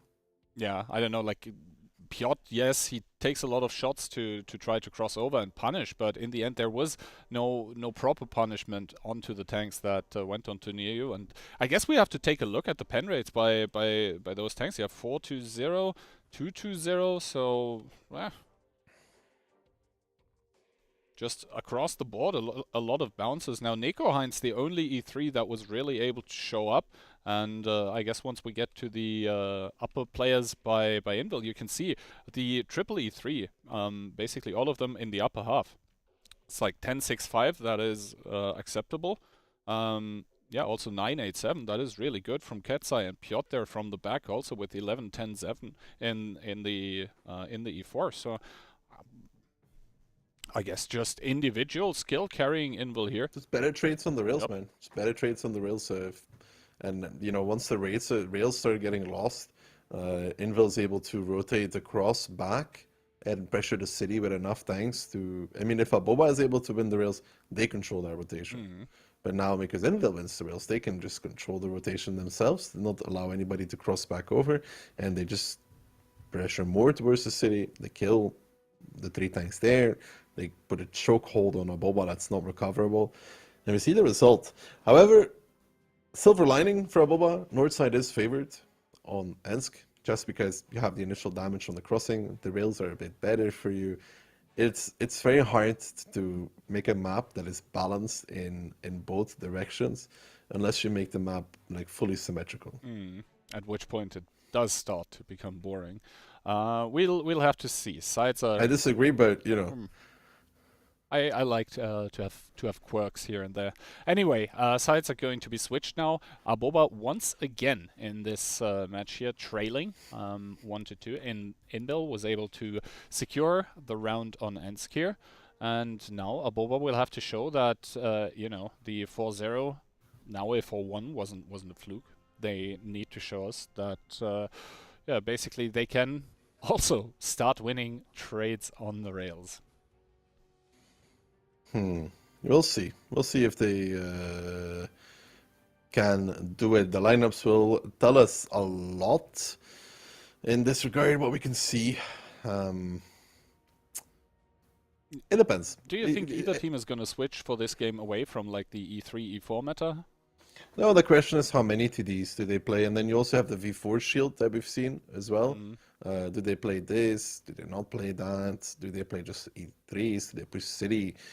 Does Envil push the city? I mean, there's still some variety on Ensk what you can do. You can push the field, you can push the city, you can play the rails. And then it also depends if your opponent pushes the city, plays the field, or plays the rails. Exactly. Lineup, so Aboba, 1, 2, 3, 4, 5, 6 E3s and an E4. Then having 7 to 7 9s and a chieftain. And Envil, on the other hand. Envil, on the other hand, are bringing 1 E4, triple E3, Monster whipping out the 2685. It's going to be very interesting to see where he will go. Triple Chief and then a 7 279s to round it up. But yeah, Aboba's approach basically seems to be, well, if the trades on the rails are not working, we just throw more E3s at the problem. Can you tell everybody, what is the one advantage the 268 V5 has? I mean, it has pretty good heat pen, no? Yes, is it 400? I think it's 395. 395, yeah, 395 exactly. So a lot of times here from Envil spotted crossing over the rails. Piotr, the last one, he needs to be really careful in that E3 to cross over. You can't take a lot of damage for that if they are aiming, but he seems to be just fine. Comrade takes a big one, 802 on the side there from an E3. Piotr taking 843, and Barbarian and DJ pushing straight down, joined by Rishek, but I would not say that they respect the amount of tanks that Aboba has here to try and make this play from the beginning. Ooh, Piotr taking a second one down to 795, and if the rolls keep going the way they are, he is a one-shot here. That being said though, Envil pushing onto Rainbow with what is like 4 tanks. Marinka will have to try and help out his buddy Envil in full assault on the field here, but the problem is that there is going to be big crossfire coming in. Not only does Aboba have 3 people in A0, it's also like the E4s from the city that can help here. Envil, undeterred though, keeps pushing, keeps pressuring here.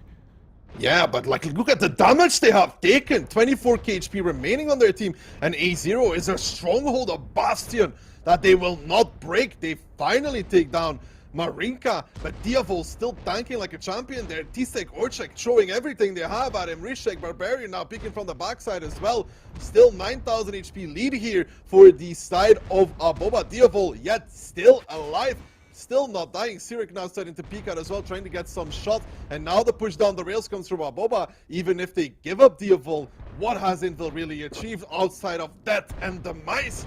Because now Kubash is getting pressured. Finally, Diavol, the champion of his people, falls on the building position.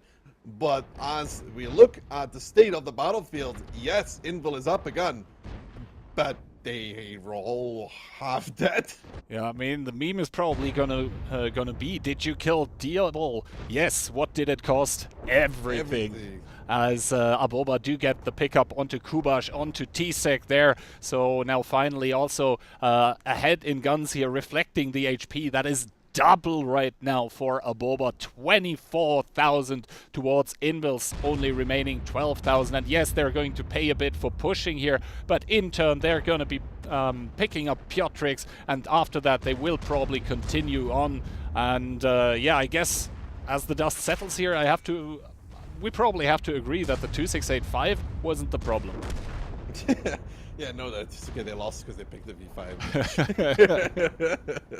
Yeah, no. I mean, the Aboba HP difference sort of coming close again, though. Only 6k, but yeah, superior amount of guns still and map control. Only 6k. Only 6k. I mean, dude, yeah, you could say that they still have to close it out, Key, but these teams do not show disadvantage. Neither of the two throws disadvantage.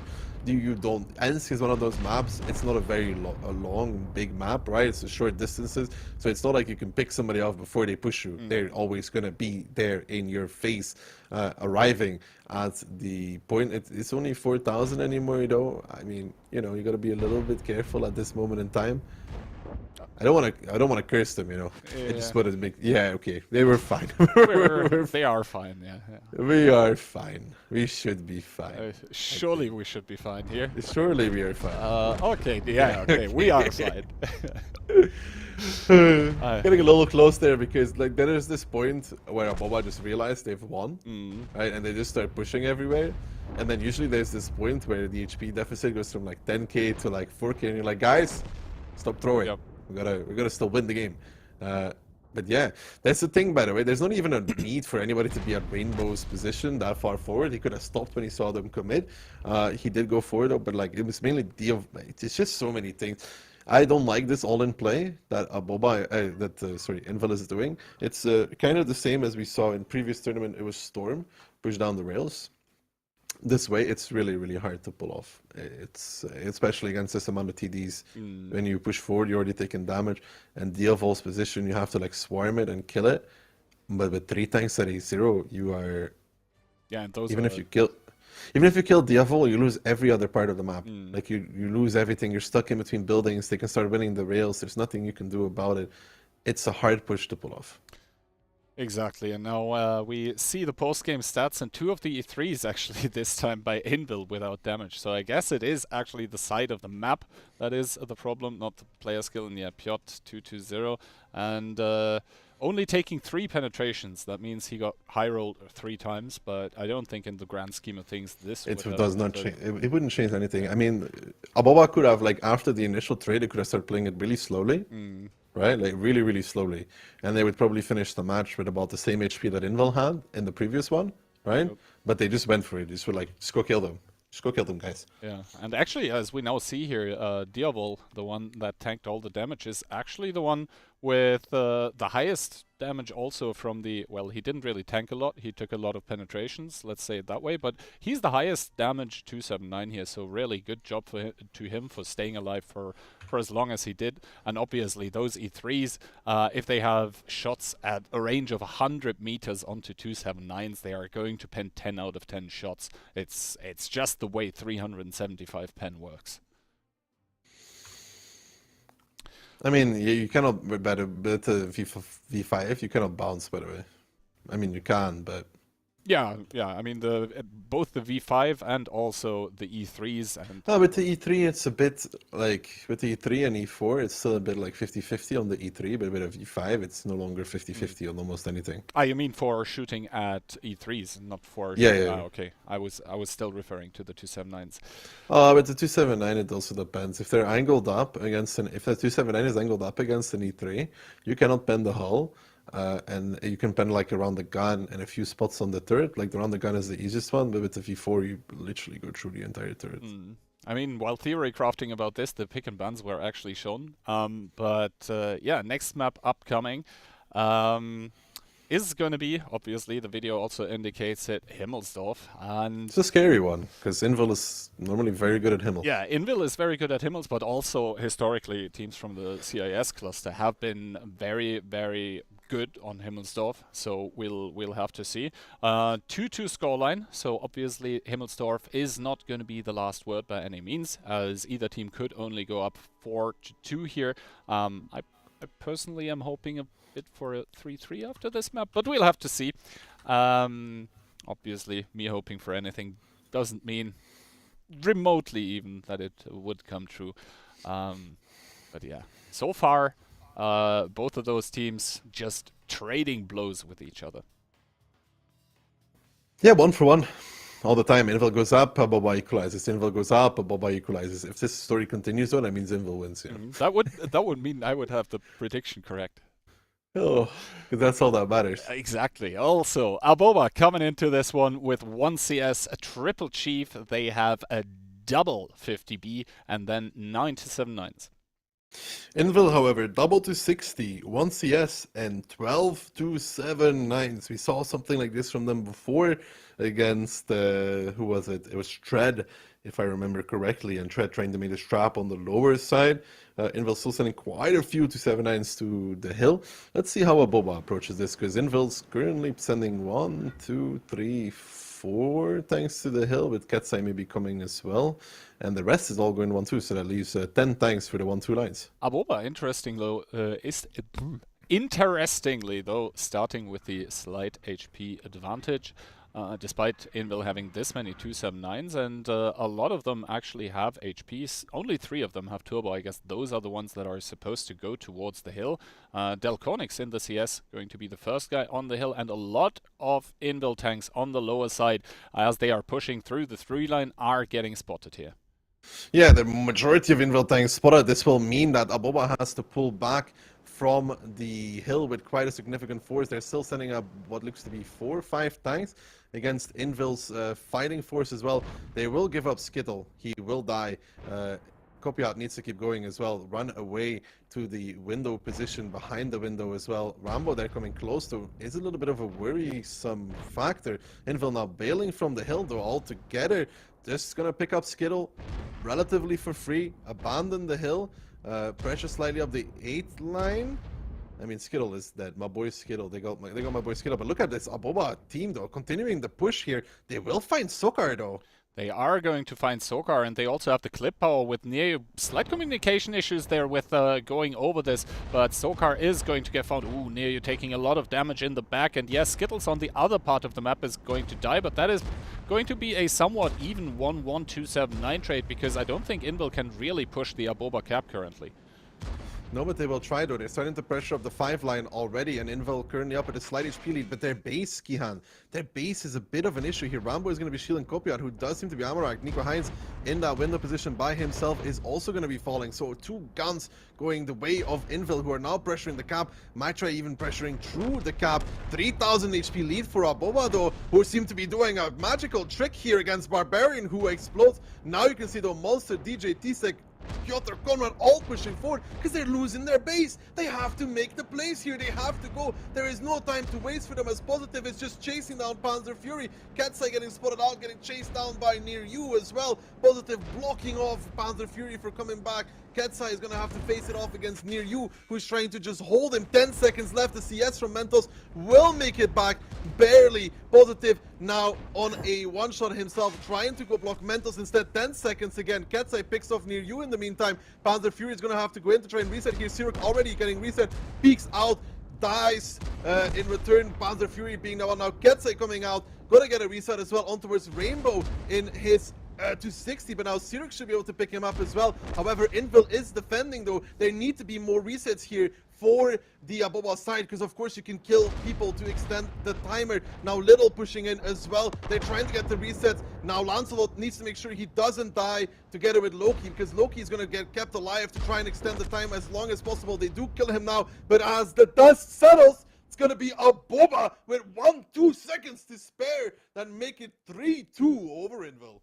Aboba for the first time in this match actually now putting themselves up a point, and that was once again as close as it basically gets. Basically Aboba making it up themselves for what they probably really hated on Prokhorovka when there was like 10 seconds more needed. Now 2 seconds were needed for Envil, and it's going to be Aboba making the scoreline 3-2. Intense and insanely close, not only in the match but also in the individual rounds being played. But I can't like really shake the feeling that Envil could have waited a bit more with the kill onto Lokir, I think. There's not enough time. It extends for 5 seconds. Yeah, the problem was also that the actual Envil one-shot tanks were all in the cap, so you can't kill those to extend the time, because then you decap. So yeah. Yeah, it depends if they got a reset or not. Like it's an issue there if there's everybody on the cap, because of course if you're all capping, the cap gets spread, no? Yeah. Like the points get accumulated by everybody. Yeah, you can see a lot of Envil tanks with all over the place. There's so many like weird things there, like Skittle going inside the hangar when there's only 3 of them in 1-2. You would like to see him on the outside of the hangar, I would think, behind the rubble pile there, so he could also run away, right? At least I would think that would be a more proficient play. And then there's also like Nico Heinz being an A4, right? Who is also kind of getting pushed on for free. But then the biggest question here is the issue that why is Envil still on 0 line? Why is Sokar still there? Why is the CS of Mentos not pushing Sokar out? I think they turned around and went back towards the hill for some reason. Like, why is Sokar still there to die for free? I think they were still missing the information of how much Aboba had actually committed to the hill and thought that they could possibly fight this. That is the only explanation we'll have I to can see. offer. You'll have to see, though, if they could have extended the timer by killing. I once lost the game as well because I didn't kill a one-shot on my right in a tournament against Raid. I remember it. There's a one-shot on my right and I didn't kill him. And we lost by 2 seconds. desparium in that voice by you. Yeah, it was my teammate. But yeah, you have to see like there's always it's like a clutch situation, and now teams kind of remember it to team kill. Like it's so weird, but it's like a very valid tactic. It is a valid, like it's just using the game mechanics to your advantage. Like, I mean, also this is training room, so you don't really get punished, or you don't get punished at all for. We should give them all 3 days. Anyway, round number 6 in between Aboba and Envil coming up, and so far this match has been delivering what it promised. It is going to be Envil trying to equalize the scoreline here, as Aboba has taken the previous game. Now Aboba coming into this one with an E4, an E3, a bat shot, double chief, and double B, as well as 8 279s. Envil, on the other hand, triple 50B, double CS, 8 chieftain, and 9 279s. So a lot of clip potential there on both these teams, the triple 50B against the double B in the BAL. But the information gain, the initial information, is on Envil's side because they have that double CS versus just one bad shot. Exactly, and now initial splits, we see the team of Aboba that is defending, sending a lot of tanks directly and straight through the middle. They are going to meet a detachment of Envil tanks that also has been going to the middle. You can see the blue tanks pouring into the courtyard of Envilsdorf. And Neyu taking a lot of damage here in his 50B. I can't answer your question, Ducky. I can't seriously understand why Neyu is still going and just going to die for free in his 50B. He might make Sirik a shield, but immediate 8-line pressure coming out from Envil, rotating the double CS back towards the hill though for the side of Envil. Now Neyu trying to clip out. Sirik is going to die there as well. 1-2 pressure coming out now by Skittle and Dryce, who are going to try and take the engagement itself. Orchek blowing up in return though for the side of Envil. Now the hill is going to be won by Envil, which means that the lower side has to be won by Aboba, but I don't see them do it anytime soon to win this. A big shot from Nico Heinz though coming out. Now the repressure on the 8-line HP is about even. I think they're now spotting out the CSs on the hill. Monster and Mentos, the bad shot of Diavol is going to have to run away. Now Rex are getting pressured here. 2,000 lead for Envil. The 50Bs are bailing though for Envil. Ketsa, Rishek, they're just leaving. Rex are getting blown up, but 4,000 HP lead here for Envil sparks a little bit of doom, I would say, for these tanks from Aboba, who for some mysterious reason kept going. Yeah, exactly. Also, the bat shot on the hill now is getting chased by that double CS. And the thing is that double CS on the hill basically locks down all of the tanks of Aboba that are west of the 6-line. Dry's now getting pushed upon by Barbarian and Kubash. Conrad putting one shot in the back and making Dry's a 2-shot here. Barbarian does bounce though, I think, but it's still going to be Sokar to seal that deal. And now, yes, Aboba, they still have tanks and control over the 8-line, but everywhere else on the map, it's just a sea of red. It's just Envil all over. And, ooh, I mean, Diavol does make it off the hill with the bat shot there on a one-shot, but little, if anything at all, is it going to matter here, as Aboba now only half the HP, and you can see the effectiveness of those CSs from the hill. If left uncontested, then they are just able to farm to punish every single peak that players on the lower parts are making, and they are controlling the engagements then. And yeah, Aboba with that last pocket of resistance here, that's gonna get pushed by the Envil players that are gonna actually equalize the scoreline, making this 3-3. Weird game here. I really thought that Aboba would stop there because they spotted so many driving through the middle straight and just continue going towards the hill, because they would win the hill and hold the lower side pretty easily, right? With the amount of things they had spotted, they were missing a few that were coming through the 8-line that they didn't spot, so maybe they were like, okay, we're gonna lose the hill, we don't have enough going. But we could see that there was definitely a mistake, especially driving through with the 50Bs does not make sense whatsoever. Yeah, I mean, we're gonna hopefully pull up the battle results in a second. But yeah, Neyu just the first tank to die for. It's an FC call. It's definitely an FC call because Neyu stopped. He definitely stopped going, because normally he goes straight. We've seen him do this before. He stopped, and then there was this moment, and then he drove again, which is basically the FC saying we gotta go. Yeah. I mean, if you're already like this deep into the courtyard, then I guess it doesn't really make a difference. No, he stopped. He stopped before he went inside the courtyard. Well, yeah. So he stopped behind the building for a second, and then went again, which kind of says that you gotta go near you. Like somebody told near you, probably positive, I guess. You have to go. We are going, you know? Yeah, and this also reflects in the damage of the 50Bs by the team of Aboba. I mean, you're doing basically perfect shooting, 2 out of 2, but that's not normally what you want to see in a 50B. Serious connecting 3 out of 4, and then, yeah, just, I mean, Nico Heinz there in the 8 line, he probably had basically a shooting gallery of 279s facing against him. That's why he has this much damage. But on the other side, just solid reaction by the team of Envil. Actually, Ozek only 1 shot of damage though. Yeah, he also made a misplay and died. But yeah, in the grand scheme of things, obviously, the Envil players just on top of this one. Yeah, it's really weird because I would need to count how many tanks were unspotted, right?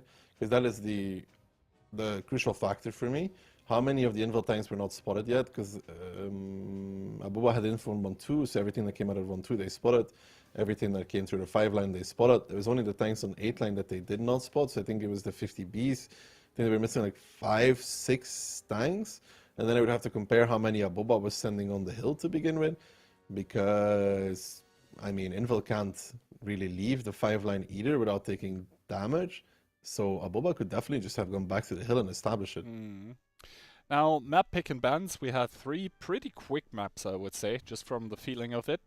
Cliff, Ensk, and Himmelsdorf. Now, the pace is probably going to change a bit, as this is now Aboba's pick again. We are heading into Fisherman's Bay, a map that we haven't seen today yet, I believe. So... Oh, Key, I just saw something, by the way.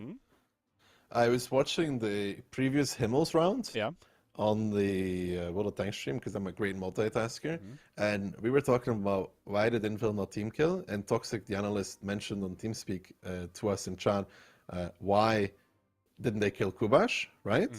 Who was a one-shot? Orchek fired at Kubash and missed. Oh god. Kubash was in the window, Orchek fired at Kubash, missed the shot. Oh no. That's what happened. Like, he literally, I just saw it. Literally, Orchek tried to kill Kubash, and they would have won the game off of that, but he missed. I don't know if that makes it better or worse. Well, I guess you could say at least he tried. I don't think he wants to hear that, though. Anyway, game number 7 coming up in this best of 9 here in the grand finals of the Displate Clan Showdown. Aboba coming into this one with 1 EBR, 1 E3, 1 Chief, and that is 12 279s. Envil, on the other hand, STRV, E3, EBR, Triple Chief, and the rest being 279s. So that is a lot of 279s for both these teams. Of course, the STRV probably going to be on an A1. I'm guessing Envil is attacking. Envil is... defending, sorry. Defending. Yeah, because otherwise the STRV doesn't really make too much sense, you know? Yeah, indeed. Piotrik's getting sent towards the western part of the map. Mentos is now going to make a spotting run, same for Little. We'll have to see how much information they actually gain out of this. So far... Ooh, good shot there into Mentos. I mean, Mentos sees the 279s going towards the middle together with the E3. So I guess that answers a very small question as to where the city push, the straight city push for Aboba here, facing off against the tanks that Envil has there. Envil does definitely not have enough tanks to hold this at this moment in time. And they are now going to get spotted, so we'll have to see how exactly Envil chooses to react to this city pressure here. Basically, Aboba sending no one towards the 1 line. This in turn means that Envil, all of the tanks there are, for the time being at least, going to be completely useless, and Aboba now trying to completely collapse into this one here. I'm not sure if they can even push down Rishek into the middle is a big issue for them. The middle is a big issue here for Aboba, because they're going to lose that. They actually tried to pressure across but near you, and they're going to get overrun there, because you can already see the conversion of Envil tanks on towards that middle area, on towards near you. So Aboba should be winning the city here.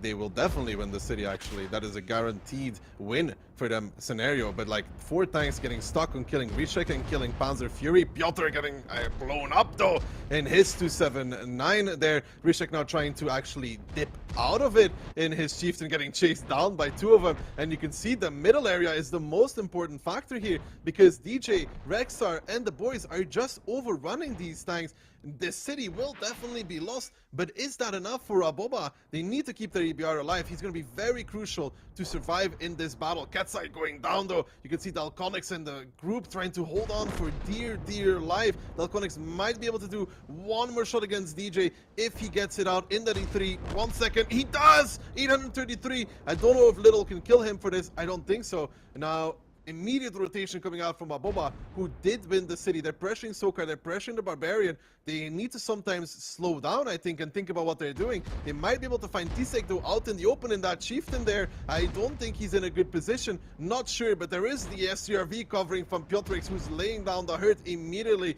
I think Tisek right now seems to be just fine. Rambo, however, is going to need a bigger machine gun to face off against the Barbarian, who is dropping him down towards 233 HP. Now Envil with an HP lead, but not a tank lead, though. Not a tank lead indeed, as Little in the EBR is actually able to pick up DJ, probably with HE here, and now sort of entrenched kind of warfare starting here in the northern part of the map. Sokar paying big time for that peak though, dropping down to 1100 shots from the middle, not connecting into those players, so Envil now know that they can't really make a push onto those 279s, and Positive in the Chieftain that are sort of stuck there. Direvol in the meantime in the middle of the city, dropping down to 530, and obviously the big issue for Aboba moving forward is that Envil have the middle. They have those 279s in those elevated positions, which makes it ever so difficult to penetrate them. Their trump card is probably going to be their EBR, but the problem is that actually Envil has managed to establish K6 with a heavy tank, and obviously the EBR cannot. Sokar, though, Kian. Look at Sokar and Barbarian. When they fall, they will fall because they're getting crossfired from the middle. This will spell disaster for this team of Envil because Tisek is really not that safe. Barbarian is the first one to fall. Now they can focus on towards Tisek, though, who's just going to get peeked by the boys. And now you can see Monster and Conrad finally making a move, a little bit late even, towards the tanks from Aboba, which is Diavol there, where Conrad is pushing onto Diavol immediately. Monster trying to line up the shot. Little now running away in his EBR, trying to survive. Monster picks it up. Lancelot coming, though, on just a mere one shot. Now Aboba needs to rotate back towards the city, but look at this Envil team running out of tanks, Gihan. Running out of tanks to play with. Running out of tanks to play with, but the thing is, Piotrix is 1800. Envil, I mean, they're basically within spitting distance of each other regarding the HP, so it's just the matter of Aboba not losing their one-shots and then bringing all of those guns to bear onto the inferior number of guns that Envil still has on this field. Also keep in mind that the STRV has now rotated out. Same goes for the EBR of Envil, so they will probably try to make some synergies happen in the north, but now we see Aboba forming up for yet another push. They did push towards the north at the start of the game. They're now going to start pushing down towards the south. Yeah, Positive here leading the charge. Little and Positive taking a shot. It's actually okay that the EBR takes one shot here instead of one of his teammates. They can still face off against it. Now they need to figure out, though, how do we assault this? Because Envil's doing a good number on them on the damage and the positions they have taken. They want to keep pressuring out the south, but they are still down 2,000 HP. That being Aboba. Sirik here trying to pressure out Orchek, and I think Orchek is the pinpoint here. If they can close out the kill on Orchek, who is angling up in his 279, it would take time. It would be massive for Aboba, but can they do this? Can they do this is indeed the question, and also for every peak now that Aboba makes, they are going to pay heavily in terms of HP. You can already see Conrad aiming down that street there, just cutting off the rotation, and that STRV that was out of the game for the time being has now come towards the middle of the map to make those crosses by the tanks of Aboba even more costly. And the thing is, first of all, Envil is defending, so time is running for them, but if they wanted to really force that issue, they could even put the EBR on the cap to force even more rushed reactions out of Aboba. Tense situation here. Even the last 279 from A7 coming down now. I'm not sure which one that is. Conrad Monster, very good positions there, though, in their 279s. It's Loki actually on 1.1k HP, so another big tank for the side of Aboba moving closer. Don't think Mentos is going to be spotting him out either. Sirik, though, taking damage now. I'm not sure who's shooting him, but he was on 1.1 before, I think it was the STRV that actually got a shot into him because he was reversing out after trying to shoot at Orzek. And now, once again, a lot of tanks here spotted by the side of Aboba. They've decided we need to make this push, and we need to make it now. The problem is going to be the STRV that's farming from the back. Conrad and Monster both doing a beautiful job of stalling out, of basically making them waste time, drawing them out in the open, and indeed the kills start happening. The STRV still not spotted on the top side, and you can see how much HP Aboba is losing for this. Yeah, Little even trying to duke it out against Rexar there, and now Aboba starting to lose the guns, starting to lose the positions. Little now has to face off against Mentos in that EBR. He gets the first shot, but Mentos, I think with the high roll of HE, gets picked up by Lancelot though in return. Now, can they pick up Monster? Rexar falls, but there's still so much HP remaining for the boys of Envil here on this Fisherman's Bay defense. Now a good shot going out towards Monster, but Piotrix with the STRV picks up Beast, and a 4v3 situation here with Piotrix being spotted, however, but 2 minutes and 36 seconds. And I don't know, Orchek and Sirik are about evenly matched. They somehow need to find Monster. They somehow need to find Piotrix. Yeah, and the thing is that Nico Heinz can't really make a move, because if he goes back, then the STRV would be shooting at him. The STRV actually getting a good shot into Lokir, which also puts him on a one-shot, which means the only tank that is not a one-shot currently for the side of Aboba is the tank with Sirius in it, that 279, but he can't really push out either, because Monster is a three-shot. Now Piotrix completely outplaying Lokir here, getting yet another shot, making this a 3v3, and I think Ducky, as the dust settles here, 2 minutes left to play, but Envil has stabilized, and I think Envil has done it. If nothing like an Amarak or a Fire would be making the difference here for Aboba. Yeah, I don't think so. Even if they find Monster and Orchek, there is still Piotrix to deal with in the STRV. Yeah, and the STRV at this point in time, he could just run. Like, he's fast. Yeah, exactly. And he can always decap the cap, so that's not really an issue. Aboba looking good there until the dying moments of this game. The EBR being alive for Mentos and Little was crucial. They got stuck in the city. They did kill A6, but then Monster and Conrad positions with Orchek were very, very good. I think the focus from Aboba should have been on Orchek.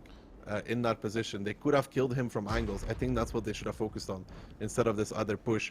The tanks that pushed over the south for the side of Aboba, if they use Little, for example, to spot out Orchek in the 279, I think they straight up can take control over the south. I think they focused on the wrong part of the map. You know what I mean? By trying to kill Monster and Conrad in those very safe positions, instead of focusing on getting out the 279 from Orchek, who could not run further away. And I think the EBR with CBS or whatever will spot Orchek angling up. And it will take some time, but you can even HE him if you want to, you know? Exactly. And now here, the stuff that's going on actually completely meaningless, because the STRV has already run towards the hill of K1. The only thing that could basically still spell defeat for Envil is that Piotrix does a driving mistake and somehow overturns himself, but obviously he's not going to do that. So in the poppy fields of Fisherman's Bay, Piotrix is going to be the player that makes it through the game for Envil, is going to be the one to lock in the match point for the Polish team. Match point for the Polish team, indeed, putting themselves on match point against Aboba. 4-2-3, Envil clutching the victory there against a superior number of tanks, with the positions of Conrad and Monster, with the cover from the STRV, and I think Piotrix from the top there, very, very important.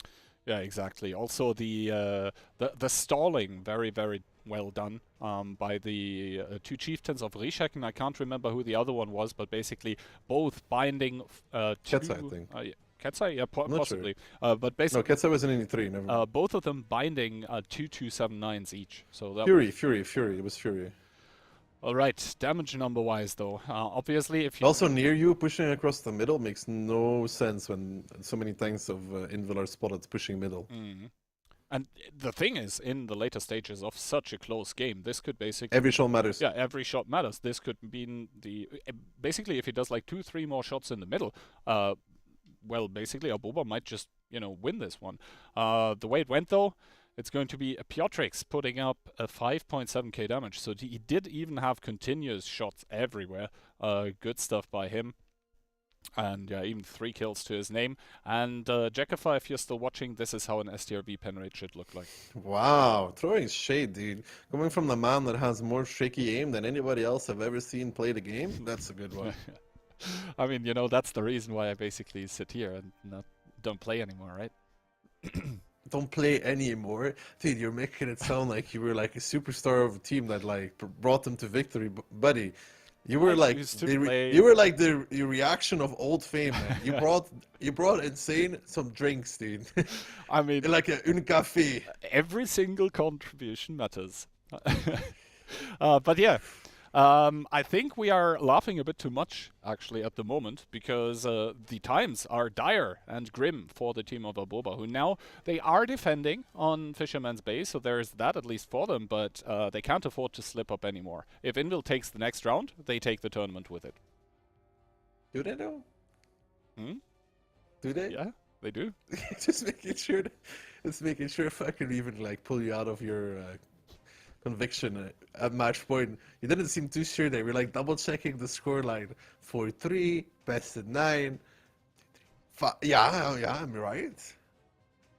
You're chasing ghosts there, I can tell you. Yeah, surely. Surely. Either way, it is what it is. 4-3 for Envil. Fisherman's Bay coming up. Defense for Aboba. Attack for Envil. It might push us to tiebreaker, but first, Aboba would have to win this round, and reminder, tiebreaker would be Sun River, so whoever got the faster attack is a very important factor there, and I think that would be, I'm not sure, Envil on their cliff probably, I guess. Yeah, we'll have to see. Anyway, the match is, I believe, about to start, so then we'll be able to have a quick look at the lineups, first of all, of either team. And yeah, Aboba, they need to win this, otherwise the tournament is over, and to try to prevent that... RD? Yeah, I guess. I mean, I was going to say the Aboba lineup, but let's focus on Envil first. Who cares about the Aboba lineup? Envil coming out with a GW E100, an EBR, and E3 achieved at a 260, and the rest being 279s. Aboba, STRV, EBR, double chief, the rest 279s and a 260. GW E100. Bro, you're playing the grand finals of a tournament, and you're attacking on Fisherman's Bay, and your play is to bring a GW 100. I mean, they must have trouble sitting down with balls like this. It's like, already the risk that you're willing to take to do this, yeah, is insane. Exactly. Now, at least lineup split-wise, the thing is, on the defense, if you pick an Artie there, you probably try to make a hull down or something like that, but on attack, the Artie is probably actually meant to achieve damage. Now, Mentos and Little spotting each other out, Little getting the jump onto Mentos, it seems, does a shot of damage here.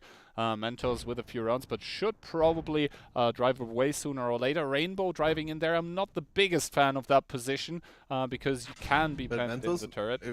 I thought Dalconix was going to commit here for a second, but he stopped because Piotrik's also committed. Now we'll have to see, what does this ID do? I mean, he's going to kill Rainbow over time. If somebody pressures across the middle, they're also going to kill Rainbow. That position is not safe.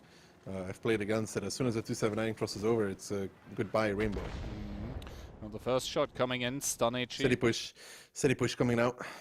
Yep, Aboba reacting to this obviously with a city push. There is a deeply layered defense by Envil. There is 1279 in H7 to try and prevent this. There is a tank in K7, K8.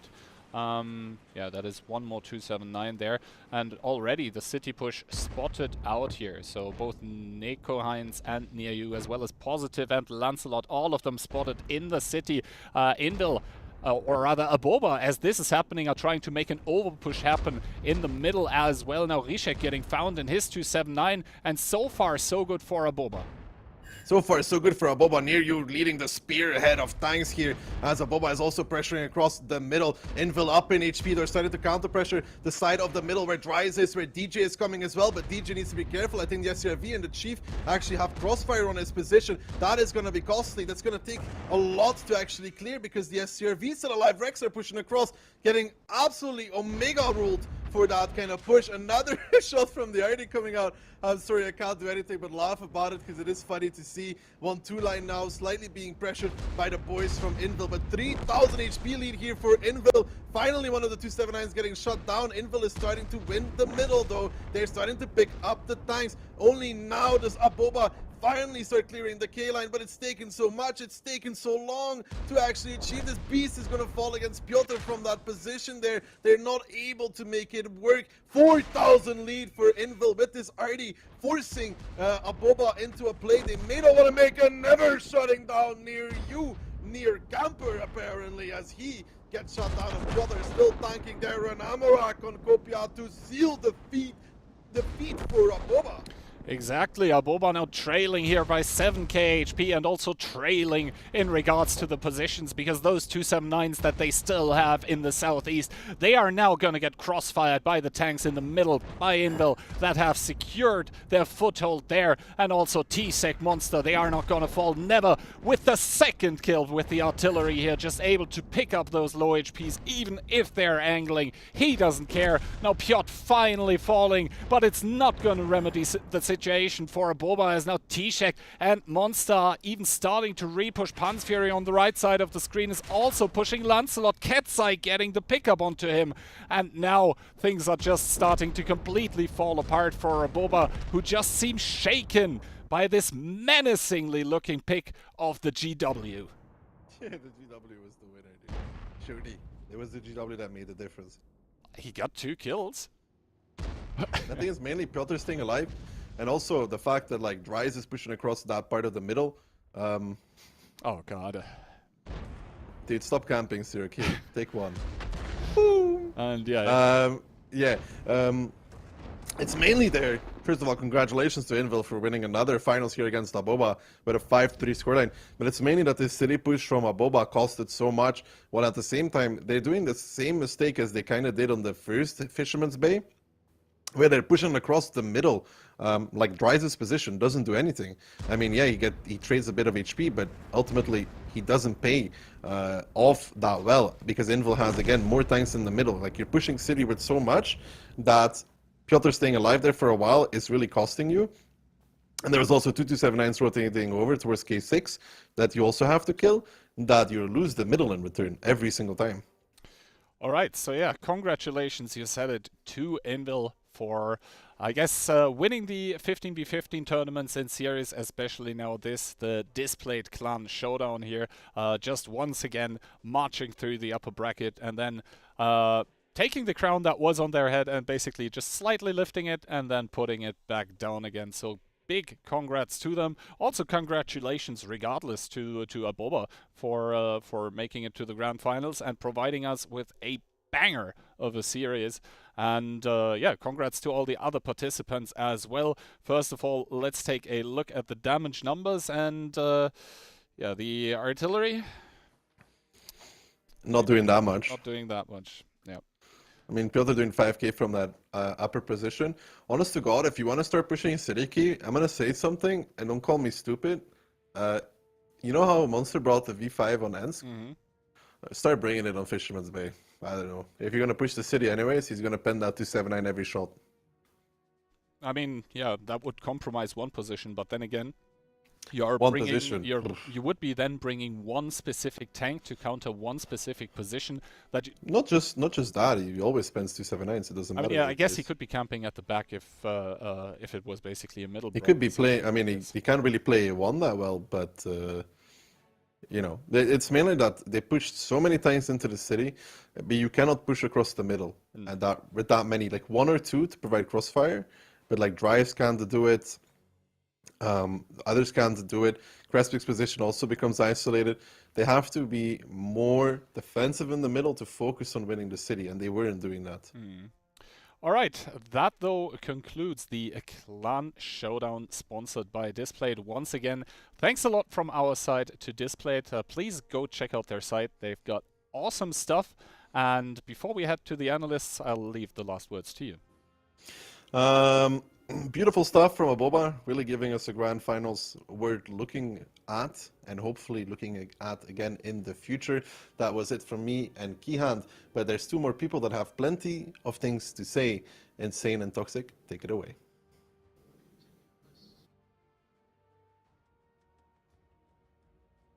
Well, thanks a lot, guys, for that. And that's it, Tox. We have the winners of our tournament. Envil is taking the victory over Aboba. And what a grand finals we had. That was one of the most excited we had in like maybe the past year.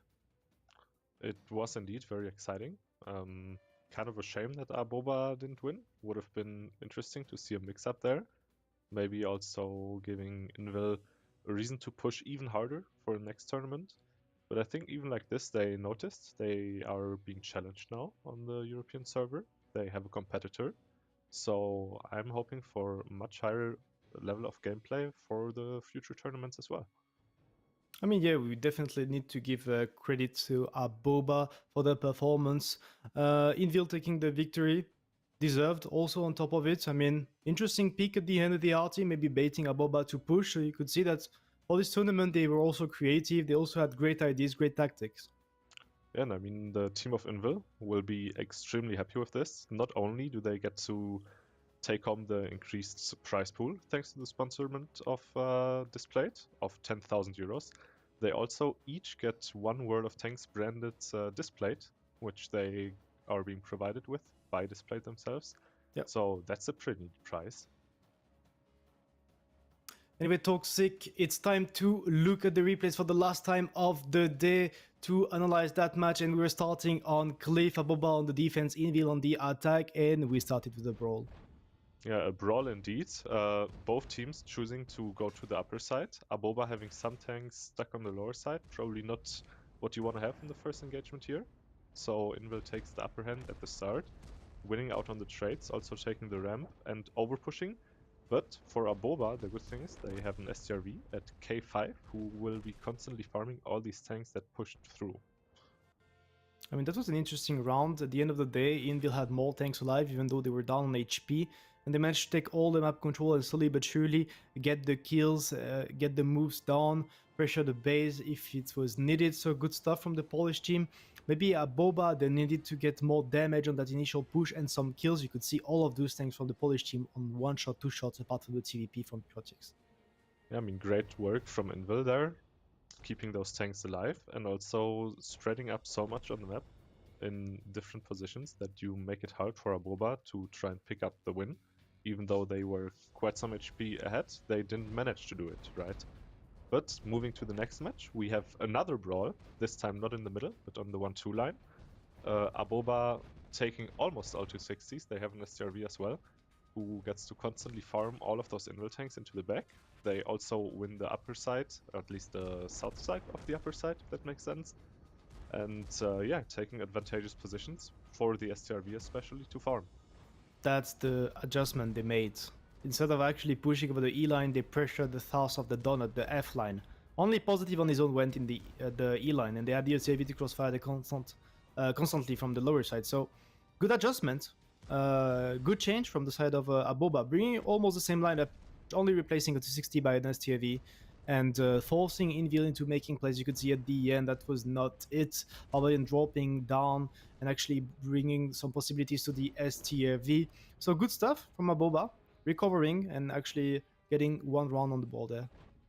Yeah, moving over to Ensk, probably one of the most anticipated picks for Aboba, since they won 2-0 earlier versus Envil on Ensk. But this time the first match on Ensk didn't look that great. Aboba getting out-traded slowly but surely by Envil, and basically this was mostly just a matter of these trades, right? You can see the initial push happens after like 5 minutes, and at that point Aboba is already down 7,000 HP. I mean, just like Taki said, on that map, when you are from the top, you have an advantage, and that's what Envil has been proving in this round. That's a magnificent round from them. Complete control, winning everywhere, winning the rails, the green, the city. Like, I don't know, they're great positioning, probably great communication, great moves, great trades. They didn't give a single chance to Aboba to actually get the win there. Yeah, this was probably a statement round for Envil. I think they even won this 15-0, if I remember correctly. So it's kind of saying to Aboba, yeah, you're the new kid on the block, but we know what we're doing, right?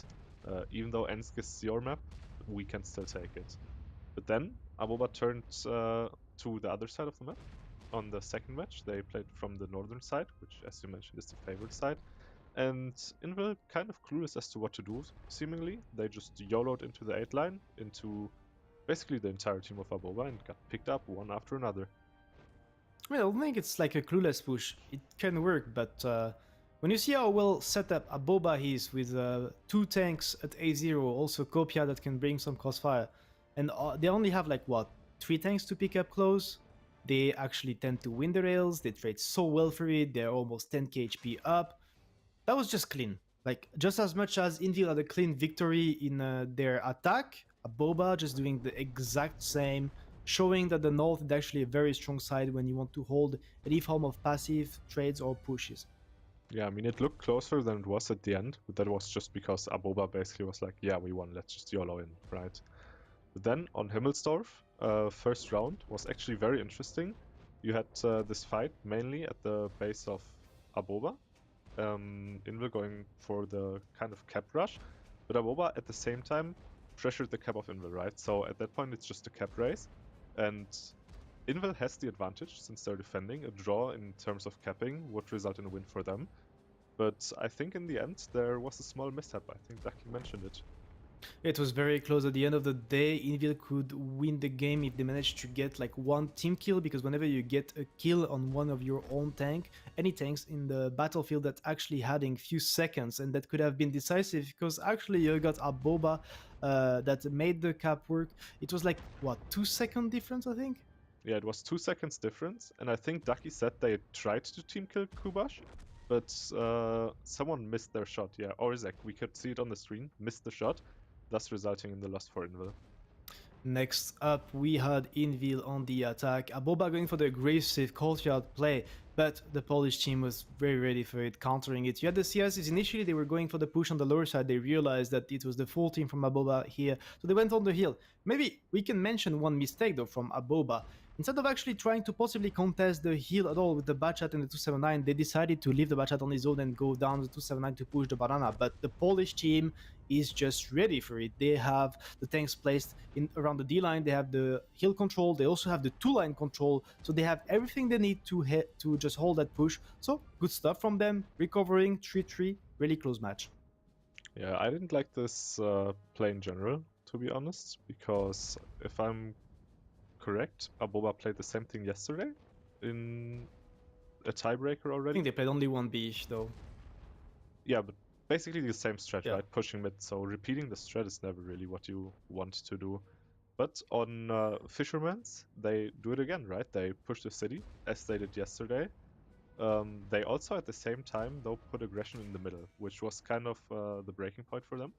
Because Envil just had more tanks in the middle, therefore winning it, and leaving Aboba kind of trapped in the A7 to C0 area.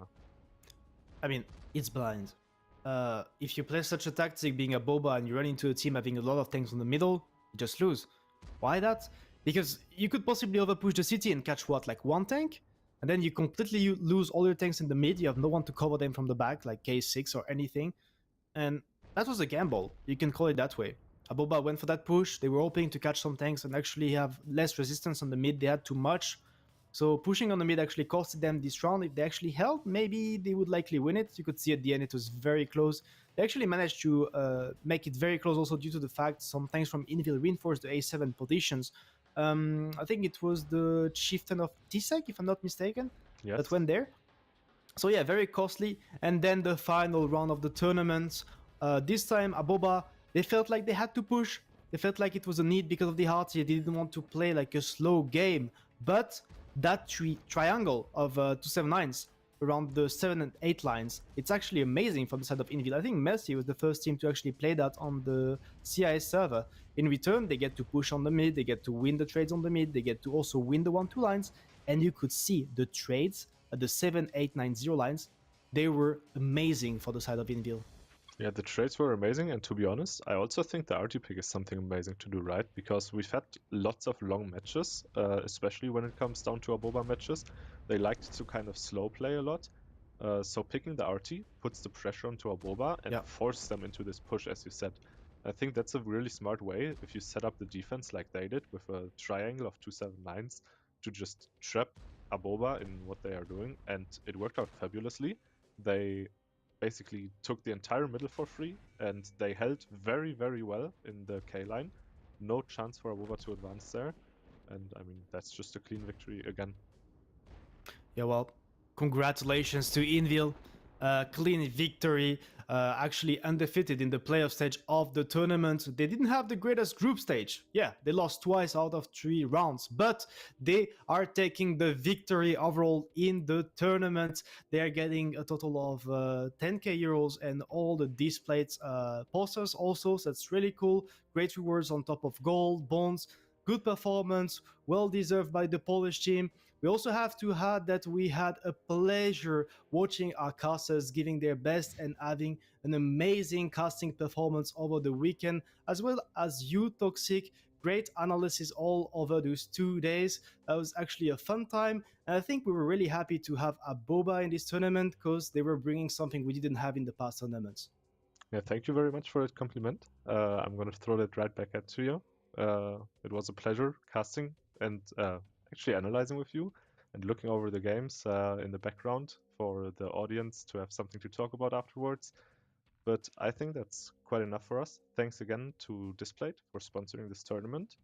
And I think we're going to host Ducky at the end of the stream for all you viewers out there to claim your final Twitch drops. And is there anything else you want to add, Insane? Well, yes, indeed, we're going to be hosting Daki. If you didn't have enough watch time to get your drops, you can get them just by watching Daki that will be hosted shortly. And that being said, I think that was enough. We wish you a pleasant and a great night, and we hope to see you in the next tournament.